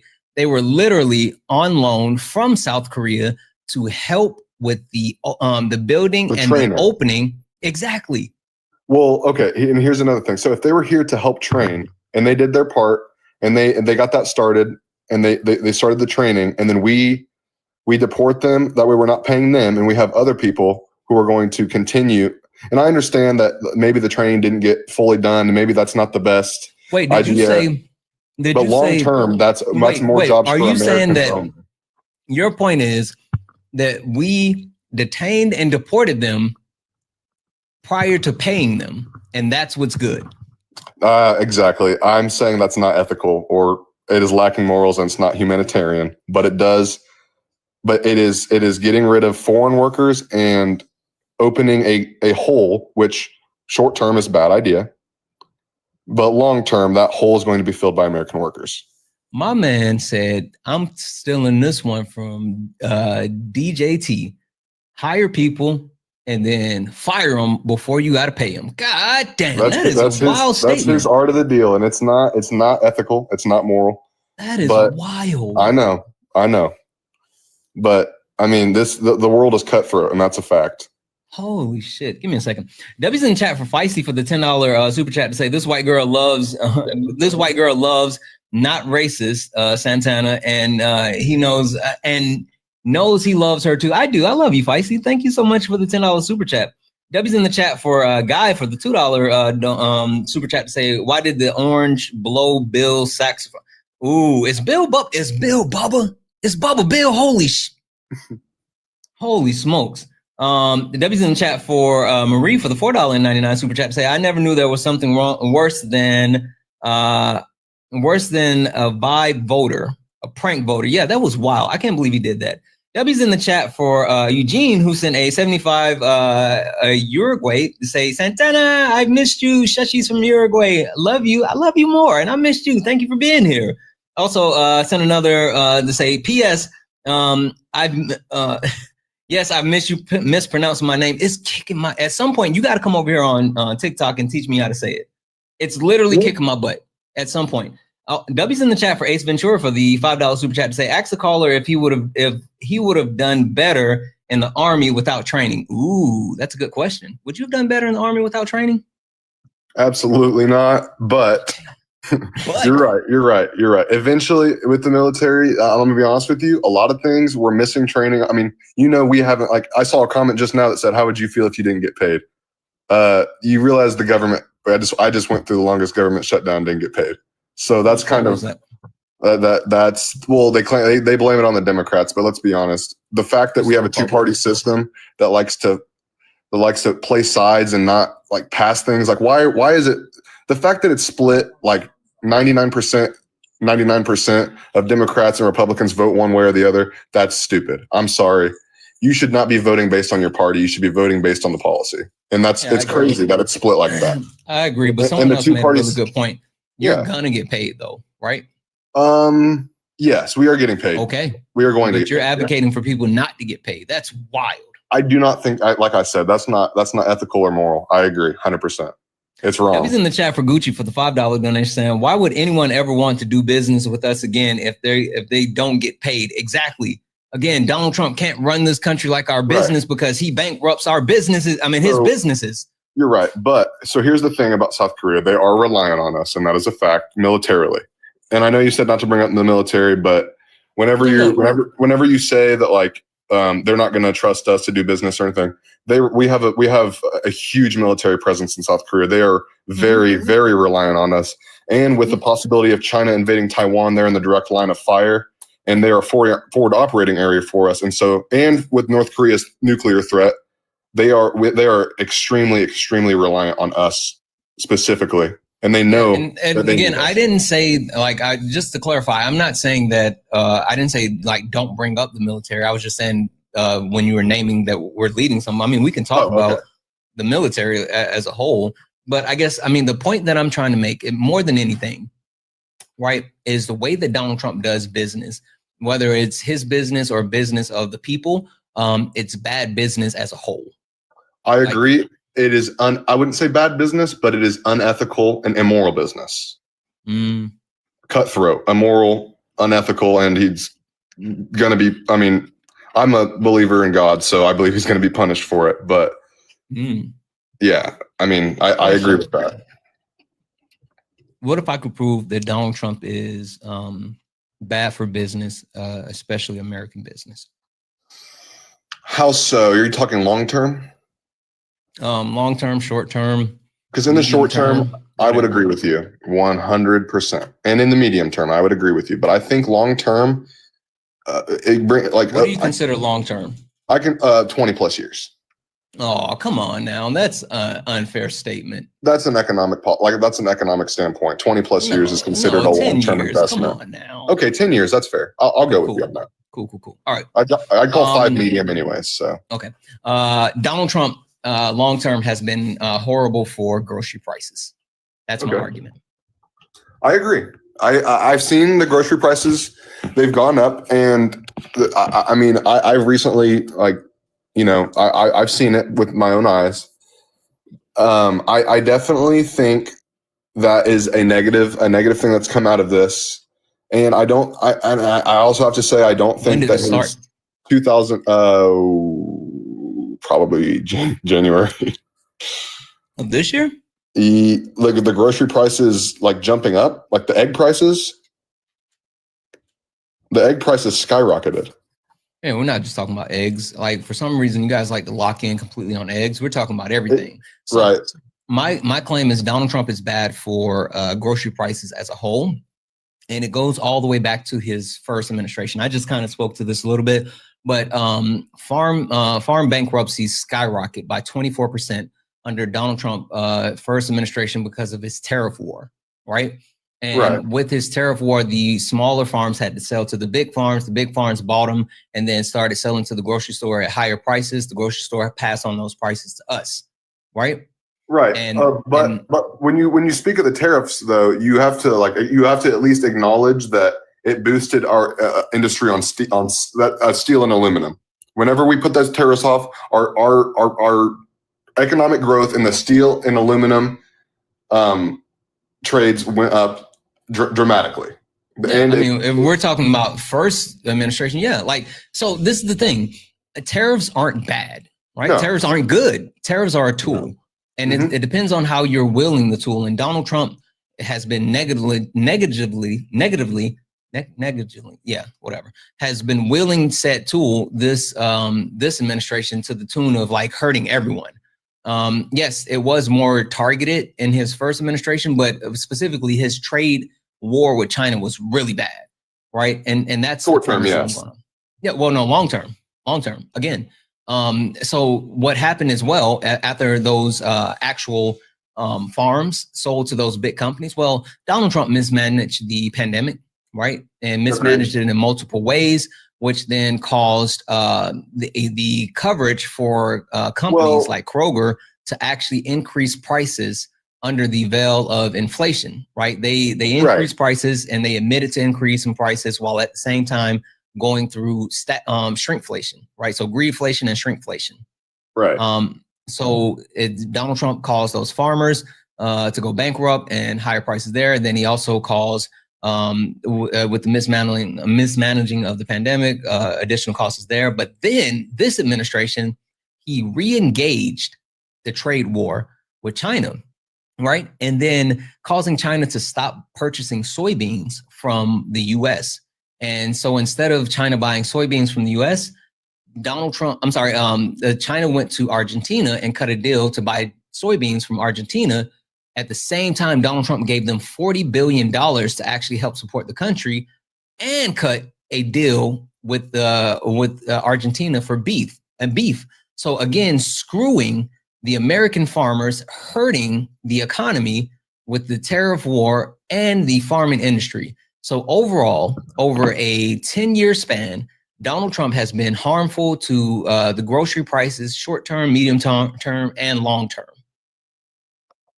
Yeah, I'd say the grocery prices have definitely been hurt, but I think our GDP is going to go on the uprise. It's because I understand, like, I agree he tried to hurt China with that, and then they just found a workaround going through Argentina.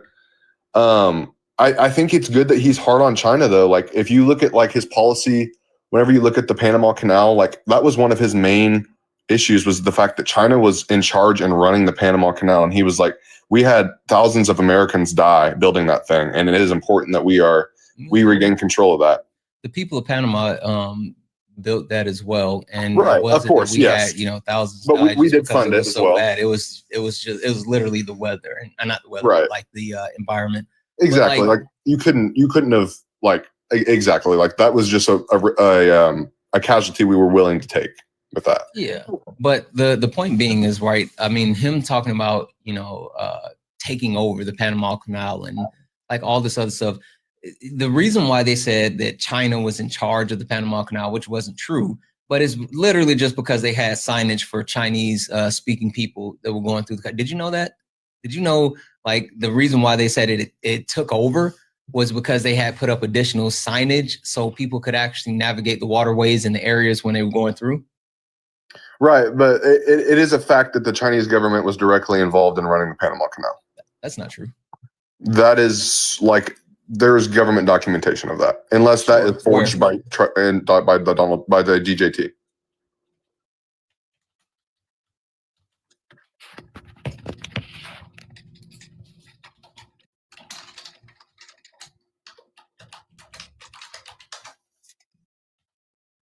Let's see, Panama Canal. Let's see here. Nope.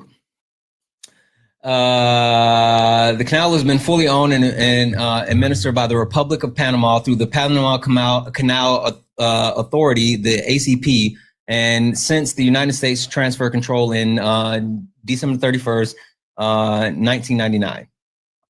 Let's see. And then there was a BBC article breaking down him saying, does China operate the Panama Canal? No. It does not operate it. It does not, they're not operating it per se. They do have a very, very significant influence over it, though. That is the thing. Influenced by how? The infrastructure projects that they had done. The what is it? Triple C or quadruple C? They're like, they have like a communications construction thing. Anyways, they had built infrastructure all around the canal, and like it was like all Chinese firms that were getting all this money to come in and build these. They also like had a power plant that was like running the canal, and they were making that's a fact. Look up the Chinese power plant at the canal. Yeah. What I'm saying is, whether it be any type of actual work that was completed there or whatever the case may be, they did not have any direct influence on the Panama Canal. And even breaking it down with this BBC article, what's China's role in the operation of the Panama Canal? There's no public evidence to suggest that Chinese government exercises control over the canal or its military. However, Chinese companies have significant presence there, which I was saying. From October 2023 to September 2024, China accounted for 21.4% of the cargo volume transmitting through the Panama Canal, making it the second largest user after. I would hope it's the United States. The U.S. Exactly. Yeah. So I mean that's the point. That's the point. The reason why China has such an actual quote unquote influence or whatever, they send a lot of ships through the Panama Canal. That's why the signage is needed. That's why, I mean, like that's why they're actually needed. And it's the Belt. I agree, and it's the Belt and Road Initiative. That's the whole reason that they want this influence in the Panama Canal. It's just the fact that their expanding influence is a threat to. I guess it's a threat to democracy. It is. But their expanding influence is a threat to democracy because, I mean, you look at the democracy of Taiwan. That's the biggest threat right now. Donald Trump have helped them actually expand. I think I wouldn't know better. Only if it were to benefit the United States, he would allow them to expand. Yeah, economically. Sure. If I didn't know better, I would think Donald Trump's a double agent. Because everything that he has done so far has absolutely benefited China. The only thing I disagree with, the only stance that I disagree with that he's taken on China, because the tariffs are anti-China, there's no argument about that. But in February, he did mention that he was unsure if we would be in support of Taiwan during an invasion of China, which, in my opinion, we should be. They are a democracy. They are their own people. They are the original government of China, and they deserve to be independent of China. And the fact that China is pressuring them and manipulating them and forcing them to spend money and forcing them to use resources to protect themselves and ensure that they are ready for an invasion if China comes in and tries to blow shit up pretty much. Like that sucks, but it's a fact that we are still 100% backing Taiwan, and that's what's important. Yeah. That still doesn't negate my claim that Donald Trump has been helping China. That's our question. Okay. Donald Trump ended USID, right, and has pulled back on multiple international efforts for multiple things. Who has stepped up and filled that power vacuum for the soft power initiatives that the United States used to actually fill? Like this, by soft power, you mean like our global influence and like that where we don't have to use our military or our CIA or whatever. Well, I would say it would be, if you're saying our soft power influences, I'd say our global influence has declined who's in Europe. Who's picked up the slack? China has a bigger influence globally than we still have the largest global influence. There's no question about that. But multiple points where our soft power has been pulled across the global stage. China has stepped up and actually taken on those responsibilities / burdens of the United States, which has increased their soft power. And in the same term has allowed China to make global trade deals that help benefit them and strengthen them in multiple ways. And it helps the underlying premise and push of BRICS, right? Which would undermine the US dollar, which would hurt us even more. So I see like a direct difference between like soft power and then like manipulation and coercion of foreign, I'm gonna say adversaries, foreign countries. I feel like saying out, in my opinion, like this is not on behalf of the military. I should preface this because this is not necessarily what their take is. I would say that like geopolitically, if we are pulling away and backing out from delving into the governments and the internal affairs of other countries, I believe that's a good thing. And that is kind of what we're doing. Donald Trump is sending troops to Venezuela. Well, it's not in support of any country, though. Yeah, but you said staying out of foreign countries. I mean, no, staying out of using soft power and coercion in foreign countries, not military. I mean, the CIA is going to do that regardless. Like, this is the thing, right? Being able to actually fund PBS in Afghanistan so they can run pro-United States propaganda, like that's beneficial overall, right? I mean, like, the idea that we shouldn't have soft power, that's wild, because we don't need to be swinging around the hammer all the time. Like, that doesn't make sense. Well, I'm glad you brought up Afghanistan, because he's the reason we're out of there in the first place. Yeah, I mean, that's fine, but that doesn't negate what I'm saying as far as using soft power is beneficial, because actually using force is not always necessary. So do you know the Taliban's take on America right now? Not Afghanistan nationalists. I do. That's fine. Like, I'm not pivoting. I use that as a point of reference to speak to soft power. I wasn't trying to pivot to like talking about Afghanistan or anything like that. I'm literally just trying to talk about the benefits of soft power. I mean, I'm not trying to move off that. I think his soft power policy was great, and I'm using Afghanistan as a example because I would consider myself a subject matter expert when it comes to the I guess communications in 2020 with Afghanistan. He used soft power, meeting in Doha and the Doha Accords, and using Afghani nationalists and talking to them. We had never talked to terrorists, and anybody that says he's the reason the Taliban took over. No, the Taliban are going to take over either way. The government that was standing in Afghanistan was corrupt. He tried to invite, he invited the Taliban to Camp David. Yeah, it's safer than us going there. Why the fuck would you invite the Taliban to Camp David? Do you know? Okay, answer me this: are Taliban a terrorist organization? Yes, no, they are not. Well. They're a religious insurgency, definitively. The combination. They're definitely an actual. There's a section of it that is a terrorist group, just like Hamas. Section. What's that section called? Same thing as Hamas. Same thing as ISIS. Are you talking about the section in Khorasan? I'm talking about there's a certain part of the actual group that functions as a terrorist cell, just like there's a certain part of the group that functions as like a governmental system. Like it's portions of the group. They're intertwined, but there's specific portions that do so. Right. So I'm speaking specifically of the Taliban government that is in Kabul currently. Okay. And I'm not talking about some like half cousin terrorists. They're all connected, bud. They're not all connected. ISIS and yes, they are. Taliban are not connected. No, I'm not saying ISIS and Taliban. I'm talking about the different, like the different entities of it. I'm not talking about like ISIS and Taliban being connected. I'm saying like, yes, there is a portion of the Taliban that operates as the governmental structure, but there are sections of the Taliban that that operates as a terrorist organization, and they're quite intertwined. Okay, terrorist organization, how? They're nothing. They do not delve into any actions outside of Afghanistan. By killing people, we do the same thing.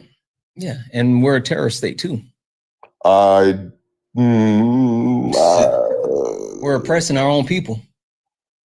I don't think we're oppressing Americans necessarily. Yeah, we are. We may be oppressing people inside of America. No, we're oppressing Americans too. How's that? The ICE raids are targeting American citizens as well, specifically Black people, but American citizens. It's not targeted at them though. That's the point. That's not the premise. That's not the purpose of this. It is. They had an ICE raid where they went into an all-Black neighborhood and ramshacked a Black apartment complex and pulled the Black people out at like 3 o'clock in the morning and zip-tied babies and held them in custody and then just, let them go. So like they're specifically doing that. And then you can talk about the actual ICE agents like pulling weapons and pointing them in the face of American citizens. Did you know that like one ICE agent pulled his weapon on American citizen, put it in the face and said, "Bang, bang, unalive liberal"? I was not aware of that. That's pretty extreme of that guy to do, to be honest. Yep. The actual head of ICE was in court and had to testify about it. He's an idiot. Yeah, but they keep pulling their weapons on American citizens, like, and not just that, like they mace the baby. They maced the 2-year-old. I've seen that. I've also seen them sprint, like literally almost killing somebody that was in a dinosaur costume. I think a lot of those ice agents. They also shot a priest. They shot a priest in the head with a rubber bullet. Yep. Like and there's specific. Donald Trump funded ICE to the 14th highest level of any military in the country, and they've been advocating, like Pam Bondi and Stephen Miller have been advocating, saying they have federal immunity and they don't have to abide by any of the state level law enforcement. They bolstered ICE by giving them access to all law enforcement entities across the U.S., including 20% of the FBI.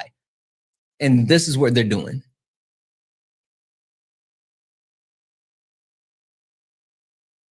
But I mean, I would argue that there's a hiring issue with ICE. Personally, it is. You know why? Because it's, if I'm racist and I'm like, I want to scare the shit out of minorities. I'm gonna scare the shit out of Mexicans. I want to scare the shit out of. I want to scare the shit out of Africans. You just said African Americans. I don't know if they thought those were African people that had moved here or something like that. I don't know if that was their claim. It's proven that there's certain, I don't know what country specifically, but like certain groups of people that have immigrated. I don't know if it's in Illinois, Haiti. I know Haitians. Like a lot of Haitians that have, I don't consider myself racist by any means. I've got a lot of friends in the military that are African and black friends. No, black friends. Not honestly. I'm not racist. Really. I got black friends. Mostly African guys, like South African and like from Mali and stuff like that. But I don't think there's an issue with immigration necessarily from those countries. But I do think there's an issue with Donald Trump is prioritizing white refugees from South Africa. Let me read this off, and then I want to call something out real quick. W's in chat for Gucci for the $5 donation, saying the slightest thing that this idiot, not the slightest thing that this idiot has said so far is anything Christian. Ooh, I never claimed to be Christian. I'm a Muslim. I'm not Christian. Oh, that would make sense. W's in the chat for Gucci for the $5. Oh, wait. Sorry. This was for the other guy before you. I apologize. Oh, okay. My bad. I apologize. W's in the chat for Taro. What up, Taro, for the $2 donation, super chat to say F capitalism, comrade. And W's in the chat for Ace Ventura for the $2 super chat to say they just tried to deport an indigenous woman. Yes, they did. Like literally, they did. W's in the chat, guys. If anyone else would like to support the live, you can do so. Cash App, PayPal, Venmo, all the pay links and link tree in the bio. Santana speaks for you. Santana speaks for you is the best way to support the live. Everything's accepted, anything's appreciated. If you're over on YouTubes, you can send a super chat, and I will read that out. Last but not least, guys, if you look up at the top and you see the word follow, that means you're not following me. You are not following me. Hit that follow button. Hit the follow button. This is the backup account. Hit that follow button, but follow the main account as well. This is the main account. Show the main account some love. Make sure you're following the main account. Follow both of them. And then put the word follow in the chat so I know that you follow both. Let me know that you did it. Hey, how many times has ICE changed their physical fitness requirements under Donald Trump? I'm not sure, but I know the military just did. Thank you. It's me, Rain. I appreciate you. Thank you, Ron. Thank you, Fear. Thank you, Trevor. So they actually decrease the fitness standards in order to be able to get into ICE twice. And when they still couldn't get people, guess what they did? They just made exemptions, I'm guessing. Yep. Just come on in. I'm against that for sure. Also, did you know they did have pretty strict, I'm gonna be honest, it was pretty strict. They were. They were. 1.5 mile run in 14 minutes is a lot of people cannot do that. Yeah. Well, they got rid of that, but also, did you know they decreased the amount of time that you have to go to? It's not basic training, but the academy. Yeah, it's the ICE training. Thank you for the heart. Qualification training. It's 16 to 8 weeks. But here's the thing. I don't know if you know this. So do you think that people in the military get more training, or do you think people in ICE get more training? I think that boot camp is more intense and more extreme, and it's more detailed. And then once you actually do it, once you get shipped out from boot camp, you are constantly under, like the watch of some type of leadership. Versus when you're ICE, you go through like this high level training, and they send you out into the field to deal with people, and you just kind of go willy nilly. Okay, I would agree that you're constantly in a leadership. You do still have a chain of command, same as ICE, though. You still have a chain of command. They do have a chain of command, but the chain of command, it's more like a rope versus a chain. They reduced it from 16 weeks to 8 weeks. The basic military, a huge thing. I agree. The basic military training for the Air Force is 7 weeks. Okay. They still go. What do you do at the basic in the Air Force? You can go. You do job like specific job training, and it can be literally 2 weeks long. Yeah. So again, like maximum, like you can still only do 9 weeks, and that's learning to flip burgers. So it's not like anything crazy. Yeah, but still, like the overall emphasis and the overall training that's put in is more intense, more detailed, and overall better in any function of the military versus ICE. At the same time, who else has there's been a high increase as far as who's been signing up for ICE? I mean, I know most of it's just a bunch of racist white men that don't want to see any other color in the country. Which group for sure? There's 2 groups that have spiked the actual joining ICE since they dropped the standards and the background check requirements. Enlighten me. Because they lowered the background check requirements as well. See, that's the issue. I don't like you should be vetted and make sure that you're not some racist piece of shit that just wants to ruin people's lives. Mm-hmm. The Boogaloo Boys and the Proud Boys have had a influx of joining ICE. Yeah, I'd imagine that's accurate. Yeah. W's in the chat for Terabell. Terabell sent a $5 donation saying, "Let them know ICE got PD during shutdown military." Oh, got paid. Yes, ICE did get paid during the shutdown. That upset a lot of people. Yeah, that's because Trump doesn't care about the military. No, he doesn't. He, and that's one of my issues. Like, I have an issue with that as well, because I feel like we're kind of, especially as like National Guard, we are kind of used as his like own personal militia rather than serving our state or our country. I feel like we're just doing his bidding a little bit. Exactly.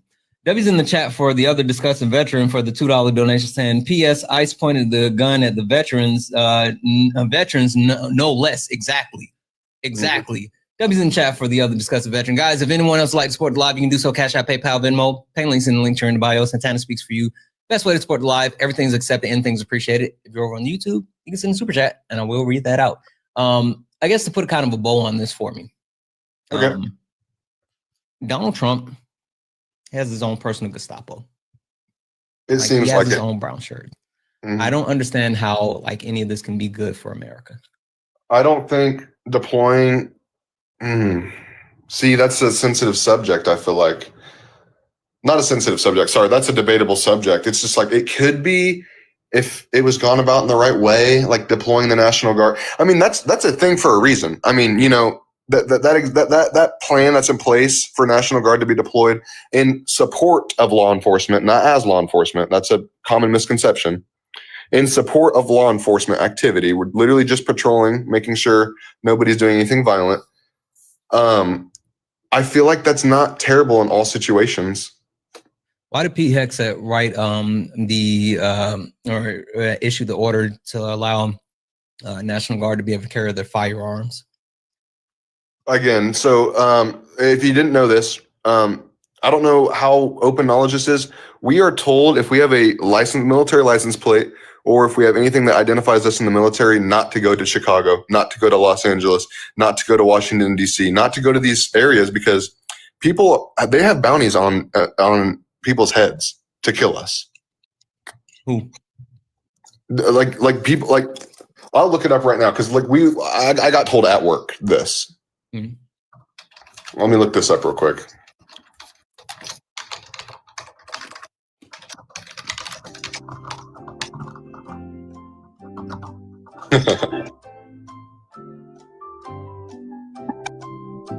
originating from Mexico. Oh, so you're saying it's the cartel? Looks like it. Yeah. Okay. Carson, verify that. So tiered bounty system, posted by the Department of Homeland Security website, claims that cartels have disseminated and structured bounty program to incentivize violence against federal personnel, with payouts escalating based on rank and action taken. $2,000 for gathering intelligence, $5,000 to $10,000 for kidnapping, and $50,000 for assassination of officers and other high-ranking officials. Got it. Hey, so you think DHS is trustworthy? No, not always, but CWB Chicago, MSN. I don't. Do you know the two most recent things that DHS put out that was vehemently false, and they perpetuated it? What is that?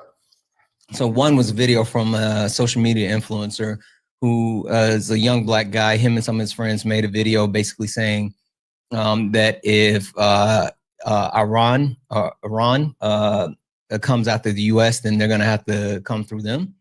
And his account was hacked, and video and information was altered, and was released. That video was released under the DHS social media site with the caption saying that they were going to come to ICE to collect the bounty on. I'm sorry, they were going to come to Chicago to collect the bounty on ICE officers, which was not true. So, like, and it was easily disprovable that like that video had been altered, and that was not what it said. Okay. And DHS kept pushing that. And the second thing is the actual boats. They posted pictures saying that Donald Trump and the Trump administration, drone striking those boats were needed because they show pictures of the boat with all the rugs on it and everything. Come to find out, they were using pictures that were from a 2024 bus by the Spanish government about 500 miles off the Canary Islands. So I say all that to say, so DHS has been one thing about the Venezuelan boat strikes. That is a ongoing operation, meaning it's at least classified as secret 5I at the minimum, meaning it cannot be released as of current. Full motion video cannot be released unless it is approved by Pete Hegseth or Donald Trump himself. Or that's fine, but what I'm saying is they're pushing propaganda. They're like literally putting out misinformation. That was yes, I understand that they are pushing out imagery and video footage that is not necessarily the exact mission that took place. That is only because they legally cannot do that, because it is important. Well, why would they put out a picture of said rug boat and then say like this is the boat that we drone? And yeah, they do have rugs, but it wasn't even the boat. To give an example, to show an example of something that similar, you can't show the exact one because it's still classified. So you show one that's similar and say, this is what we did. This is what we struck, even though it's similar. This has been used. Like, do you disclose this that? Has been used for a long time. Or do you just say like, this is it when it's really not it?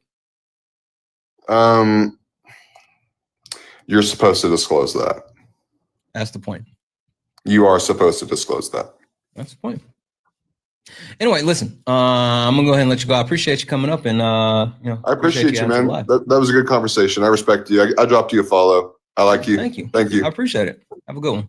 All right, you too. Debbie's in the chat for yeah, I'm not gonna read that off. Holy smokes. Not Schnazi is over on YouTube sending gifts. Holy shit. Holy shit. YouTube is not a real place.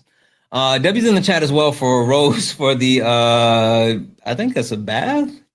Oh, marshmallow. It's a marshmallow. Debbie's in the chat for that.